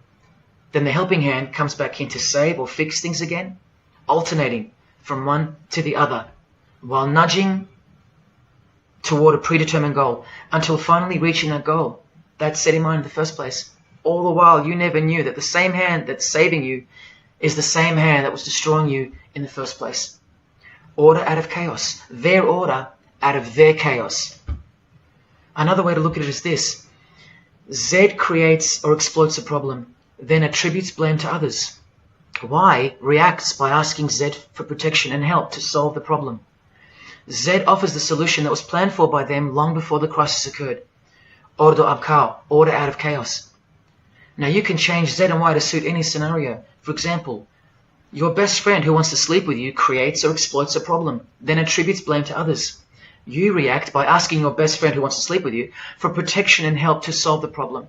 Your best friend who wants to sleep with you offers the solution that was planned by them long before the crisis occurred. Each time your best friend gets closer and closer to you until eventually they're in your bed. How about your employee creates or exploits a problem, then attributes blame to others? The employer reacts by asking the employee for help to solve the problem.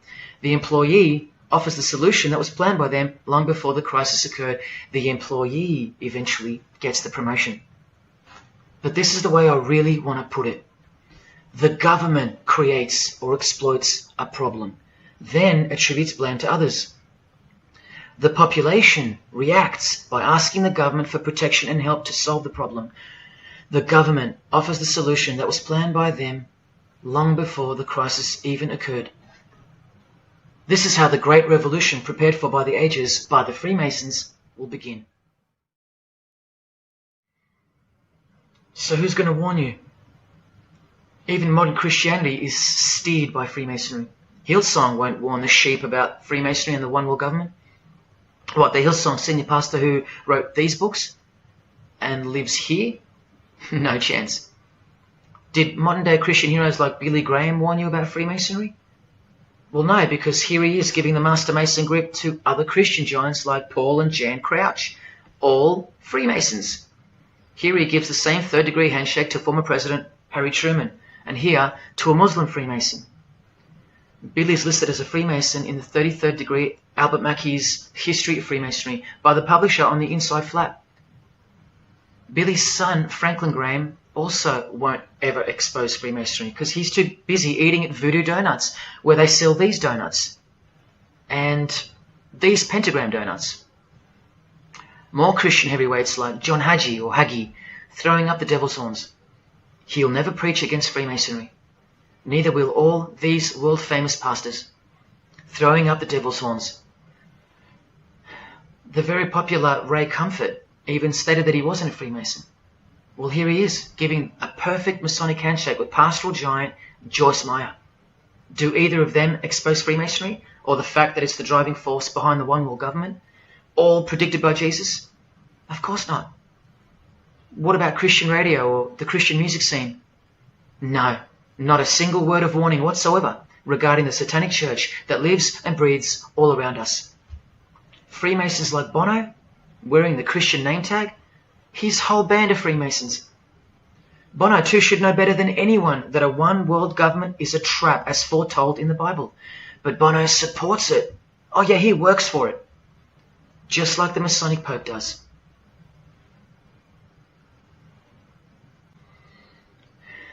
Even if by some freak chance they didn't know any better.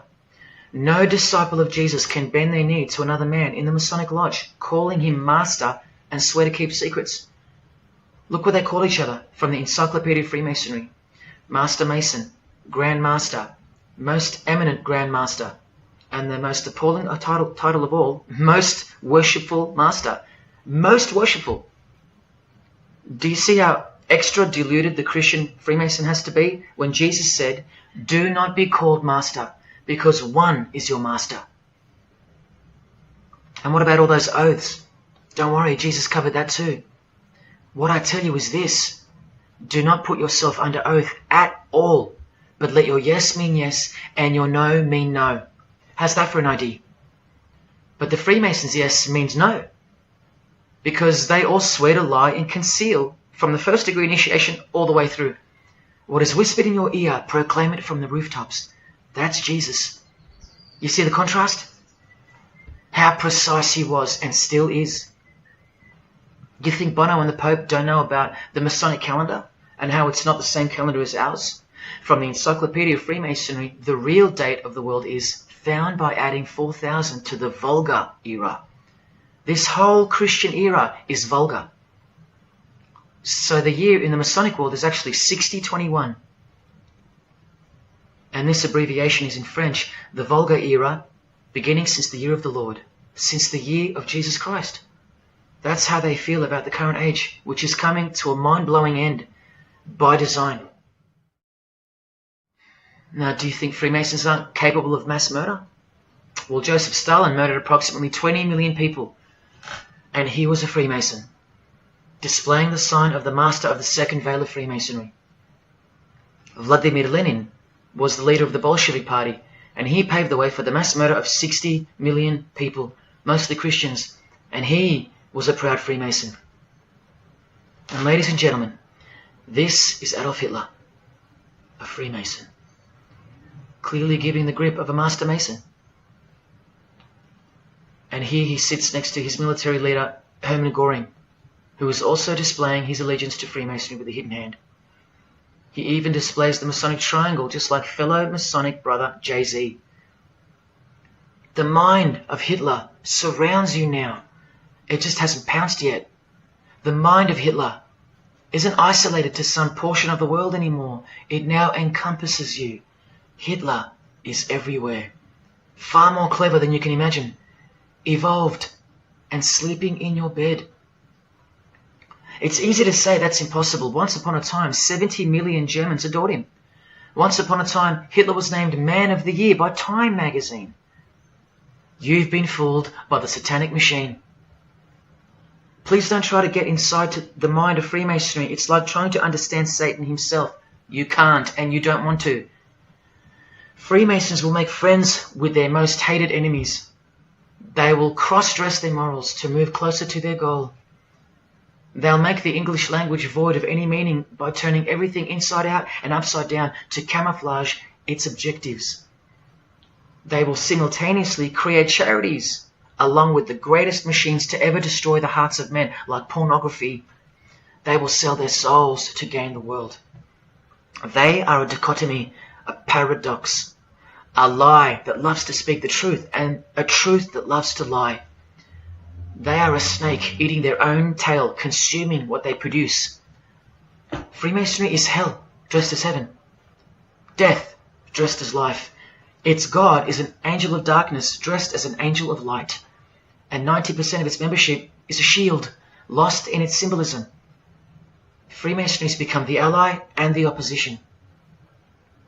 Who are the biggest voices on so-called climate change in recent years? Which is more order out of chaos? Al Gore, a Freemason, and Greta Thunberg. From a Jesus-hating, secret society family. Freemason and former Russian President Mikhail Gorbachev said this in 1996. Yes, the whole world is under the control of the evil one, like the Gospels say. Freemasonry controls the opposition, with the most popular conspiracy theorists, Alex Jones and David Icke, both banned, yet both secretly Freemasons, who will lead you in every direction except into the arms of the ultimate power of the Gospels. Every noteworthy religion is comfortably caught in the Masonic net, because they all stem from a lie. Here's the Dalai Lama with a bunch of Freemasons. He just loves hanging out with famous people. Here he's throwing up the devil's horns with Freemason Gene Simmons. But there's no way the Dalai Lama can be a Freemason, right? Well, here he is displaying the hidden hand of the Freemasons next to George W. Bush, a fellow brother. That's right, the Dalai Lama is a Freemason, under an oath of silence and sworn to secrecy. Are you going to wake up now? Here he is with his students in his temple. And what's behind him? This symbol. Can you see? The pyramid with the emanating eye on top, symbolized by a sun, which you know now is the phallus of the god of this world, shooting forth his generative light, his mystical sperm that gives life, and whose one eye transcends good and evil, both of which are just illusions of the mind. Understanding this comes by initiations, and yes, tantric initiations are used in Tibetan Buddhism.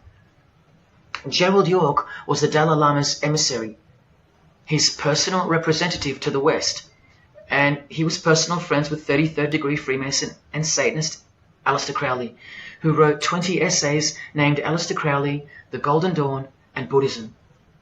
And he also served as a consultant to the movie Lucifer Rising, the Dalai Lama's representative. See how the eye can also be represented by the sun, caught behind the moon in this movie poster. That's just like the Dalai Lama's logo. And here's a scene from the movie with the Masonic square and compass hidden in plain sight. Look at the symbol of Buddhism, and look at the floor inside every Masonic lodge, symbolizing opposites and equilibrium, which creates life, and where evil is not what it seems, it's necessary.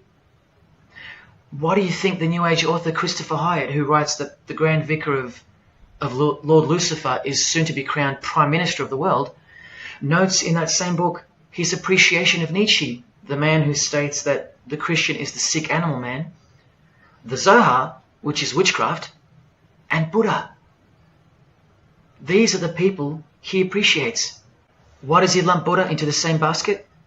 I'll tell you why right now. Because in his highest manifestation, the Buddha, seeing the illusionary world through the all-seeing eye, his third eye, would not interrupt a rape if he happened to walk by, so as to stay detached from the karmic cycle. Whereas Jesus, knowing everything and more than the Buddha, would sacrifice himself, because he was born to destroy evil, not transcend it. So tell me, who would you rather have walk by if you were being raped? A transcendental meditator or Jesus Christ? Whatever you think of me, you will have to reconcile the fact that all the leaders of the world, from Scott Morrison to the Dalai Lama, belong to the very same secret society as Adolf Hitler did, Freemasonry. The secret religion no one speaks about, for good reason, and by good I mean very, very evil. What do you think is going on here? I've told you almost exactly what's going on. We're in a lot of trouble, because in the land of the blind, the one-eyed man is king, and Hitler, Stalin, and Lenin combined will be child's play compared to what's just ahead. Now here's a point-blank picture of the future and the reality of their most brutal truth from the 33rd degree Freemason Aleister Crowley's The Book of the Law. We have nothing but the outcast and the unfit. Let them die in their misery. Compassion is the vice of kings. Stamp down the wretched and the weak. This is the law of the strong. Do you see? Can you see the future yet?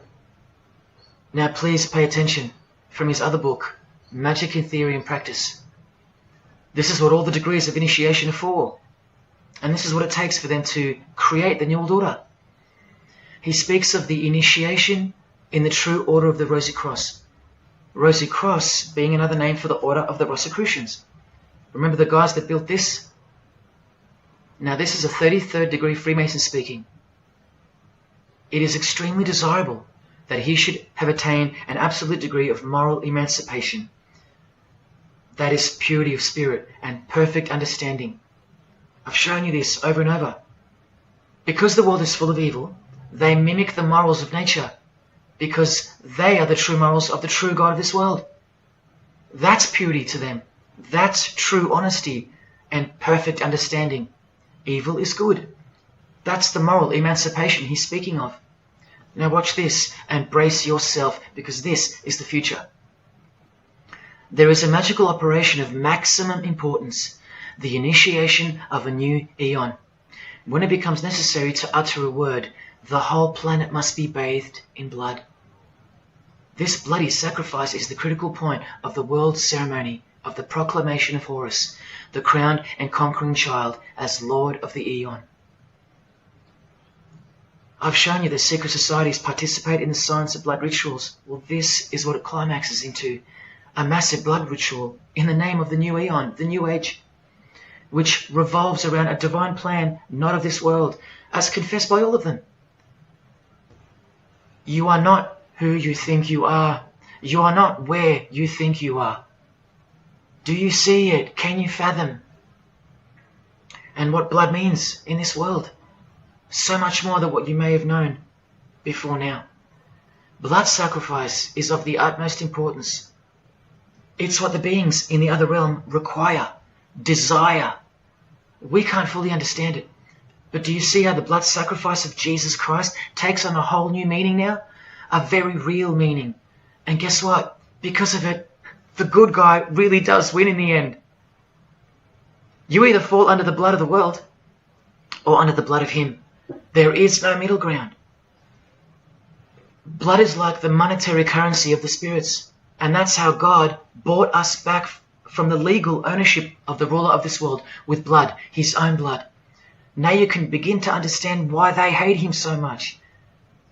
Because that's why he was born into the world of flesh, to produce blood of his very own. Not by means of perishable things were you set free once and for all, by the payment of ransom money, but by costly blood, by the one who was visibly manifested at the closing years of the times, for your sake. That is the truth. Do you think it's just a coincidence that this is the last age before the long planned for new order of the ages? That's ages, plural. That means forever. That's the plan. That's why the Gospels say that he was visibly manifested at the closing years of the times, at the end of this last age. In the book 1984, George Orwell told us, if you want a vision of the future, imagine a boot stamping on a human face forever. I've shown you that this so-called new age is in actuality a new satanic age. And it's not really new at all. It's very old indeed, it's ancient. But like I said, its progress was derailed by the appearance of Jesus on the human scene. Now I'll prove to you that the New Age is an old religion. Novus Ordo Seclorum is part of a quotation taken from the Roman pagan philosopher Virgil's 4th Eclogue, which was borrowed by him from the Sibylline records, which were ancient prophecies delivered by an oracle through witchcraft or divination. That's where the phrase Novus Ordo Seclorum comes from. Now look at what the full phrase actually says. A mighty order of ages is born anew. Both the prophetic virgin and Saturnian kingdoms now return. Now a new progeny is led down from the lofty heavens. Favour, chaste Lucina, the boy soon to be born, in whom the iron age shall come to an end, and the golden one shall arise in the whole earth. We've just been told that the new age is a Saturnian kingdom, which returns. So it's been here before. Next we see that a new progeny, meaning a new seed, a new race, there's that race again, is coming to earth.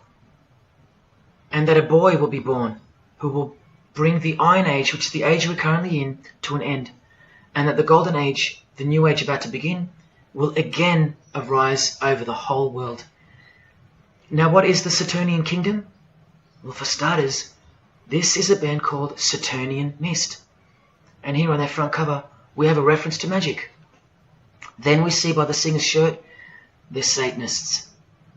Then with his other shirt, we see the connection once again between the inverted pentagram of Satanism and the one eye of Freemasonry, the secret religion of the who's who of planet Earth.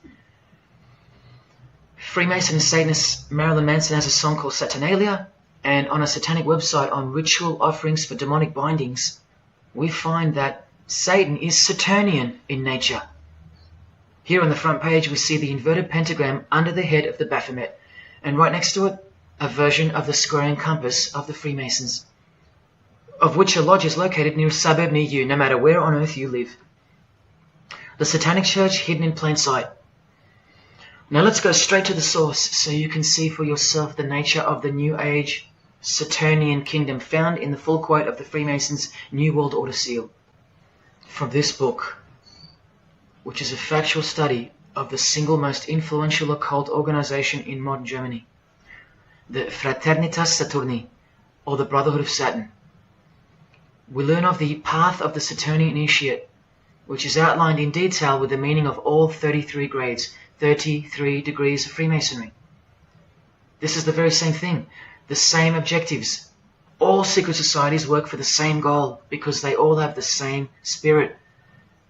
The only difference between Freemasonry and this Saturnian fraternity is that your local Masonic lodges are veiled and camouflaged filtering systems for future Satanists, from which all influential figures of society are chosen, where the real religion begins at the 33rd degree. Whereas with orders like the Saturnian Brotherhood, there is no filtering system. As such, you're a student of Satanism from the first degree. That's why Satanism's takeover would have been impossible without international Freemasonry. The Saturnian teachings include sexual mysticism, sex magic, and Nietzschean Thelemism. Nietzsche, remember the guy who says that Christians and the mindset to help the weak makes up the sick animal man? The guy who wrote this book and doesn't believe in good and evil.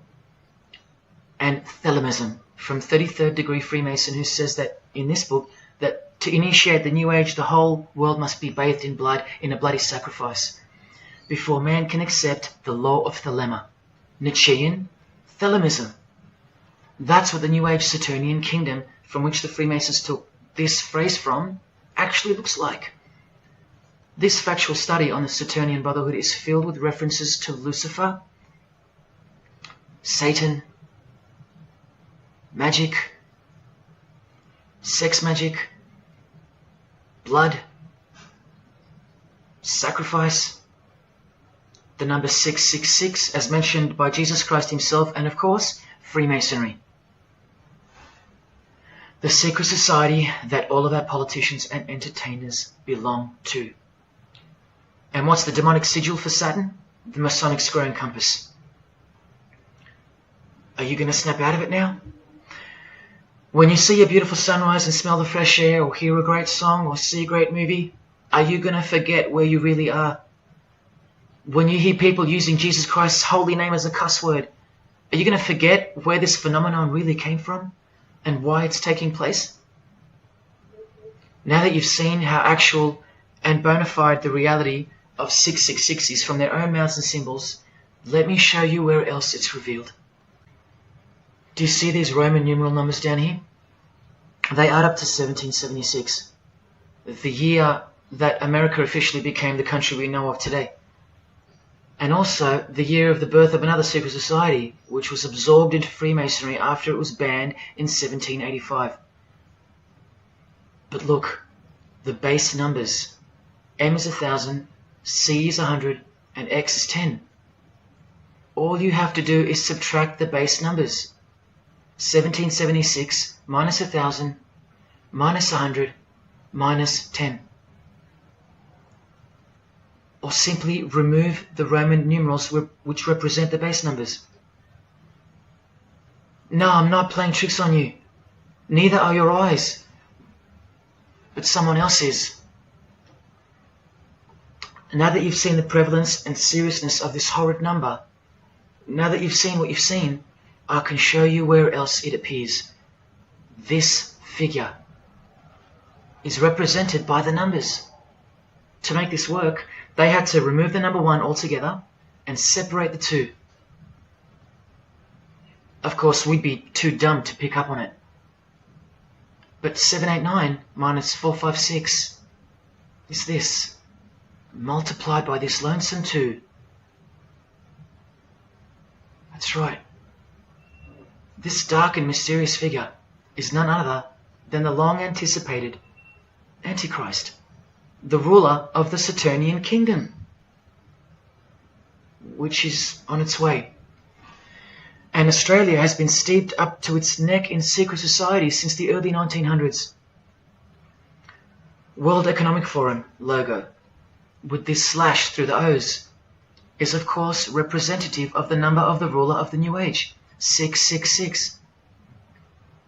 The barcode is the primitive version of the worldwide system that Jesus predicted would revolve around the number of the beast. And as you can see, the base of every single barcode in all the world is 666. No matter if the lines are on the ends and in the middle are elongated or not.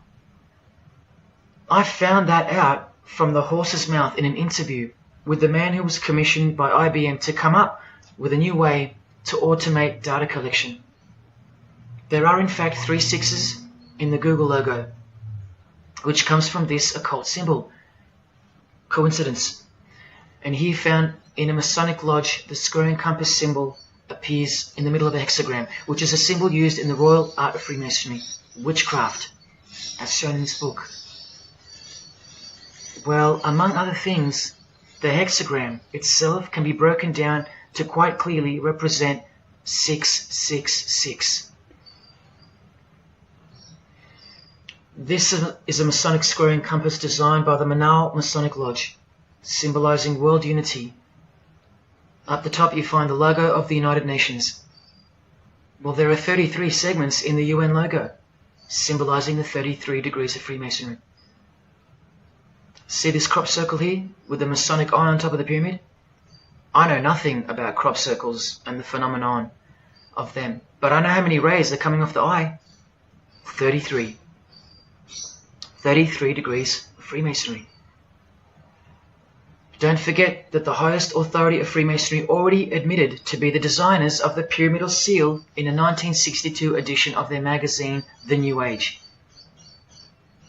I've shown you how the inverted pentagram makes for the spelling of the word Mason in the same seal. Well, that same pentagram with the elongated top horns appears here in a European Union logo. An inverted Satanic pentagram right in front of our eyes. Here's the European Union building architecturally mimicking the Tower of Babel. That was the very same tower that the God of the Bible destroyed thousands of years ago, according to the Bible, when Nimrod, one of the admitted founders of the original craft of Freemasonry, tried to unite the world under one world government. So this logo and this building design is a clear statement to the God who intervened the first attempt at a world government. This is England's Secret Service logo for MI5 with the word intelligence being symbolized by the eye of Lucifer, who was viewed as the most intelligent entity in existence by the secret societies. And this is the symbol for the Information Awareness Office. You know exactly who's in control, and now you know exactly what they want, and they will get it. In a 1962 article written by former US President and Freemason's wife, Edith Roosevelt, in the New Hampshire News, and speaking of the spiritual counterpart building for the United Nations, called the Temple of Understanding, she writes that the symbolism planned for the building dates back to the black magic practiced by the high priests of ancient Egypt, and that the building will contain a giant eye. You don't have to wonder why now, because you know why. This clothing designer is fully aware that the one-eye symbol is synonymous with Satan and hatred of Jesus. Does this movie poster make any more sense to you now? Well, are you ready for the second biggest shock of all? Whatever you think of what you're about to see, please come see me on the other side of this so I can show you something. This clip only goes for a few minutes. And keep in mind, the only reason I'm showing you this to you is because the writer and director of the preview of this movie-style documentary was murdered, along with his wife and his little daughter and his dog, all before the production could begin. The murder was made to look like a murder-suicide, the news of which never made national broadcasts, just the local news. Case closed, nothing to see here. You have to ask yourself why, after so many movies with a dystopian, World War, totalitarian type theme, why was this movie so dangerous and strictly unacceptable for public viewing, that a whole family would be murdered? Well, this movie was going to tell us about America's secret destiny. And one other thing which you'll see on the other side of this clip, an amazing thing. As titled by Manly P. Hall over 100 years ago, what's the secret destiny of America? Well, it's this.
What was David's hidden message inside the gray state? And could it be the reason for his death? Perhaps the scariest part of Gray State's conceptual trailer is this character here, who appears to be operating a guillotine. David Crowley was very intentional in this frame of the movie. He added something that I believe he wanted the people to know about. Who is the identity of this executioner? If you look closely, you will see that this terrifying character is wearing something around his waist. It appears to look like an apron. The executioner wears a Freemason apron, complete with the all-seeing eye, the compass, and the two pillars. I do believe David Crowley is trying to tell us something.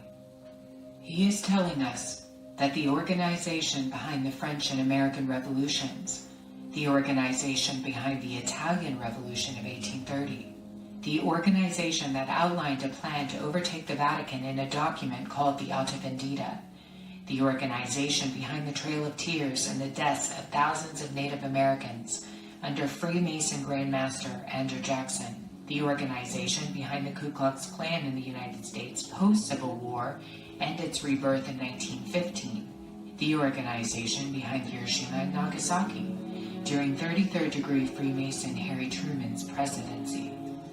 These are men with a radical revolutionary agenda throughout the entire world because they worship and follow a radical revolutionary deity, the first to have led a revolt against the Most High Lord.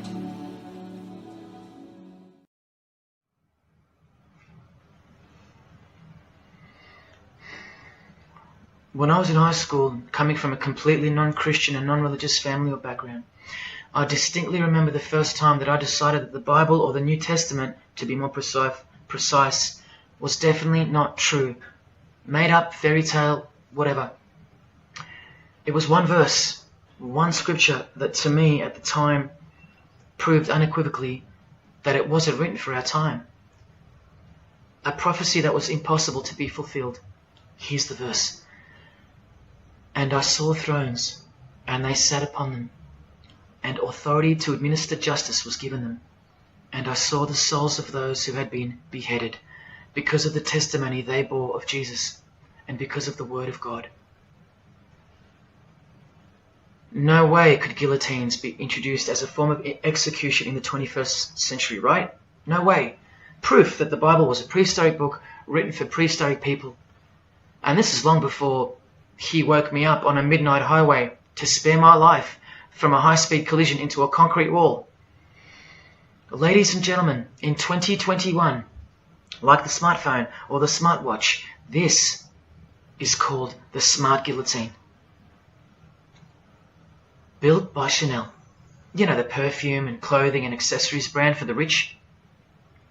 What on earth does a perfume company have to do with chopping people's heads off? Well, I thought I told you that all of this is just the tip of the iceberg. I wonder who really owns Chanel. Well, here's their logo, and there is an eye in the design. And have you seen their drip design? How odd. Welcome to the real world. You ready? This is from a legislation archive from the Georgia House of Representatives in the 1995-96 sessions. This is Bill HB 1274 on the death penalty, guillotine provisions.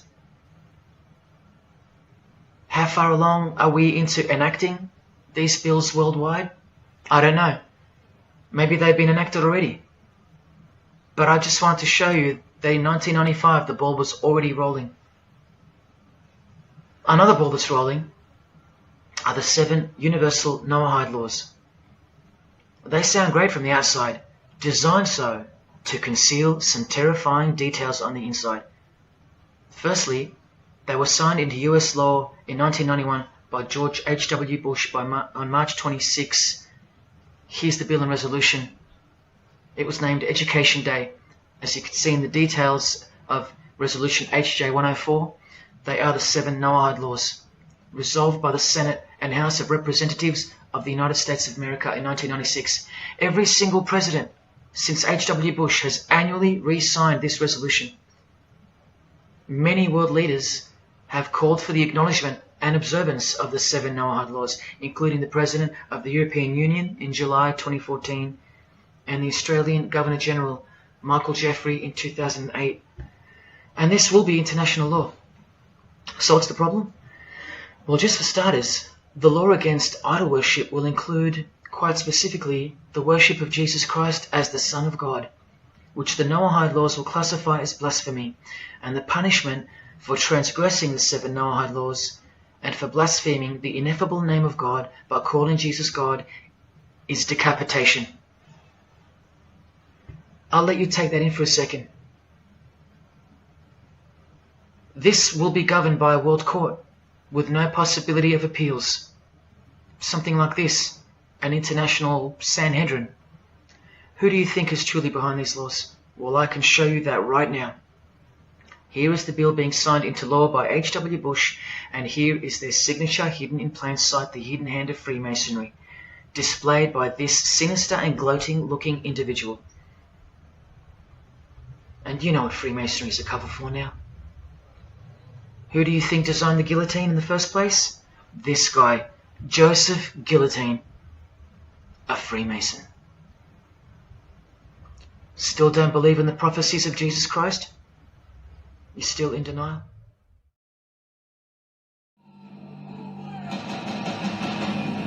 Last night I dreamt about how things were. And I woke up here.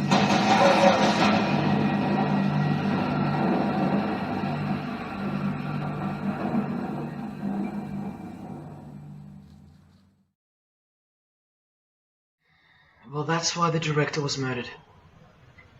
And his wife, daughter, and dog. I think of them often, and sometimes when I need spiritual sobering up, I think of that fateful and evil night where that beautiful Christian family were brutally eliminated. If you think he wasn't onto something, well, he paid the greatest price to share this with you. Prophecy will be fulfilled. Listen to the words that come right after the execution by guillotine scripture in the Gospels. And I saw those who were such that they did not worship the beast, nor his image, and did not receive his mark of identification upon their forehead and hand. Remember this mark in the video? I'm not saying that the director knew what the mark would be, but based on the symbology, he knew who would be behind it. Look at the triangular symbol of the Freemasons. The Masonic triangle around the eye, and the Brotherhood of Satan. Now look at the front cover of the book written by New Age author Maurice Nicoll. The mark. Same symbol. Identical to the symbol used by J.K. Rowling, who said its design was inspired by the Freemasons. Who has this tattoo, which represents the Baphomet. Well, Solve Coagula is the process in which they will bring this New World system to life. It's identical to the Masonic motto of order out of chaos. Solve means dissolve or destroy, and coagula means to bring the elements back together into a new and higher form, a new and higher system. Jesus described it as the beast system, and one way or another, we will be marked as a form of identification in order to participate. But first, chaos must ensue. A deep Masonic truth, which is mostly true anyway, is that destruction precedes construction. It's like having to destroy a tree in order to create a table. The same principle applies to creating the New Age. That's why I know that the process which involves the creation of a new system must involve the destruction of this one. Now, this is the last referenced work I'm going to use to show you who will be the head of that system, that one world government. A book by David Spangler, considered as one of the founding fathers of the modern New Age. He also has an intimate relationship with the United Nations, as shown in 1975 document which was uploaded to the UN archives in 2006. Please pause to confirm that. Where you can find his name listed under the Board of Directors for the Planetary Citizens Group. In his book, Reflections on the Christ, David Spangler, remember, one of the founding fathers of the New Age and a member of the Board of Directors in a United Nations sanctioned program, repeatedly upholds and honors the entity known as Lucifer. He tells us all about what is required to step into the New Age. Well, mainly, what's required is a new understanding of the angel Lucifer. He writes that when this great project of evolution began, man went forth as consciousness to learn his divinity, and Lucifer went with him. It is important to see that Lucifer, described as an angel, a being, a great and mighty planetary consciousness. He says that, just like in Halloween and trick or treat, if the person offers a treat to Lucifer who knocks on his door, And the person says to Lucifer, come in, and I will give to you the treat of my love and understanding, and I will uplift you in the light and presence of the Christ. Christ meaning my outflow. Then Lucifer becomes that being who carries the ultimate treat, the light of wisdom. Lucifer represents experience. Lucifer is literally the angel of experience. The Luciferic element becomes the true revealer of light, the angel of light. The light that reveals to us the path to the Christ comes from Lucifer. The Christ that he refers to obviously is the Antichrist spirit, who will eventually manifest on earth as one man. But for some odd reason on page 60 he feels compelled to clarify that he was only joking once when he said maybe to enter the New Age we all need to take a Luciferic initiation. Well, that's definitely no joke. That's right. Lucifer is the savior of the secret societies. The solar system was the manifestation of the consciousness of a very great being known as the Solar Logos. And if we go back to the secret society of the Brotherhood of Saturn, we read that mankind will be able to take a measure of egocentric power from the Solar Logos. In this way, Lucifer is the savior of humankind.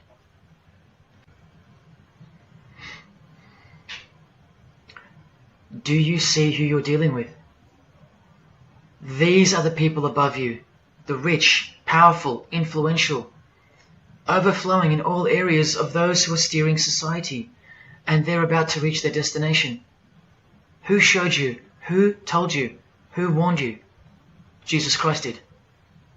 Oh, those pesky Christians. In the animation flushed away, the villain Toad conspires to genocide all the rats in the sewer world and replace them with a superior species, a new species. No one is aware except for this one rat who's briefly seen in the beginning. He's a Christian rat, a nut job, carrying around a plaque, as some real-life Christians used to, warning everyone of the impending doom that is upon them. What's the twist that's hidden in plain sight for no one to see? Well, the villain Toad, planning the New Age, wears the ring of a Freemason. This ring. And he wears it exactly on the finger that a Master Mason should. It is worn on the third finger of the right hand. There is one who predicted it all, and they know that. That's why he's been so thoroughly discredited, or so it seems. Yes, the nutjob Christian was right all along. Remember one last thing before I close. From Masonic New Age author Christopher Hyatt, who spoke of the well-planned-for and long-awaited invocation of the Prime Minister of the world, when he wrote in his book, a massive truth that I wish with all my being that you would grasp. Both satanic cults and Christian fundamentalists are closer to seeing the truth than most normal people.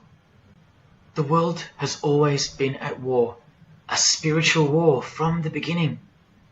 And if you don't know it, then you're losing the battle. The Gospel tells us so accurately that the enemy we wrestle against is not made of flesh and blood, but it is made of spiritual forces of evil in heavenly realms. That's where the real war is being waged, in the spirit. And now that we know what secret societies are and what they've tapped into, we can rest assured that that statement from the Gospels is true. That's why the common denominator between all of the secret societies is the anti-Christian sentiment. You need to ask yourself why. Why the negative obsession with Christianity? It's not as if Christians run the game. Freemasons have banned Bibles from schools. They teach evolution as a fact.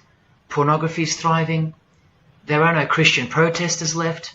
Homosexuality is rampant and protected, and Christianity is buckled. Which church preaches against Freemasonry? Which church is telling you about Satan and his hidden church, which has permeated every vein of society? So why do they hate Jesus if they're at the top of their game? Because Jesus Christ is real, that's why. And he left us prophecy that they can't escape. See, the more they win, the more they fall into the hands of the prophecies of Jesus and his Gospels. What a blessing for you, those who would grasp this as truth. What good news for you, and what a terrifying conundrum for them. If you've come this far, and you still don't care, or still unwilling to trust, then you deserve what's coming, as a law of nature. because you've been warned of all of it. The one world government clearly on its way. Cashless society, inevitable. The mark that each person will receive, without which you won't be able to buy or sell or participate in this world. And the manifestation of the name, the number of the name of the one who will implement this system. 666. All of it is coming to pass. Inescapable we are from him. Everything and everyone will fall back into his hands, where he will finally separate the goats from the sheep.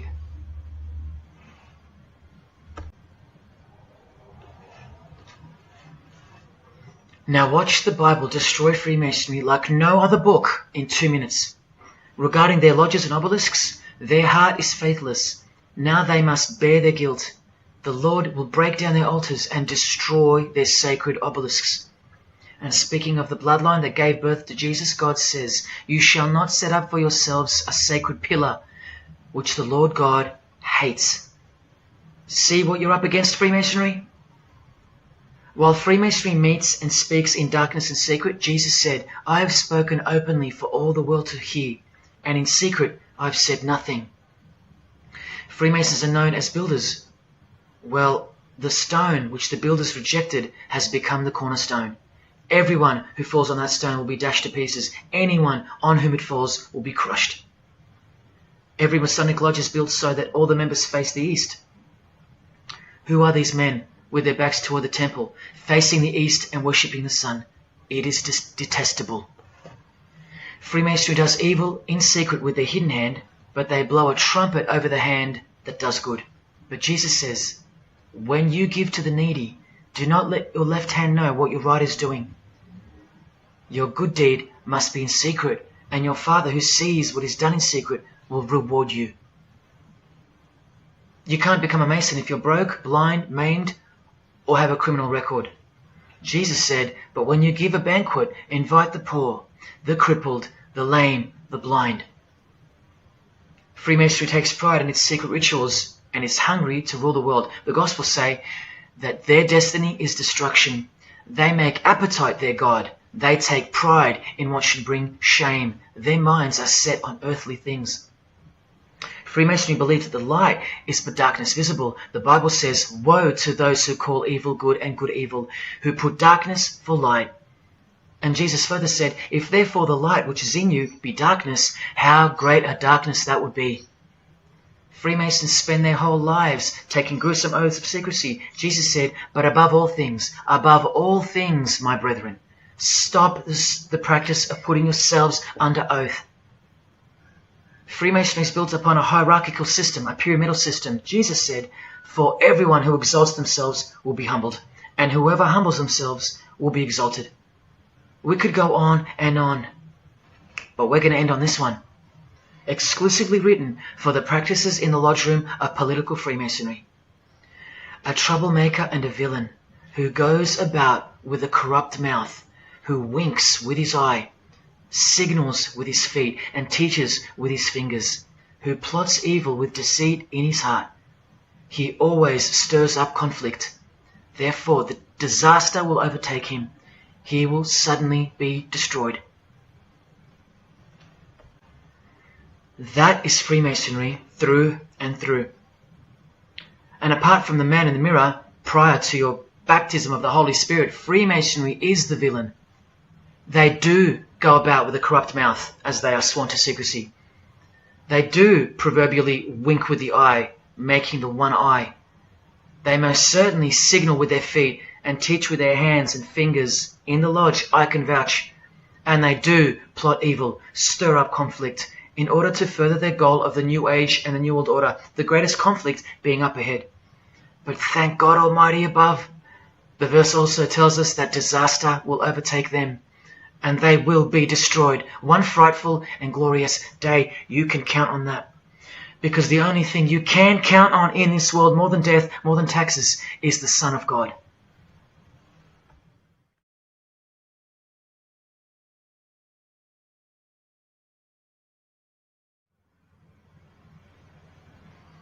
This is it. This is the last shock, and by far the biggest. If you ever needed intellectual proof that Jesus Christ is real and living right now, this is it. If Jesus and the Gospels weren't true, then Luciferians wouldn't be running the world. Atheists would, or some other version of modern man. Anyone, but not Satanists, not the passionate enemies of Jesus. If Jesus wasn't real, then so-called Satanists would be scattered here and there over the world in little local covens by silly teenagers rebelling against society and living in their own la-la land with their own little make-believe devils, being make-believe rebels. But no, people who believe that Lucifer is God run the world from top to bottom. They are dedicated to the core. They're highly sophisticated. They make the movies, they star in the movies. They write the songs, they sing and dance. They are worshipped as idols. They set trends, they live large, and they practice witchcraft, complete with sex magic and blood sacrifices. Why? Why do they do that? Why would they bother? Because witchcraft is real and has been since before civilization began, hidden from the vile multitude who have been stupefied by propaganda to the point that they don't believe in anything anymore. And who waged a war on witchcraft on your behalf? God did, the God of the Bible. If Jesus wasn't real, Luciferians wouldn't be building their paradise on earth. Atheists would. If Jesus wasn't real, Luciferians wouldn't be passionately hating him to the point of keeping their existence hidden under penalties of torture and death. Lo and behold, in the 21st century, yes, if Jesus was a myth, Luciferians wouldn't be working overtime to inadvertently fulfill every prophecy that Jesus gave us. Can anybody read me? What part of Jesus foretold a worldwide cashless system, a worldwide government, and a worldwide religion do you not get? If Jesus wasn't real, why do former Satanists freely admit that only the true Christians are immune to witchcraft? They have no power over the disciples of Jesus. How is that possible? And what about this one that's been going around? If the Gospels were written by the Catholic Church in order to control people, then why didn't they include a pope in the scriptures? There's no pope here. Why didn't they include instructions to obey the priests? There's no priests in the New Testament, except for God himself and all his disciples. We're all priests. If the Gospels were an invention of the Catholic Church, why does Jesus say to call no man Father except your Father in heaven? Yet every priest holds the title of Father. If the Gospels were an invention of the Catholic Church to control people, why were only priests allowed to own a Bible and not the common people? Why did they burn William Tyndale at the stake, a Christian scholar who translated the Bible into English? Are you with me? Please help me understand how you don't believe in Jesus when even your enemies, the high-ranking Freemasons, think that you're stupid for not believing in Satan.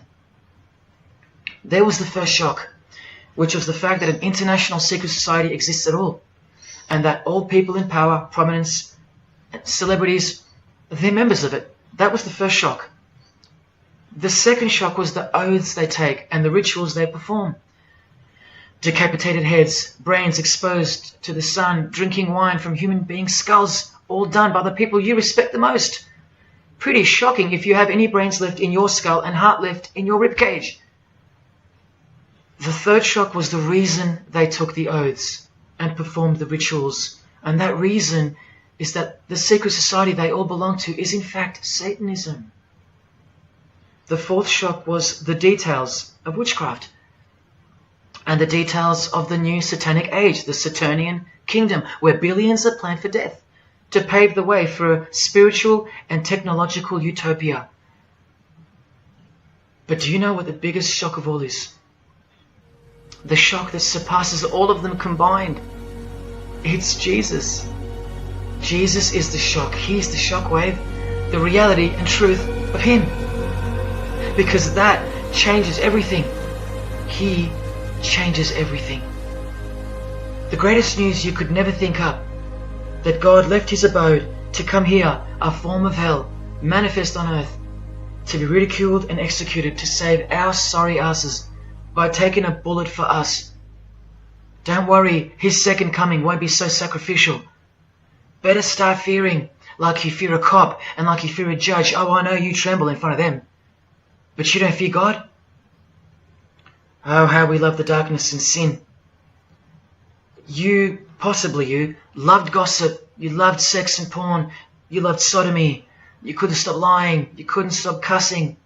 You loved your idols, singers, actors, sports people, sports teams. Putting people who fart, smell, and eventually die on a pedestal.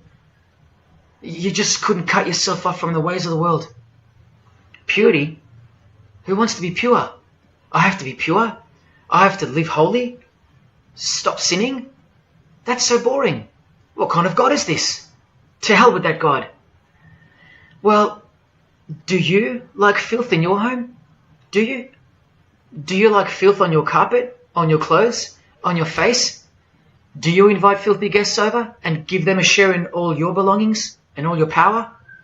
Do you give them the keys to your house and car? No, you don't. But the Creator, who has the greatest house of all, he should. We can barely earn $1,000 a week, and we don't give that away to anyone. But now God should share his wealth with you, the unclean, the unrepentant. Is it too much to ask your filthy guests to clean up before they enter? To watch their mouths, to control their willy? Is that too much to ask? Oh, but if God was real, what about all the children that die? What about them? What are you doing about them? Are you still stuck on which phone you're going to upgrade to or what's for dinner? Why don't you leave your abode, your luxuries and your loved ones and risk it all to go save some children yourself? Oh, but what about all those who've never heard of Jesus? Let me ask you, what's your excuse? I know they have one, but what's yours? You've heard of him.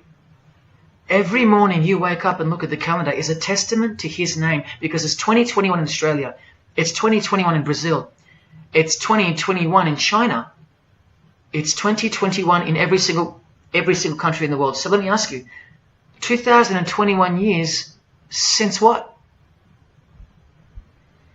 Like I said, just waking up in the morning and knowing what day it is a testament to him. But if God was real, why wouldn't he just show himself? Show himself to who? To you? You can't even get on your knees and repent. You can't even hate sin and scream out to him. So why would he? How do I get the girl if I don't ask her out? And if I do, maybe she rejects me the first time and the second. How bad do I want her? How hard will I try? Most haven't even knocked on his door. Well, I did. I just kept knocking and knocking, and then I started banging and banging. I refused to leave his porch. I lay there like a hungry puppy. But even when he answered the door, I did the runner, because he was too big for me, and I loved sin a little too much. Yet he still left the light on for me. But here's the craziest part about people who ask me why he doesn't just show himself the way they'd like him to. Their hearts have been so hardened that even if he did appear to them, in 2 weeks they would go back to being their old self, and he knows that. That's why. They might even forget it ever happened. Oh, that was just a crazy day. That was probably all in my head. Oh, how we love to make excuses. But if God was real, what about all the other gods? What other gods? Did Buddha perform a miracle for you? Did he affect a plethora of witnesses? Were his followers stoned to death, sawn in half, eaten alive? Did historians of his era leave any trace of him? Did he prophesy all the kingdoms that would appear on earth, and in what order? Did he foretell of worldwide floods, of enemies that would despise his followers, use his name as a cuss word, and eventually attempt to set up a world kingdom? Did his appearance change the calendar from one end of the world to the other, and predict that his appearance would in fact change the calendar? What did the Prophet Muhammad do for you? Apart from stealing Jesus from billions of people and corrupting the Gospels, did he dedicate his entire life to sinlessness? Did he remain celibate so that his blood could make a difference in the hidden realm? By the science of sacrifice, which is practiced in secret every day, in order to shield your very soul? No, he didn't. Instead, he had 11 wives. One of them was 9 years old, and he lived like a king, while the real king lived like a slave, and died like one too, and washed the feet of his disciples, while demons trembled at his name and presence, and still do. And let's not even bother with the other pagan gods, Osiris, Odin, Vishnu, all inventions of fertility cults that worship the sun, sex, genitals, death, destruction, agricultural religions. Did anyone else apart from Jesus Christ ever say the words, I am the truth? Have those words even ever come out of someone's mouth? I've heard of, I know the truth, I have the truth, but I am the truth? That doesn't even make sense. Unless truth itself was once upon a time born on earth as a man. Well, of course he's the truth. Where are all the heart-wrenching, knee-buckling testimonies about the indescribable power of this Holy Spirit, which comes in to sweep you off your feet and drown you in its tides, changing you forever? Where are all those testimonies? I'll tell you where they are. In the Christian column. That's where. Oh yeah, you'll get them here and there in every genre, but Christian testimonies simply outclips the rest. Where are all the life-changing, electrifying Hindu testimonies? The Muslim testimonies? A Muslim, Buddhist or a Jew on the street corner, or from the proverbial rooftops, shouting the truth for all to hear, no matter the cost, because they love us that much, because he loves us that much? Where are they? And Freemason testimonies? Have you even heard of one of those? Satanic testimonies? You ever heard of one of those? A Freemason on his knees, sobbing from joy because of the overwhelming knowledge that Lucifer loves him? No Mason or Satanist has ever done or heard of such a thing. But the biggest cult in size is the cult of society. Where do you think the word culture comes from? And the TV, the doctors, the idols, the PhDs, the scientists, they are the priests of the cult of society. You atheists think you don't live in a religious world of your own, filled with daily rituals and daily worship? Even your beliefs require faith in what your priests teach you. Evolution, no proof. Age of the earth, no proof. Distance of the sun, all faith-based on what you are told by strangers. You can see the rings of Saturn with your telescopes, but you can't see the buggy on the moon that was left behind in 1969, yet you still believe, because you have faith. Don't you worry, no matter who you are, you live in a religious world, because life is religion. And if you're still in the I'm not religious category, think again. You all worship something or someone, and your religion is futile. But for you, for the one, whoever you are, remember the advantage that evil has over good. A little good doesn't destroy evil, but a little bit of evil destroys all good. See this glass of water? One single drop of poison is enough to render the whole lot useless or deadly. That means that 99% of the goodness and purity of that water amounts to nothing, all because of one single drop. The whole glass is evil. And so it is with the human soul. You better believe it. Does anyone go out with a stain on their face or on their shirt? You think the soul can't be stained? Think about it. Just one lie makes you a liar. So you can't go where life is, stained with death? Now, in case someone thinks I'm playing the high and mighty role, I tell you this. I used to be a liar. I used to be a pervert. I used to be a drunkard. I used to smoke all kinds of poison. I used to have angry outbursts, use a filthy mouth, indulge in filthy humour. I used to. Past tense. But no more. He finally summoned me. He called my name for the last time. He took my dog, then my music. He took my band, broke it all, and broke me, flooded me clean. He sent for me. He woke me up from a deep sleep. on a high-speed midnight highway with a whisper, an actual whisper in my ear, and only meters between me and a concrete wall with my name on it, because he knew I had it in me. I had it in me to lay it all down, risk everything, so I can take a stand for him, for the Gospels, and for you. Well, this is me taking a stand.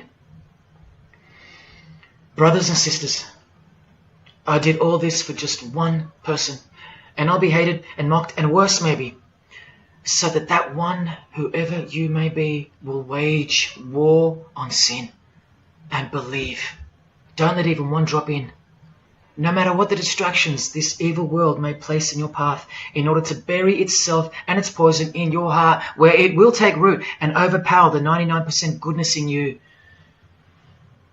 Just like only a few find success in this world, even fewer will find the kingdom.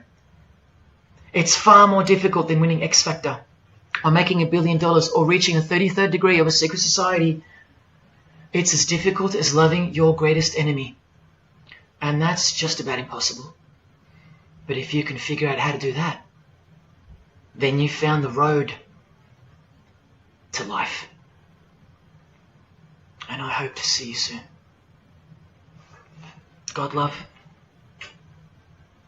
Jesus wins.